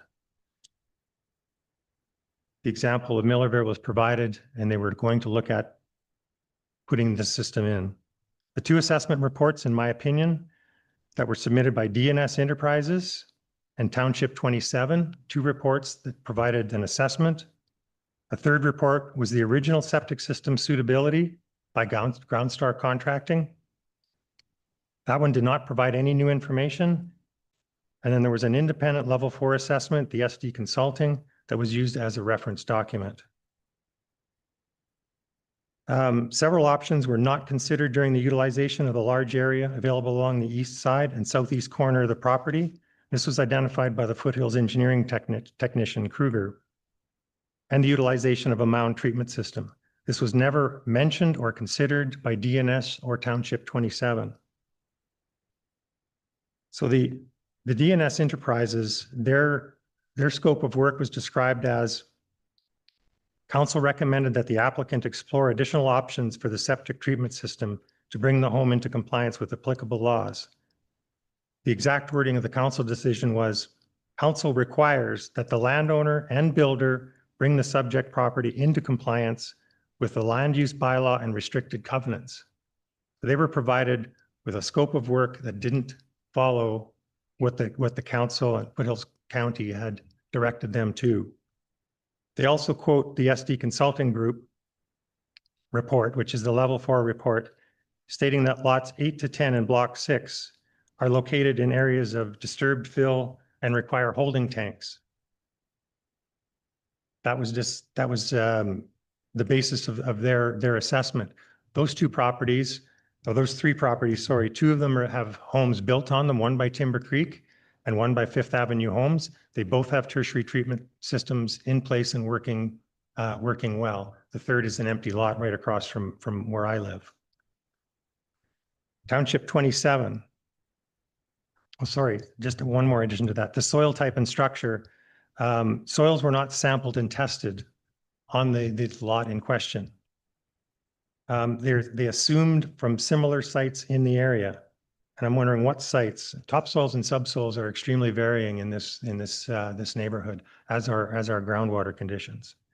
Township 27, scope of work, requested to review the history, pertinent documentation, and facts relating to the sewer system. There's no specific, what can we do to remediate this? It was a paper review of what was already there. They also referenced the report that said that tanks should be put into the three lots that currently have septic systems in it. So a basis of, well, they're basing it on this report, which that's actually not happening. The rest you can, is in my submission. If we just have a few minutes, I've got some slides showing the area in the tanks. If Okay, yeah, if we can go through fairly quickly, that would be. Sorry, yes, thank you. Just trying to get this to the slideshow here. Okay, if we go, yeah, I can't go full screen on this. This just shows a smaller. There we go. Thank you. So the first image I show is the size of the septic truck, the semi truck that is used for pumping out the tanks every 2 to 3 weeks. These are the actual tanks that are installed. Sorry, they're a two-part tank. The base and the upper platform with a seam in between, which brings to question the stability of these over the long run. This slide shows the drainage right of way between the homes, one in spring runoff and one in midsummer. This was during the big rainy period that we had this year.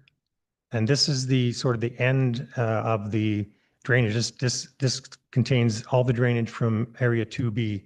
So it goes between the properties, through the right of way, and then along the back of the property, which I discuss in groundwater considerations for the slopes of the environmental reserve behind. You can see the septic tanks installed immediately adjacent to this right of way, quite close. If there was a spill, either during removal of the septic or sewage, I should say, from the tanks, or a failure in the tanks, it would go right into the overland drainage and into the community and the wetlands. This is an image of the environmental reserve immediately south of the property. There's an erosion channel that's been long-standing and coming from the edge of the fence line. There's also active slumping on this slope and visible erosion. So here's the photo on the left is a picture of the slumping immediately below the property. And this is the drainage channel right initiating from the overland right-of-way drainage down into the creek below. This is the top of it right by the fence line.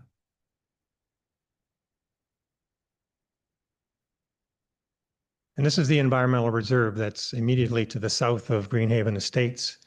There is a water course at the bottom of this environmental reserve with an active riparian zone, as you see to the right.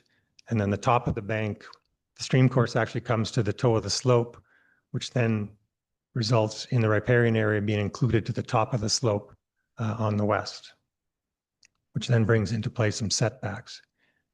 Here's an example that we utilize for determining top of bank when assessing the riparian management zones. The bottom left indicates the top of the bank in this situation.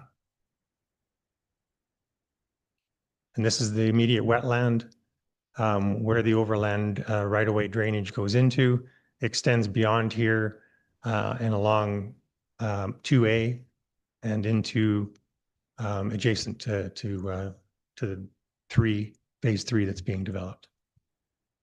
That's all I have. Thank you. Okay, thank you very much, Mr. Jenko. Is there any questions from council or administration? Councillor McHugh, go ahead. Thank you, Mr. Chair, and through the chair to the concerned applicant, just look at the riparian matrix setback for the municipality. I completely agree with your BC ministry. Are you hearing me? Yep. I agree with your picture of the BC ministry. That's how the BC and the Alberta governments measure it. It's not how a municipality measures it. I see. Well, you've got your setback matrix that describes a 30-meter setback from the top of banks. I have. That's what I'm referring to, but that's not how a municipality does it. Thanks. Okay, thank you. Deputy Revol. Sure. Thank you for your submission and your time with us today. Thank you very much. Just have a question. You had shared some of your experience with us, and I just wondered, do you have any experience with remediating a failed septic system? And then have you followed up with a project after it has been completed? I don't have experience with septic systems. I have examined the community. There are a large number of septic systems, both with mounds and surface level or ground level treatments. There's been no failures. They're adjacent to main drainage right-of-ways managed by the county and the roads.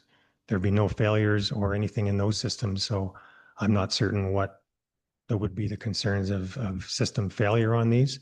And that with the tertiary discharge after the tertiary treatment, it's essentially drinking water, albeit I'll pass on drinking that water, but it's considered drinking level water. It's not raw sewage. Thank you for your comments and your presentation. You're welcome. Okay, thank you. I don't see anything else, so thank you for your presentation. Appreciate it. Brian and Michelle Rasmussen.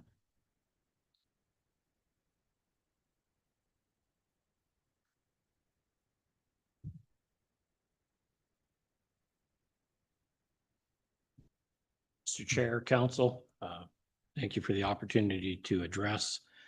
No, this is not my notes. I'll keep brief in respect to your time and the lengthy hearing and try not to repeat anything that you've already heard.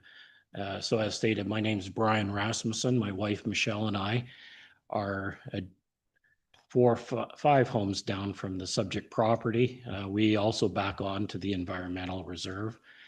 And we built with Timber Creek Homes and took occupancy in March of 2022. Interestingly, in that process, if I can add just a few particulars that you have not already heard, is that we were advised absolutely clearly by our builder that a tertiary septic system was necessary. In fact, to the point that the builder took payment thereof as part of that build and provided obviously to their subcontractor. The process was absolutely clear.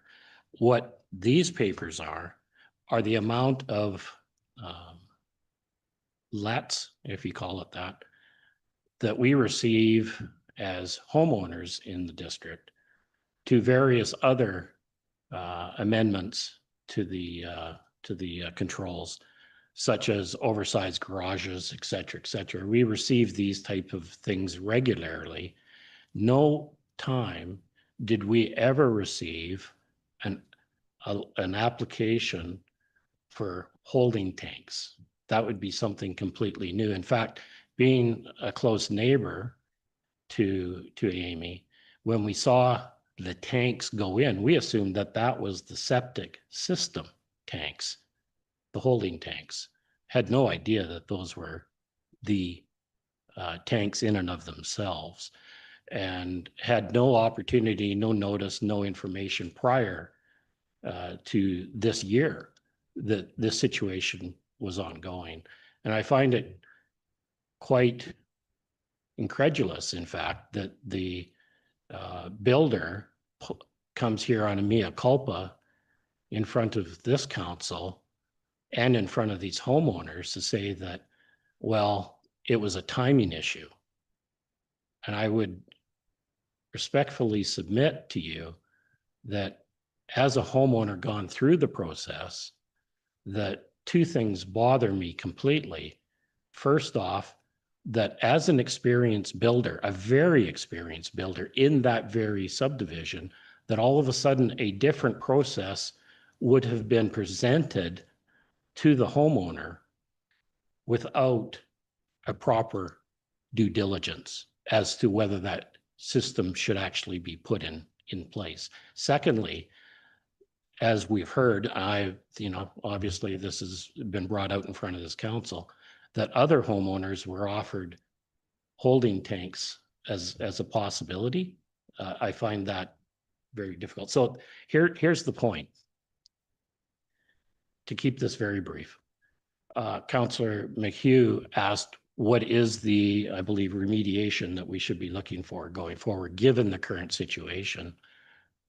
You have before you lots of experts and experience on dealing with these septic matters in our district and elsewhere, I'm sure. Perhaps another party has to come in to find out if there is any opportunity to, in fact, with whatever engineering is required, to put in the tertiary septic system now. Now, I really feel for Amy Dunham and household of the situation. They came in without any malfeasance in this process. They asked their builder what they could and couldn't do. They're now sitting in this situation, and that's very unfortunate. I hope they can keep their pool and whatever other thing. But if a sports court or a pool house or part of a pool has to be amended or removed from the plan to make a third party independent new assessment of a tertiary septic system a possibility, unfortunately, if that's necessary, it's necessary. All of us have gone through the same process. I have my landscaping built on these same principles that we were told were required prior to taking occupancy and after occupancy. And maybe I want a pool on my drainage on the back of the against the back of the environmental reserve and the drainage area, etc. But I don't. And I don't think we should be making one of exceptions. I hope they can do what they want to do, but let's not create precedent, and let's not acknowledge the fact that this process, we shouldn't be here today. This is completely meaningless, given where the experience of all parties are coming from in this matter. And I'll leave that with you. Okay, thank you very much. I see a question for you, Deputy Reeve Ould. Oh, that was from previous, sorry. Okay. I don't see any questions, so thank you very much, Mr. Okay, Rasmussen. thank you. We'll now go, we got a few online. Cam Teskey, are you online? If you can unmute yourself and proceed. I'm online. I don't have anything to add beyond what Brian and Darcy have said. Thank you. Okay, thank you very much. We'll now go to Chris Crawford. I see you are online. You can unmute yourself and proceed. Yes, I'm online. Thank you. Yeah, thank you to the chair and council for taking the time to hear our concerns on the matter today. I live in Greenhaven, Estates 2B, and I have the tertiary septic system that's compliant. And yeah, before just jumping into some of my concerns, just want to say I do feel for the homeowner, Amy. It's a very unfortunate situation to be in, and we do rely pretty heavy on our builder and in the county for that matter during the build process. So definitely not a good situation to be in. I echo a lot of the comments that have already been presented to the council today. So I'll just be mindful of everyone's time. I won't go through all those again. I've been kind of updating my notes as we've gone along, but I did want to just pick up a point that Timber Creek had mentioned earlier, that they have taken steps to ensure this doesn't happen again. And I'm not sure what those steps are, but I do thank them for recognizing that and taking those steps. But I want to highlight the fact that it's important to know that Timber Creek isn't the only builder in this area. So what assurance do we have that this won't happen again if it's another builder? And who's ultimately providing that assurance? Very concerned that another builder could look at this as a loophole for future developments, and one could simply ignore the rules and ask for forgiveness later. One of the items I can't remove that's already been talked about several times that I have to highlight is safety, health and safety concerns. As previously mentioned, our roadways do not have sidewalks or shoulders. So as being a parent, I'm very concerned by this because our kids either on their bikes, walking bikes, whatever, they're on scooters, have to go into traffic on the other side to get around the vac truck. And when you see the pictures, like, it's not a vac truck, it's a full semi truck, and that would take up a significant portion of the road. So my opinion, increasing the frequency of transports will increase the risk to children on the street. So if approved, what will be done given the Foothills MD has already made reference in the opening presentation that the tanks weren't allowed because of safety concerns with having large industrial traffic? So if approved, who's assuming this liability now? And I think that wraps up my questions. Okay, thank you very much. Any questions for Mr. Crawford? I don't see any, so thank you very much for sharing.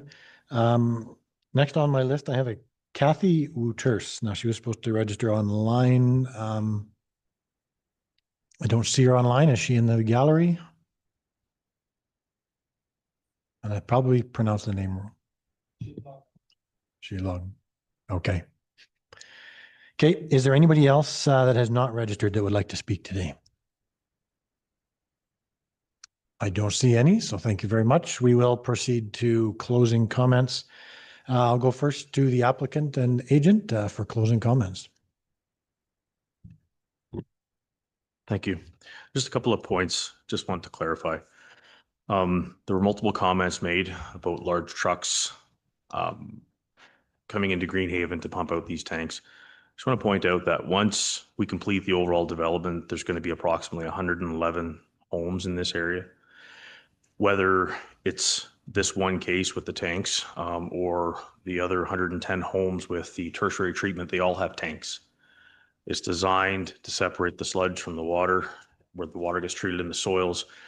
Each of these homes should, I say should because it'll depend on their use and their own maintenance, but they should have their tanks pumped out on average once a year.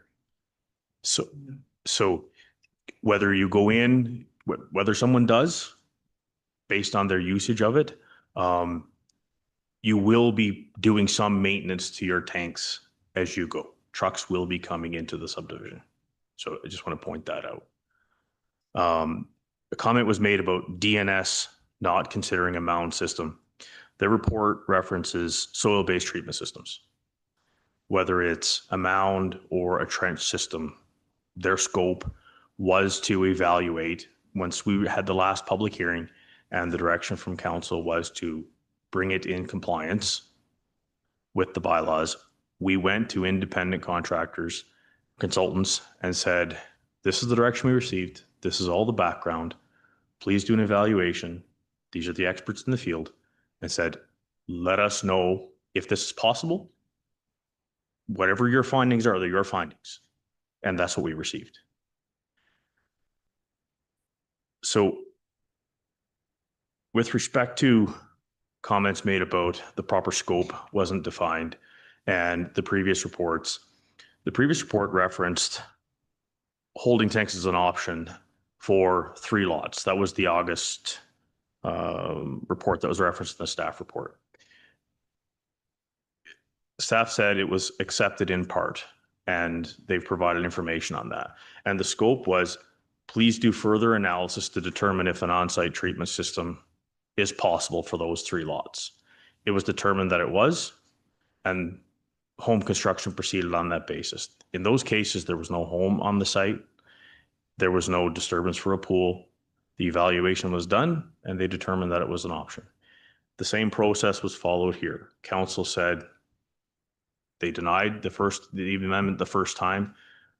Please go bring it into compliance. We did the same thing to see if there are options. We were told there's not. So we've got a situation in front of us where we need to resolve it. We've talked about policies that we have in place. Timber Creek requires permits from everybody.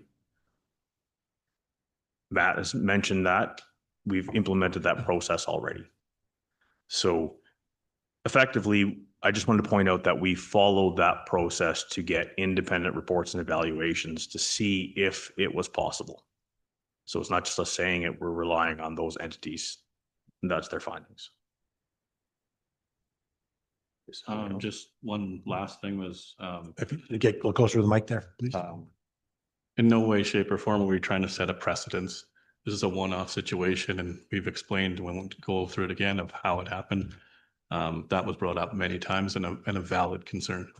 We're, as the developer, I know through architectural control submission, we're now reaching out to the other builders on ours. I can say, yeah, we've already done this, as everyone that even, wasn't an option. Many people have stated that in their comments, and from what we've learned today and from what we've learned from all of this, it is not an option for Timber Creek to add these. So it's not shouldn't be a concern on a go forward basis, because none of them have been designed with that system, period.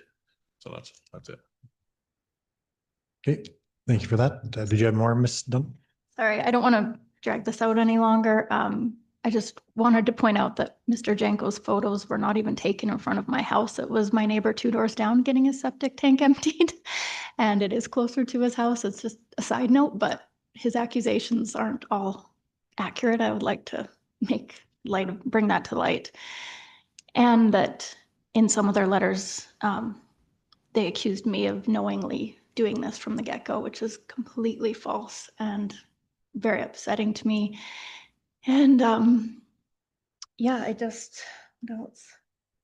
and him snooping around my yard is freaking me out too, because some of those pictures were of my house and yard, and some of them that he claims were my tanks and my house weren't. So they're completely inaccurate, and maybe I need a restraining order against this man. And anyway, I just hope to resolve this as soon as possible so that I can complete my yard. I want everyone in the community to complete their yards and have a beautiful neighborhood. And unfortunately, my yard's been on a freeze and I've completely abided by that. And it's just been a really long time. So I really am grateful to come to a decision today, and thank you all for your time. Okay, thank you for that. I have a question from Councillor Alger. Thank you, Mr. Chair. Through the chair to Mr. Crawford. So I'm looking at an overhead map of Greenhaven. And as I can't remember the next phase, but as I look down Greenhaven View that goes past Miss Dunham's place, and then there's a section between there and the town of Okotoks line. Is there another row of lots scheduled going there? Is that the next phase? Phase 5. Okay. They're all sold, and every one that we've done, I think don't hold me to it, but probably 90% of the houses in phase 5, and they're all with a tertiary system. Yeah. Where I'm going with this is there an option for perhaps a pumping system to go to a main lot for a septic system that would be attached to her house? To Miss Dunn's house, sorry. All of the lots and are all sold. Yeah. Okay, thanks. Okay, thank you for that. Any other questions, Deputy Revol? Thank you. If I recall correctly, in our last hearing, you did mention that there's piping that goes on from the house to the tanks. And would you speak to what would have to be done if that piping had to be changed, both inside the house and outside the house? What impact would that have on a project to put in a tertiary system somewhere else on the property? Unless it was put in right up at the front yard. Well, we'd have to disturb the soil next to the house, the wheat tile, all that stuff. The tie-in would be the same. Essentially what we're saying is there isn't a viable option. There's no room. I understand, but I thought there was also an impact to the home where it's exiting out the front to go into the septic tank. So to exit out the back would be a challenge. Oh. She's saying since it's coming to right there, would it be hard to pull it back to the house down? Well, the whole basement's developed, but the pipes are outside. We could access pipes from the outside, and they are going to a holding tank. Again, that whether it's a pump out tank or a tertiary tank, we'd still need a tank there, so we'd still tie into them. Facts on this is there's just simply not the size. Thank you. I appreciate that answer. Thanks. That's everything for now. Okay, thank you very much. I'll go to Planning Officer Cutler for your closing comments. Thank you. I wanted to speak to Chris's question. What assurances do we have that this won't happen? Previously in Greenhaven for phase 2B, prior to the approval of phase 3, we had the single declaration from the applicant stating that they were of the understanding that the tertiary treatment was required and was signed on this application. Since then, we have implemented that the applicant has to sign it, as well as all of the landowners on title, and these have to be commissioned. So this isn't just something you can sign willy-nilly. It has to be commissioned, so it is a full declaration by all landowners, so they know what's going on, and the applicant or the builder.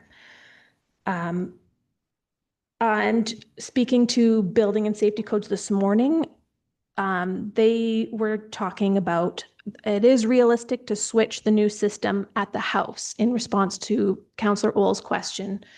I obviously am not a professional. I can't speak to the field aspect of it, but as far as like at the house, there would be no reason why they couldn't switch. And that's all I had. Okay, thank you very much. Councillor McHugh, I believe, has a question.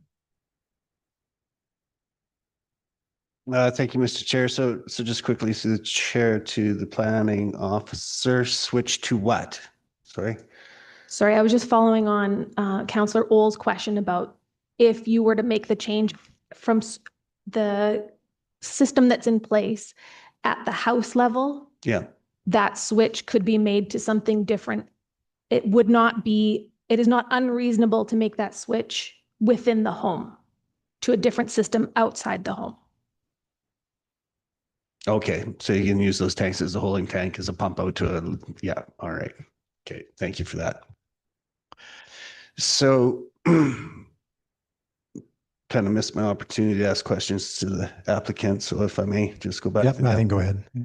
So through the chair to the applicant, and maybe this is to the applicant's engineer, we've been looking for a soil-based solution here.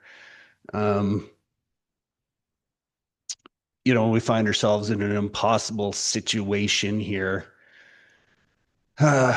Is there, and we have a professional engineer here today, is there a system that is not soil-based that could perhaps address the situation at hand? I'm kind of taking it from what was said here earlier that our request from February was for a soil-based. Is there an above ground small sewage treatment system that would work in this scenario, or?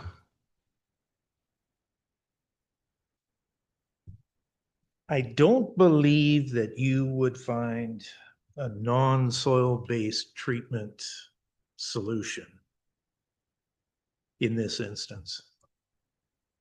I don't believe you'd find one.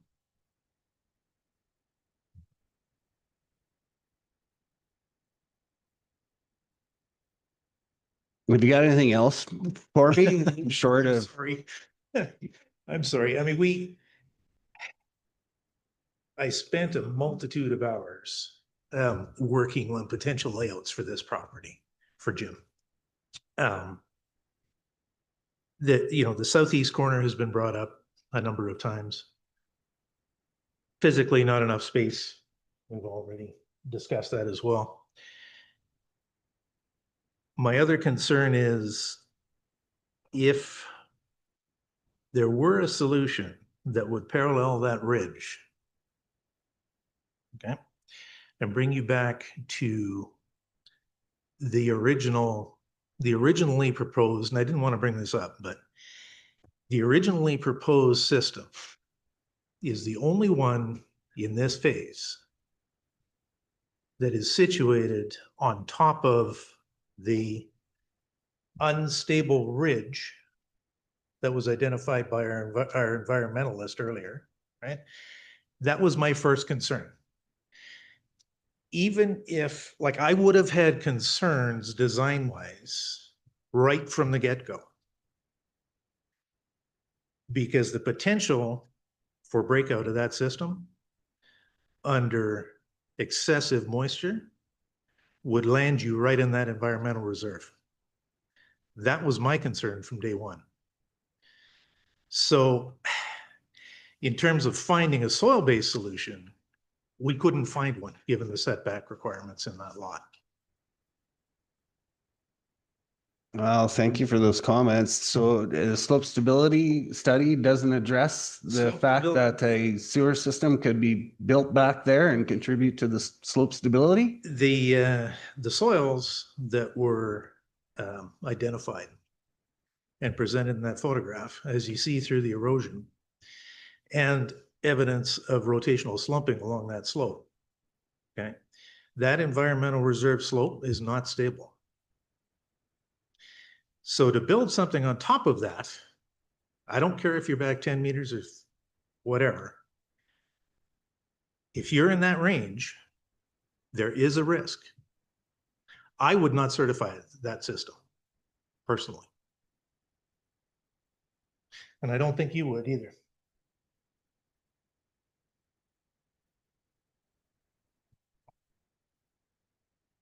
Okay. Deputy Reeve-Ohl. Since we're hypothetically talking about solutions and we're trying to explore how we move forward, if we were to boundary adjust the property and give them more land at the back and wasn't encumbered, would there be space for something if you were to stabilize it, but not change the soil composition at the very back? So just thinking outside the box here.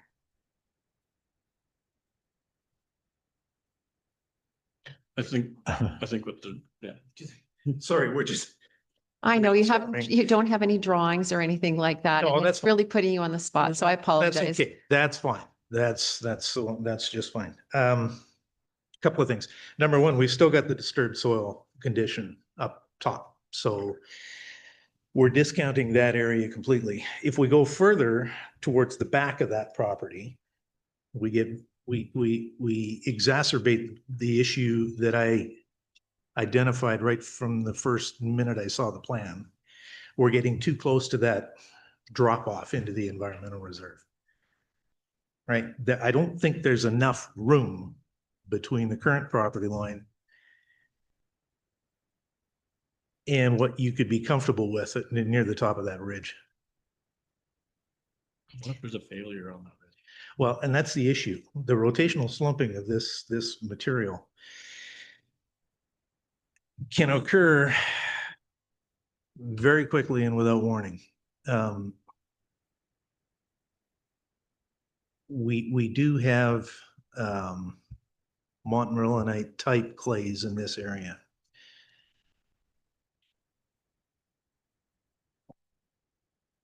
That would be way out at the edge of what might possibly potentially be feasible. And you But mentioned you'd this, be looking at re-engineering that entire slope. right? And then you said the others that have been successful are about 160 feet by 25. Was that the measurement that you had shared with us? Whatever that was. Okay, so it's just a thought, like there's no other place on the parcel, but is there something at the back and undisturbed? But then, you see even the channel that's there. And then you saw the water running, that Yes. it's identifying an issue, which you add more to it. And then you have an issue with stabilization there. And that is my concern right there. Okay, okay. The photographs actually demonstrated quite clearly what my personal concerns were right from the beginning. Okay. With this place. This is a very unique property in this phase, a very unique property, given the constraints. The outfall to the environmental reserve, the very steep sloping in the back, the erosion potential, the disturbed soil now at the top of the slope. and physically not enough room to do, whether it's a mound, whether it's buried, whether it just doesn't fit. All right. Well, thank you for exploring that idea. I appreciate it. Okay, thank you very much. Any other questions from council or administration? I am not seeing any, so I will close the public hearing. Should you wish to view council's deliberations and decisions on this, you're welcome to remain in the gallery, or you can watch the live meeting link that is found on the county's website. Otherwise, a decision once made today will be ratified in 2 weeks' time, and that decision will be sent to you. So with that, thank you very much to everybody for attending today and contributing. I appreciate it. Council, why don't we take a 5-minute break? I think we've earned it.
Thank you and welcome back. Why don't we deal with this public hearing at 1:30 while it's fresh in our minds? Dunham, page 29 of our council agenda.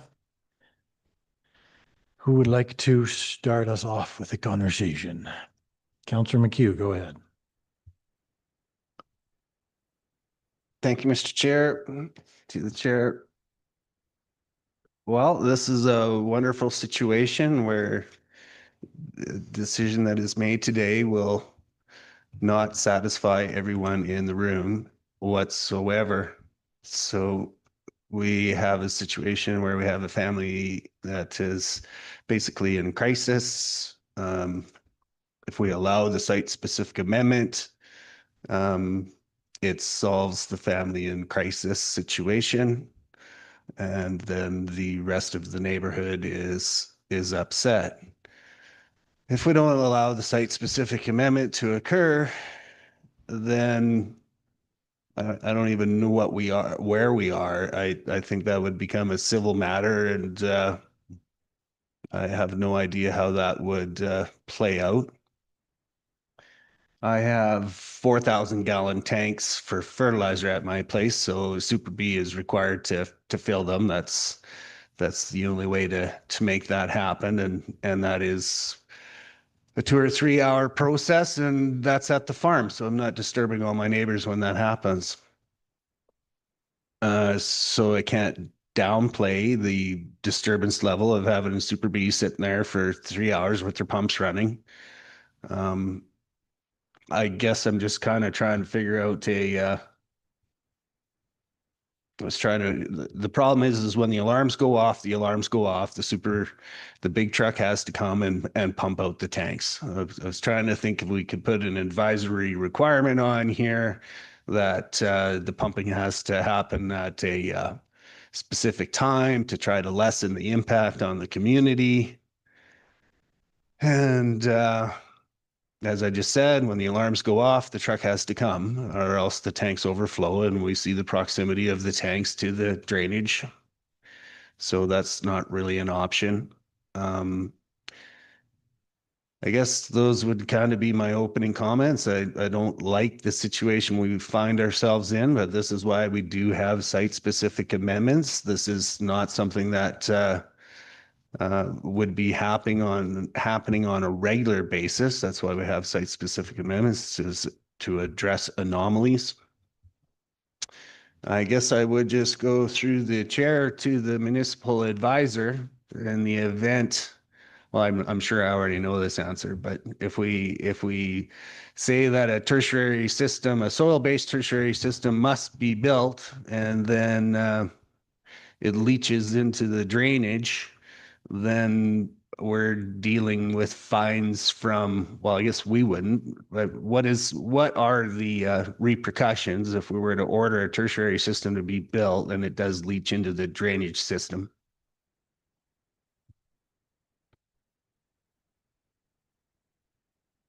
Well, certainly if there was no sign off by a professional with respect to the installation of the system, then the onus would be on the municipality for taking, how would you say, that position, that the system had to be put in that way. So it would be an interesting predicament. I agree that they could go to other professionals, other companies, larger engineering firms who may have dealt with these type of situations that could design a system that would also not impact the environmental reserve that is next door. You might do some geotechnical testing on the environmental reserve to see if the system could infringe on the environmental reserve. The act now allows council by bylaw to allow certain uses to happen on an environmental reserve. Whether that particular land would be able to support a system, I cannot say. I'm not an expert in that area, but I mean, there are certain geotech tests that could be done to see what the risk was of, the house wouldn't be at risk, but certainly the field could cause some issues with slumping of the escarpment there. I don't know if that helps, but anyway. Okay. Yeah, sure. Thanks. Nothing further. We'll just hear what the rest of council has to say. Thanks. Okay. Rest of council, Deputy Revol. Well, first of all, thank you to everybody who came out. Everybody shared their perspective, very heartfelt, and certainly we understand that the applicants here today are here because they have been very honest in that they applied for a development permit and it brought them here today. So they were following the guidelines and found an error. And so we're trying to uncover, figure out where to go with this. And it's not an easy situation. So just to thank you to everybody, because we're here to try and figure out a way forward. So the first thing I thought, well, is there any other thing that the county is aware of in relation to septic rehabilitation? That there was the Millerville example used, but is there anything else? Is there something we should pause to look into before we make a decision? That was one thing that came to mind. The other is possibility of mitigating the pumping, and it just with 10,000 gallons, I don't know how you would mitigate that. I don't know whether you stagger the tanks, but we didn't ask that during the hearing, so we can't find the answer to that. We just know it's going to take a big truck and it's going to take time. And so the consequences of that are the fumes and some smell. So is there a way to mitigate that? And then one of the citizens also brought up the issue with, if we approve this, is the county then liable for a safety factor? And then it also begs consideration of all the other construction going on, as well as all the other vehicles that are related to pumping out the tertiary systems. So we have to have a real realistic look at that, whether there is an impact and what that is. But certainly this particular system has more impact because of the frequency. So that was explained to us. We were looking at the potential for the backyard and heard from our experts today as to whether that could be done. We have a hole there right now, and we have the water draining. So we have a environmental reserve based on the slope. We have the water pouring through, draining off of the whole development, and you can see that it's channeling and it may have an impact. Like there was a lot of rain this year, so it's a good test case for what 100 millimeters at a time would look like and what would happen to the slope and the backyards and the whole area. So it's going to test it all out. And in that, it does beg a question about whether putting a swimming pool is really appropriate in the back because of the weight of the water and the pool and the additional building. So unless it's so anchored into rock, and I don't know if there's rock underneath, question would be about whether that should go. Just an aside as you think this through. And then that led me to another thought, which was, is it more appropriate to have the weight of the water at the front of the yard where it currently is? And that's in regard to looking at what is disturbed in the back. The system may or may not be able to be built there, regardless of whether a pool goes in. So just a lot of questions have come out here, which I don't know if we have the answers. We certainly have the professional opinions that we reviewed today that said that there's not enough space for a system according to what has been installed throughout the area and from the experience of those who have provided that to us. And it's a stamped report as well. So I do have a lot of questions still and some thoughts just moving around. I would look forward to other comments and just wanted to share that to start. Thank you. Thank you. Anybody else on council? I'd be looking for some sort of direction in terms of where people want to go with this. Councillor Kendall, go ahead. There was mentioned there was a similar situation in Millerville. Does anybody be able to speak to that? I'm hoping Municipal Advisor Reva Cameron might know a little more. The situation in Millerville on the Millerville Ridge, not Millerville Ridge, sorry, Millerville Landing, was the homes are on quite steep slopes, and the builder had disturbed the soils, and but eventually an engineered solution was provided, and to my knowledge, to this date, it is still working. So it was a field solution. They also have the upgraded septic tank treatment system as well in Millerville, because they're on similar size lots, but on much steeper slopes. But of course, downflow from them is the road, and then a piece of farmland, and then the reservoir. So that's what took place in Millerville years ago. We'd have to look up the exact date, and that was one instance where a solution was found.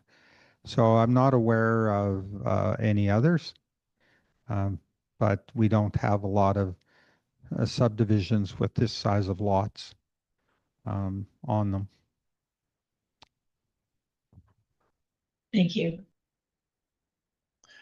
Thank you for that. I guess just as I'm looking at this, and I mean the risks, the liabilities on either side is very difficult. Between a rock and a hard place is exactly where we find ourselves. I'm concerned about that bank, as we saw the pictures in the sloughing, and if we do force a system back here that maybe works, maybe fails, and goodness knows when, are we going to start having issues with that bank and causing trouble that way, and the broader risks that come with that. So I'm certainly concerned with that piece.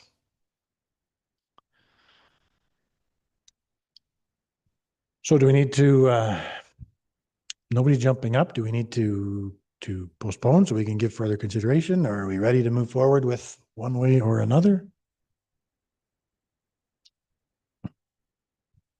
Everybody is so quiet. Councillor Alger, you pressed your button. You're up. Did I by mistake? Sorry. Fat thumbs. Thanks, Mr. Chair. So lots of disconnects that I'm hearing, between the builder and the contractor and perhaps the county. And I'm not sure which way this needs to go, but GroundStar definitely is the guy at fault. Let's just put that out there, that you didn't apply for a permit, you didn't pull a permit, but how does an entire house get built, people move in, and all of a sudden we find out that there was no permit pulled for the septic? So if that was handled at the first, that we wouldn't be in this situation. I guess the bottom line, the 4 lots on the edge of the ridge here probably should not have been built in the first place, with the issues that we have with the slope itself. But again, we're here now. If I wasn't concerned about the slope as much as everybody else is, I would make GroundStar put a system in and put a lifetime warranty on it. But again, you can't force things like that. Those things don't work. Those guys go out of business. They change their names. They come back under another name, and life carries on. So Mr. Hahn said that at build out, there'll be 111 homes in this community, of which every one of them will have to have a tank suck out at one interval or another. I don't believe it needs to be every year. And I think most people in the gallery thought that. A lot of these people are just, two people, retired people in their home. There is some families' homes in there, but, not every year. But, there's, say, in a given year, there's going to be 50 septic trucks running through that community on top of what's happening at Mrs. Dunham's. So yeah, I don't know which direction to go. I mean, we have a system that is functional and working. It is against the regulations. And all the people that were in the gallery, and there was 8 of them, and I'm saying 8 out of 111 in the area, or they're not all sold yet, but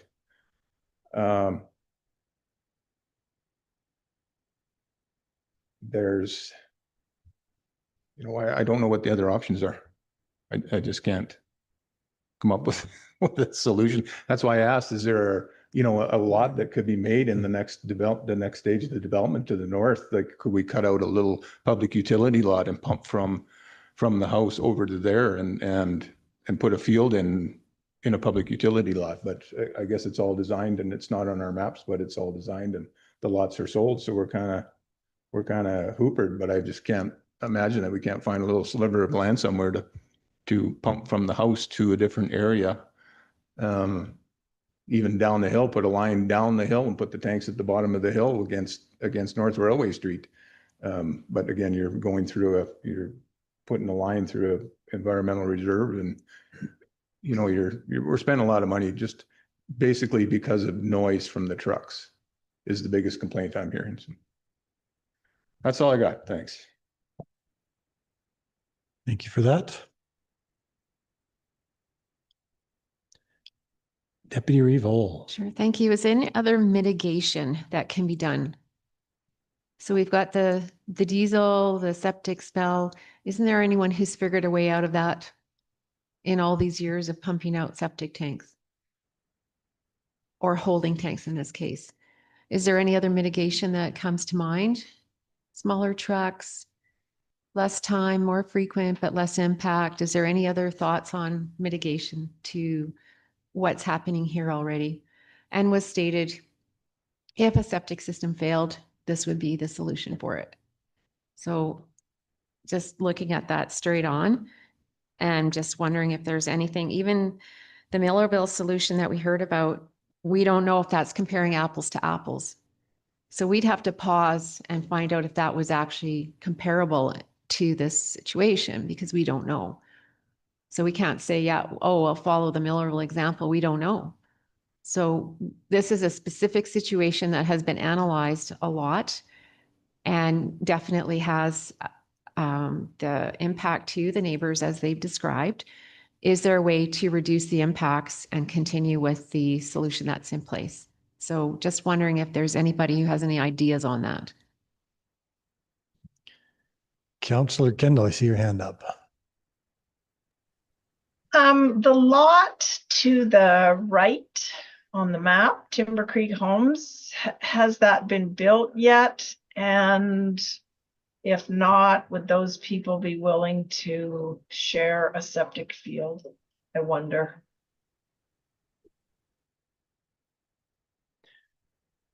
Yeah, it's too bad. I guess we could have asked that at the public hearing, but we can't at this point in time.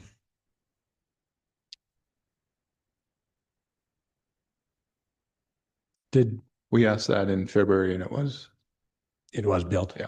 Okay. Okay, where do we want to go? Councillor McHugh. Thank you, Mr. Chair. Through the chair to the Development Authority, what have we got for a difference here on option number 1, approval, and option number 2, refusal? The still ends up the same result.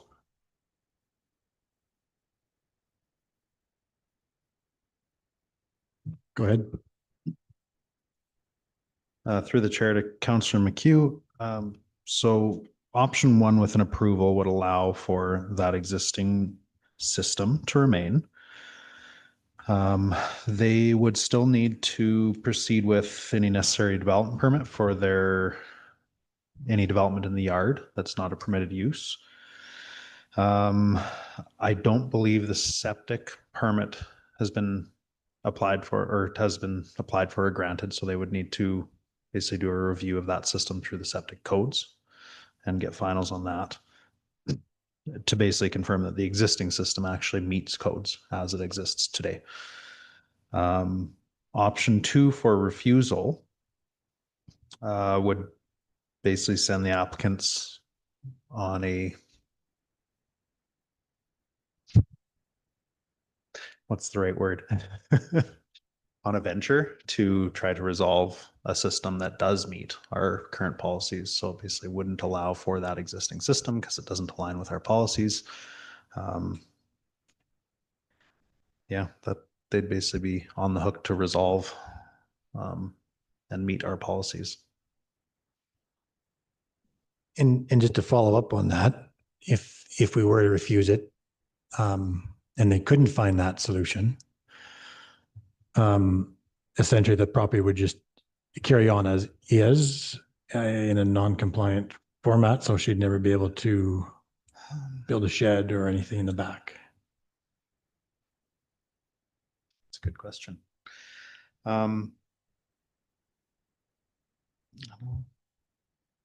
Looking at Advisor Reva Go Cameron. ahead, Mr. Reva Cameron.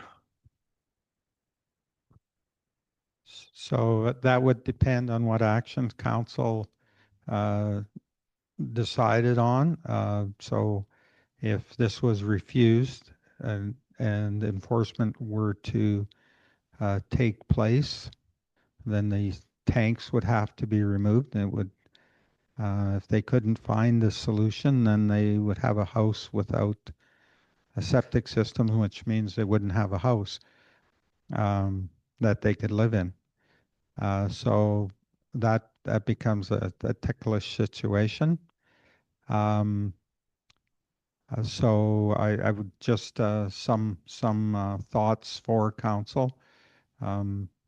Council could authorize staff to obtain a quote from one of our engineering firms to evaluate the slope and the ER for possible acceptability of the septic system.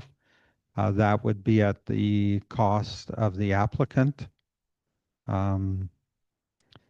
So that's we have 4 engineering firms, so we could obtain prices from all 4 of them. That would then answer that question if it was possible to put the septic field on the environmental reserve or partially on the environmental reserve to give them a bit more space. So that's one. The other thing I would mention, and I know council is not supposed to consider restrictive covenants, and I have not seen the wording of the restrictive covenant, but even though the municipality might allow the tanks to be in place, that may not be the end of the situation for the individual landowner, in that the adjoining residents or any residents in there could apply to the courts to enforce the restrictive covenant.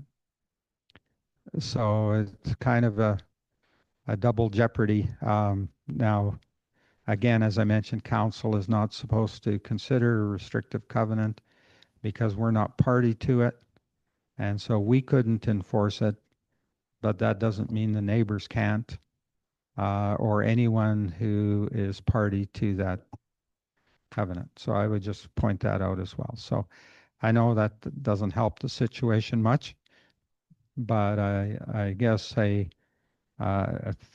thorough review of the possibilities by a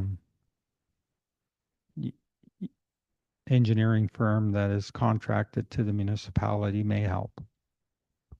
Okay, so just to follow that line of thought, if that was the direction council wanted to go, what would be the process? We'd give first reading with a condition to that end, or would we? I would suggest you would postpone, because I think it would be that you would have to reopen the public hearing to consider the information and give the applicant and the neighbors an opportunity to speak to that. This is not a hearing for residential development per se subdivision. So I'm not sure we're bound where you can only have the one hearing. But that CAO Payne may have a different opinion. I'm not sure. Okay, thanks for that. I'll go to Councillor McHugh.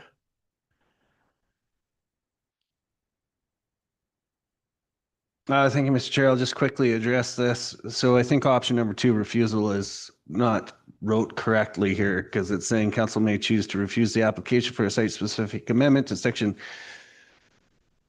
13464 utility servicing criteria of the residential community district to allow for the existing non-compliant on-site wastewater holding tanks to remain instead of installing the required tertiary treatment system. So I don't think that was the intent of the refusal. So I think the intent of the refusal, so I'm not liking the way option number 2 is wrote. That unless I have interpreted that wrong, that looks like we'll refuse it and the tanks stay anyway.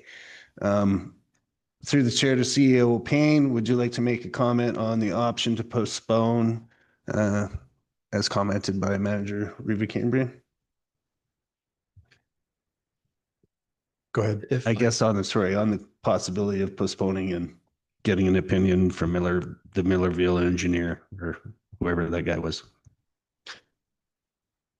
Go ahead, COP. Yeah, thank you, Mr. Chair. I would concur actually with the municipal advisor's opinion that you could open the public hearing in this instance, because this is a site-specific amendment for the septic use, not for the residential use. The residence is already there.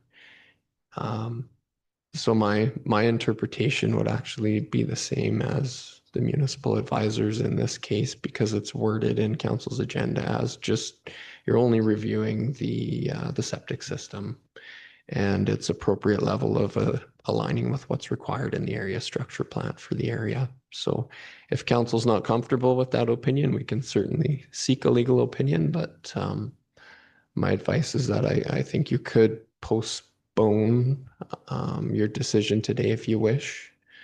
And if you wish to ask a third-party engineer contracted to the county for some advice on potential options and have that come back to you in a reopened public hearing setting, that is something council could potentially proceed with if you wish to do that. Okay, are we getting closer? Deputy Revol. Sure, thank you for that. And I would also say that if we postponed it for this information, it would also contribute to a decision, even if we couldn't reopen the public hearing. So either way, I think it's useful to find out that information. And we have summarized some information ourselves, but it would be nice to make sure that that information is correct. And we have a number of other questions that might be a possibility of looking into that. When this is evaluated, they might be able to look at that, the back part of that and find out if it's feasible or if there's other options that we just haven't thought of. Thank you. Okay, are we ready for a motion? Councillor McHugh. Thank you, Mr. Chair, and to the chair. I'm only in favor of a slight postponement, and that would be to give the applicant the opportunity to quickly reach out to the individual engineer at Millerville that designed that system and figure out if there's any merit to that system. This thing is dragged out for quite some time. You know, I'm just looking at this thing here, and we've got, when you look at the slope of this house and the contour line, it's on the downhill slope the whole way. We've already got a slough there. We have to get underneath the drainage in the back. That this is not an area where I do think that that there is an option. It's going to leach out the side and be into the environmental reserve. But if there was merit to, if the applicant reached out and thought that there was merit to I guess a part of the postponement would be to, are we allowed, point of clarification, can we, as the municipality, share that information with the applicant? Can we freely share that information with the applicant, or is that an issue to share the engineering firm in Millerville with the applicant? Go ahead, Mr. Reva Cameron. Well, it's a little older information, and hopefully that engineer is still practicing. So that's, and we'd have to contact them to see if they were acceptable to be contacted. So perhaps the way forward would be to postpone for further engineering review. Does that?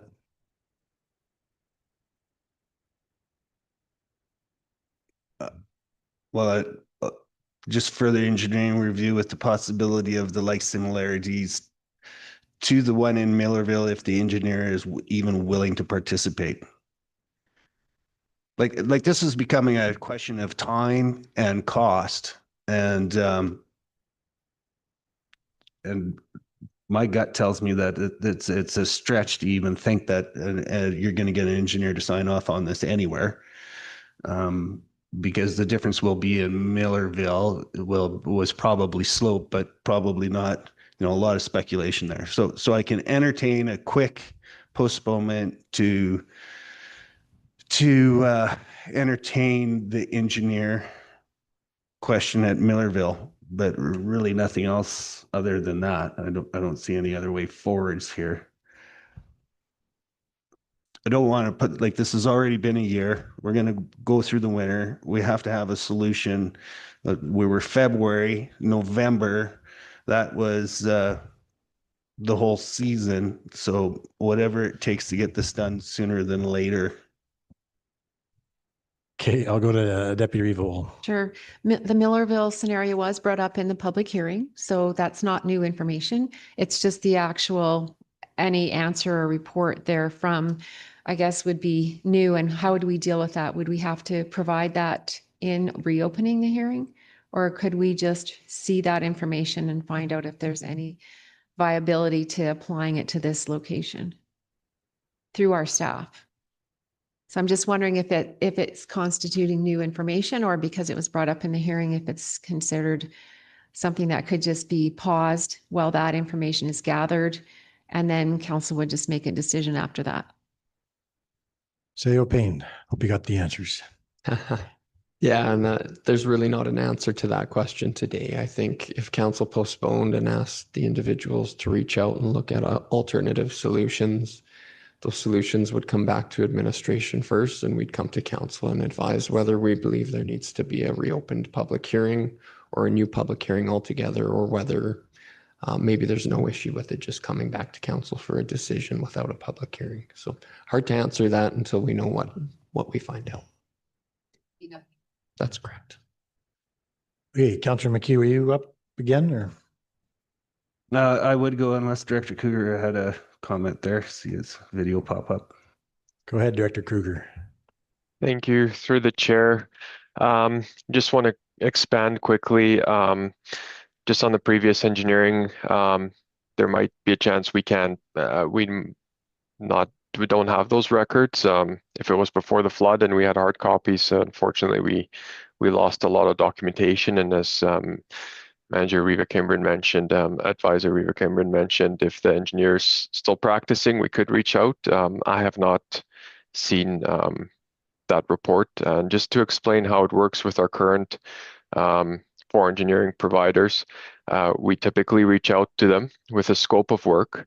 We ask if they've done anything like that in the past. We ask for their capacity.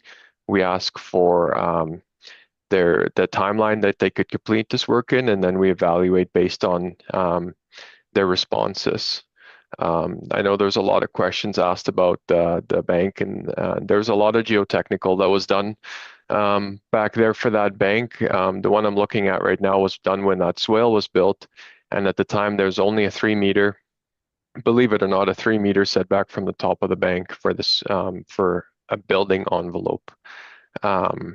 That even puts it at the property line for this location. Now a pool is definitely a different story in the future because these don't account for pools, but I just wanted to let council know there was multiple geotechnical tests done that could be available for any engineer that would be doing this additional review. Hopefully I can answer any more questions if there is, but hopefully that provides some clarification. Okay. So hopefully we can move forward, get a motion going here. It's sounding like we want to postpone for a bit of a look-see at the engineering piece. I don't think we need to get overly complicated on what that looks like. I think administration is well aware of the conversation and what has transpired here. So, nobody was on. Everybody was on, then nobody's on. Councillor McHugh, do you have a motion? Postpone for 2 weeks for Public Works for Foothills Public Works to do a little bit further investigation as discussed in council. And that's basically to reach out and explore the Millerville example as brought out in the public hearing, and just to see if there's any merit or similarities to the current situation. Okay, got that motion. Just to double check, administration, 2 weeks is sufficient time to. Yes, and I only went with 2 weeks because RMA were not in session next week.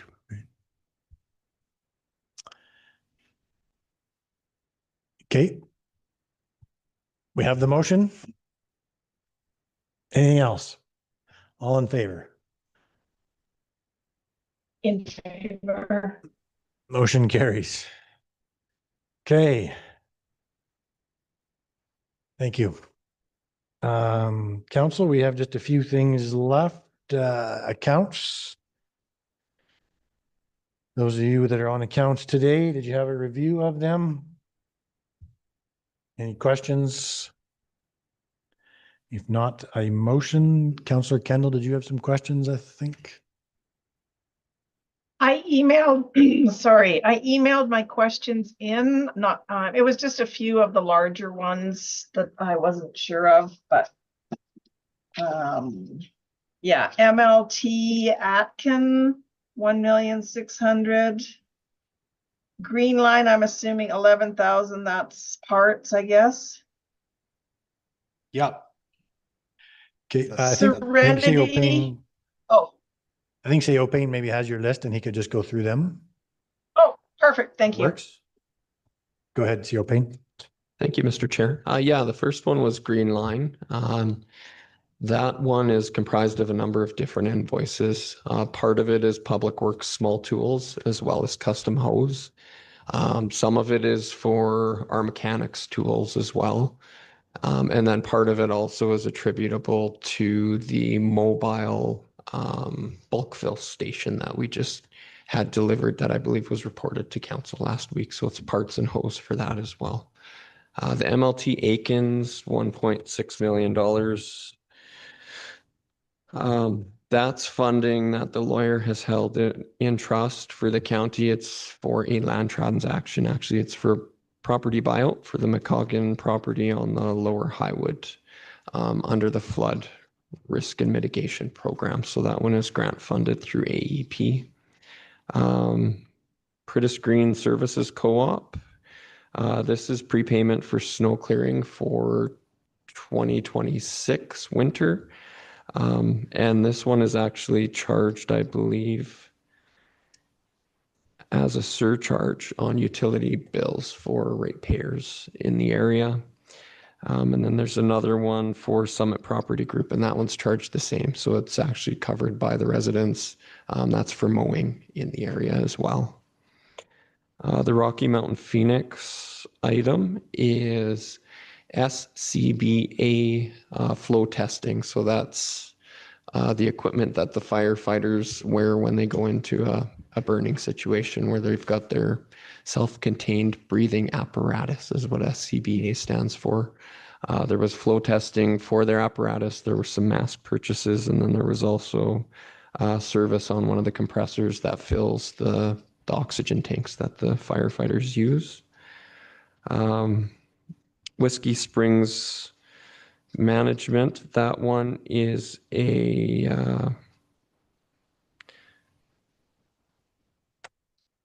release of a deposit. So there's a process, I guess, for our new council members. When an individual comes to develop, they sign a development agreement, and in there's a requirement that the developer provides a deposit or a security. It can be in cash, it can be a secured letter of credit for 125% of the value of infrastructure that they will be constructing on a site, and that can be for roads, swales, sidewalks, concrete work, all different things. And once that construction takes place, our Public Works Department reviews the infrastructure after it's been installed. The engineers review and submit, and we go out and inspect it. And once a complete construction certificate is issued, a certain amount of their cash deposit or their letter of credit is released back to the developer. We hang on to any portion that's remaining for any deficiencies that may exist. And then we also hang on to a portion that takes us through what's called a 2-year maintenance period. After that maintenance period is up, then another inspection takes place, and a developer will receive what's called a final acceptance certificate, and then refund of any remaining deposits. The deposits are held in the event that a developer or resident who's responsible for installing infrastructure moves on. That gives the county the ability to finish off any of that infrastructure development that's required. So that's the explanation for Whiskey Springs. Just looking on the list, there was another one that was the exact same situation. Is that Mariah? There's only 3 left that you didn't do yet. Mariah? And then That's Serenity Mariah. was the part. Oh, Yep, that's correct. Or no, sorry, Mariah is a different one. That's a cemetery project for Foothills Cemetery. There was drainage and mostly swale reconstruction. There was also installation of a new culvert and then construction of a slight berm there. The way that funding works at Foothills Cemetery is it's shared 1/3 by the county and then 2/3 by Diamond Valley. The land for that cemetery is owned by Diamond Valley, and then we have a contract in place where Foothills County operates and maintains the cemetery. There's an annual budget that board establishes itself. Each of the municipalities are requisitioned for funding based on the budget, and then the cemetery board authorizes the work that takes place. So the county would be on the hook for 1/3 of that cost that you see, and Diamond Valley would be on the hook for 2/3 of the cost. Foothills residents and Diamond Valley residents pay a local user's rate for the cemetery. So that's part of the philosophy as to why the county is also participating in ownership of that cemetery and operations. and then just Serenity, 1.48 million.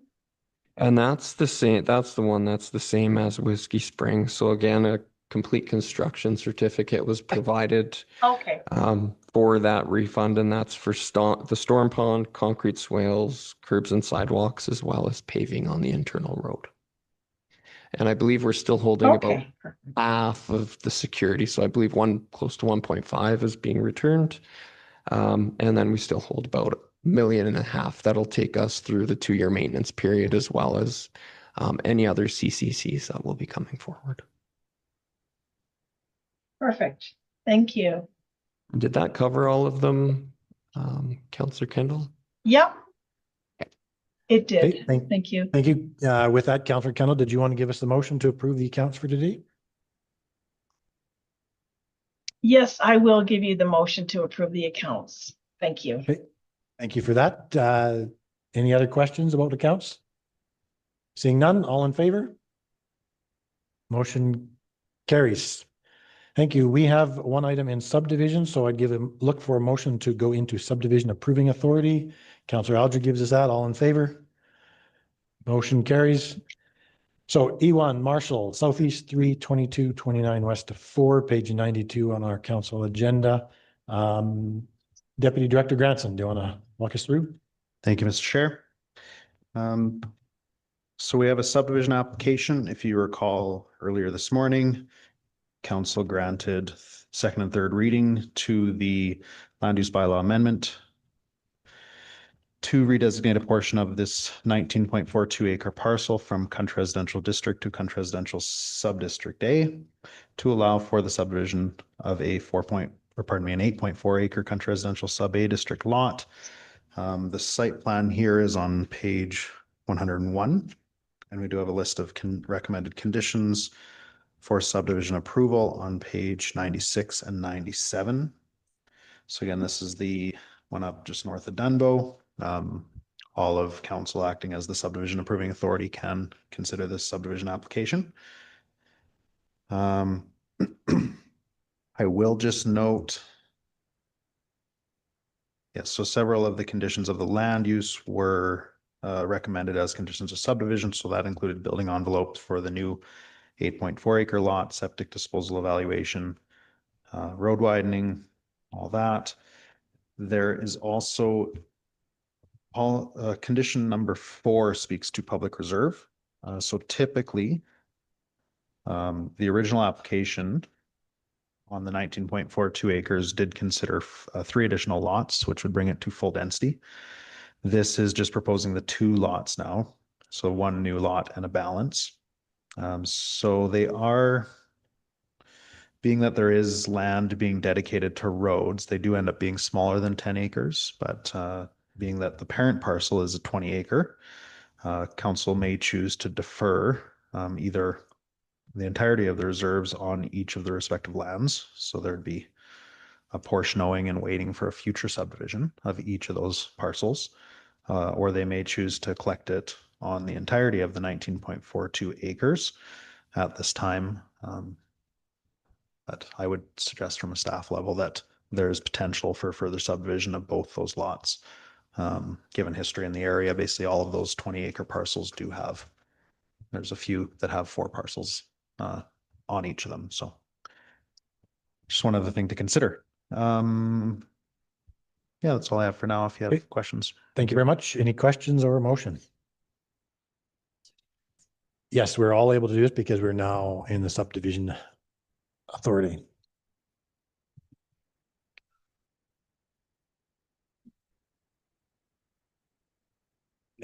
Everybody all at once, please.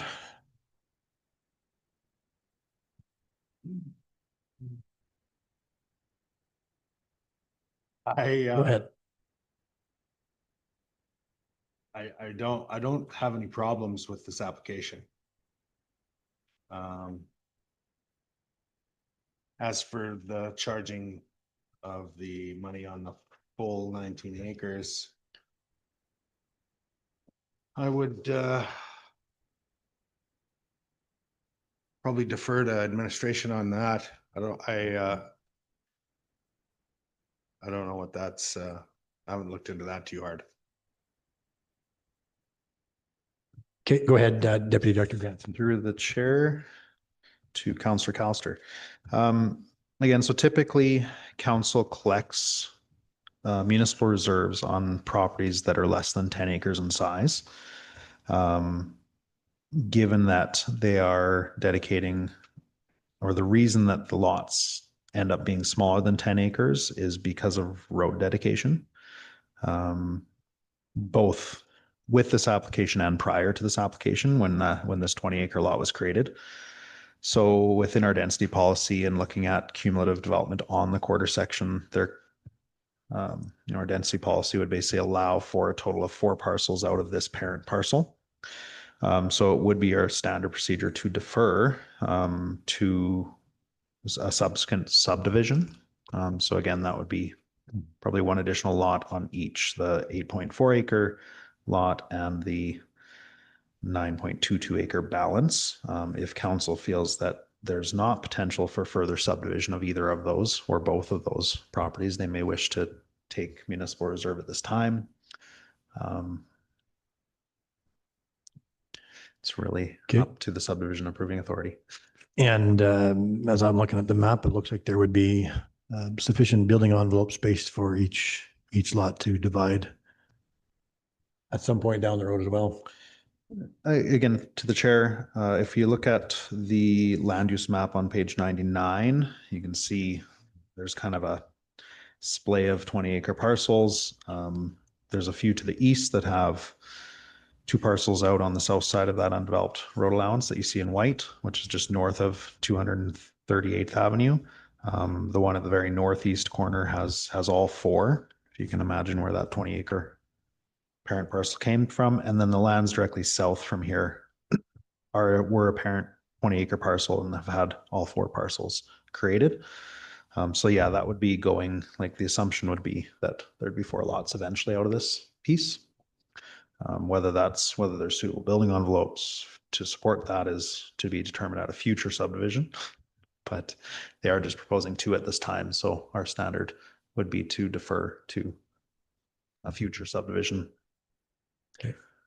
And as I look at it, I would think to defer it as well, just based on the lay of the land and what potential there is. Councillor Alger. Thanks, Mr. Chair. You got to pay the piper someday. I certainly understand the reasoning for deference. This is a lot of money.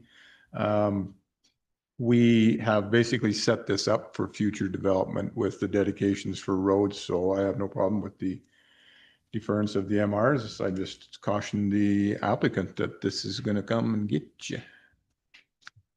Thank you. Okay. Thank you. Mr. Callister, did you want to put together a motion for us?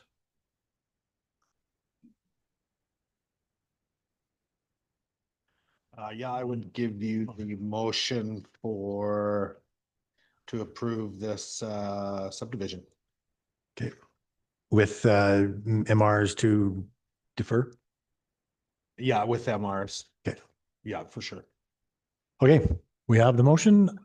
Anything further? All in favor? Motion carries. That concludes subdivision. So I'd look for a motion to go out of subdivision approving authority. Councillor McHugh gives us that. All in favor? All in favor? Motion carries. Okay, we are getting there. I'm going to go to Councillor Kendall. I believe you had an item you wanted to bring up in relation to F4 and a amendment. Go ahead. You ready? You're muted, Councillor Kendall. Yes, yes, I am.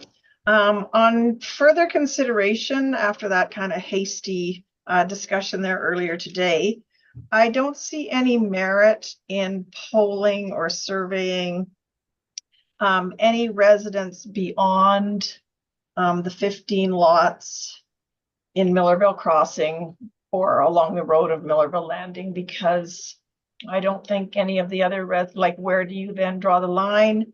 And I don't think any of the other people, it affects them at all. So, and I just had a message from the show home owner during our council meeting here, and he has had a chance to see the signs, and he's not in favor.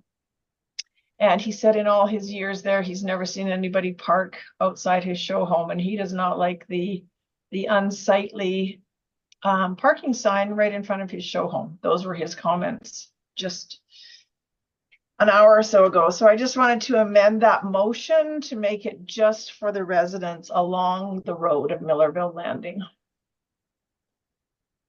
Okay, and I'm just going to circle to CAO Payne in terms of procedure basis. So this is not a reconsideration, it's just amending the motion, and that is okay under our procedures, correct? Okay. Okay, so the motion is to amend the previous motion from earlier today so that the notices would only be going to those residents along Millerville Landing. We all understand that? Anything further from anybody? Seeing none, all those in favor? Motion carries. Okay. The only thing left is committee reports. We ended off with Deputy Ohl. I think it was Councillor Alger's up next. And then Thank you, Mr. Chair. All I had was ASB on Thursday and was well spoken to by the other panels. So I have nothing to add to it. Thank you. Okay, thank you. Councillor Callister, committee reports. Yeah, thank you, Mr. Chair. Went to, well, we had a fire board meeting, but that was spoken to by Councillor Ohl. We were going to have an open meeting in December sometime. The rest was enclosed, which will be brought to council in a future meeting. Had several meetings with residents in Division 6 to do with traffic management, launch pad, property taxes, and other items. But we'll be bringing those to council again and further council meetings. That's all I have for now. Okay, thank you very much. Councillor Kendall, committees this week?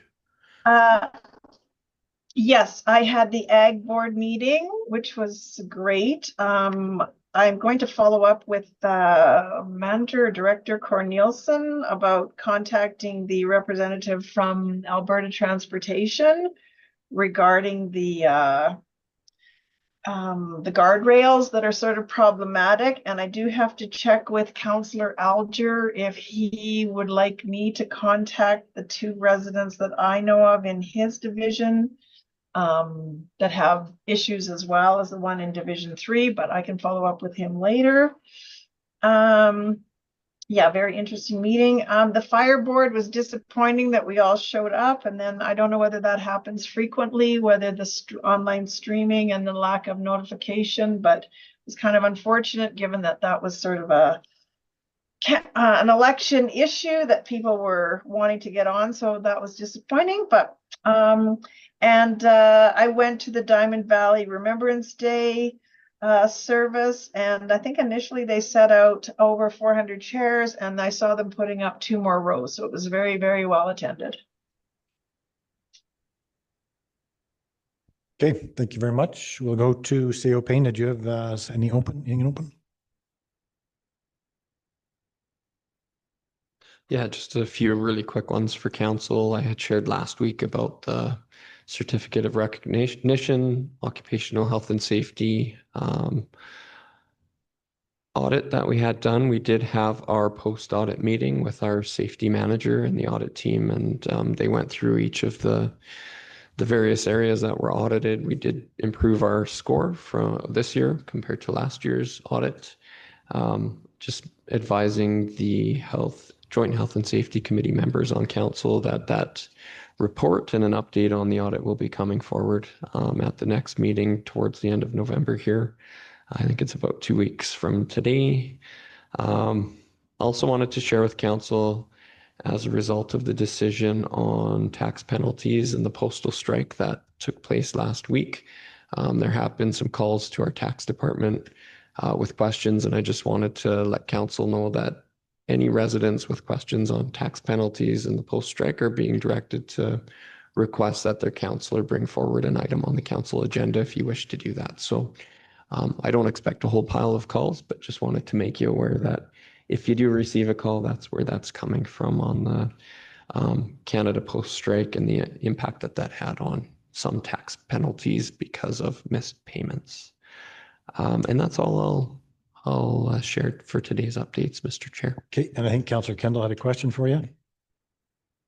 Thank you, Mr. Chair. Just a quick question. When we get road complaints, do we have to wait until the next council meeting when all the directors are sitting there, or can we contact them as the issues come up? Yeah, if there's an immediate issue, it's preferred, especially if it's a public safety related issue, it's preferred that be brought up immediately, either with myself, with Director Kruger, or with Mr. Weberg, our operations manager, depending on the level of severity that needs to be dealt with immediately. If it's a longer term issue or a strategic issue, it can certainly wait till the next meeting. But I know our staff typically prefer to get things done if there's an issue hanging out there. Okay, I'll email you. Thanks. Municipal Manager, Reva Cameron, anything in open?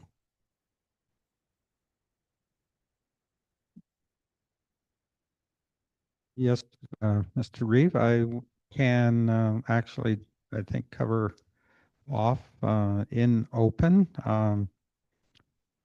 Just 1 second here and a little video for council. If it'll work up. There, this is the north cell of the reservoir. And this was just sent to me by Manager Weberg. That is the big pool, and the liner is complete in pool 1. Pool 2 will be a little longer. They've indicated they could bring in 2 crews, and it will quicken how the south cell will be completed. The original design was for approximately 369,000 cubic meters of storage. It's larger than originally designed, and so we'll wait to see what the final estimate is. But I thought I'd show that to council. I know CAO Payne mentioned issues with the horizontal collector well at the intake site, and they just completed the testing of the laterals and waiting on the report as to what the estimated capacity will be. So probably when council gets back, their next meeting, we should have a lot more information to discuss as to where everything sits on that situation. Pipeline B is moving along quite well.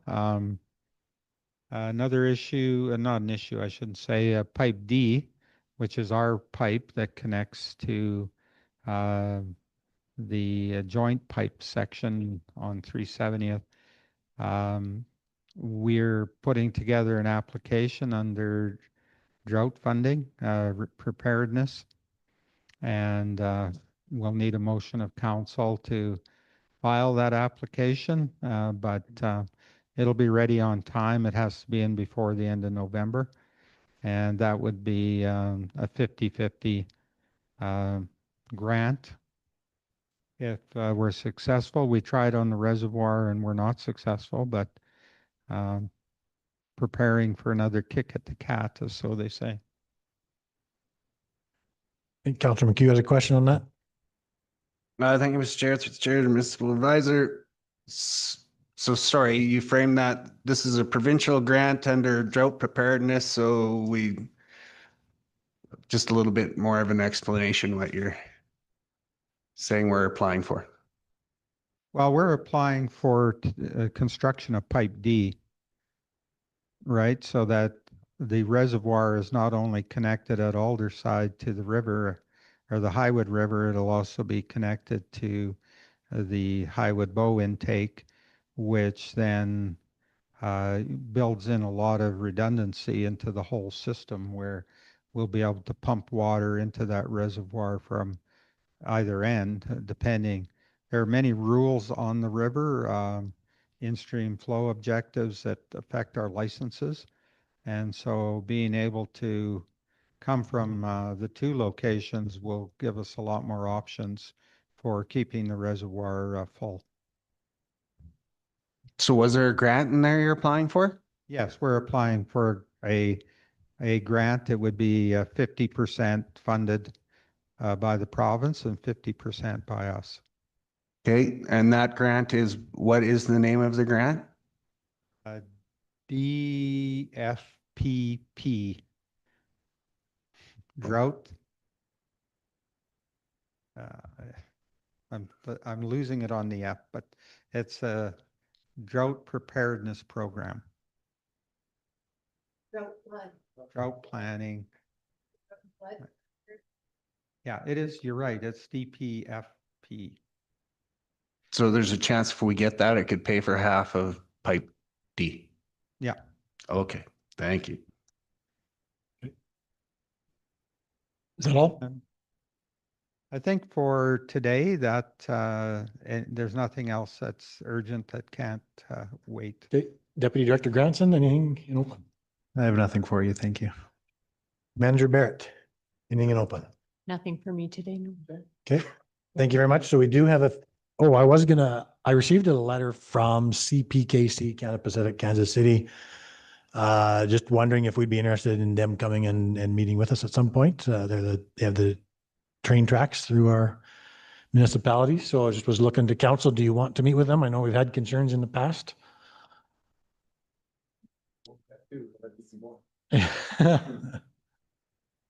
It can be planned at some point down the road sometime, I think. CPKC has reached out asking if we would care to meet with them. Okay, well, I'm seeing at least 4 hand thumbs up, so we'll take that and we can make it happen. One of them rude. Okay, so we just have a few things in closed session, so I'd look for a motion to go into closed. Councillor Estes gives us that. All in favor? Motion carries.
Thank you. Welcome back.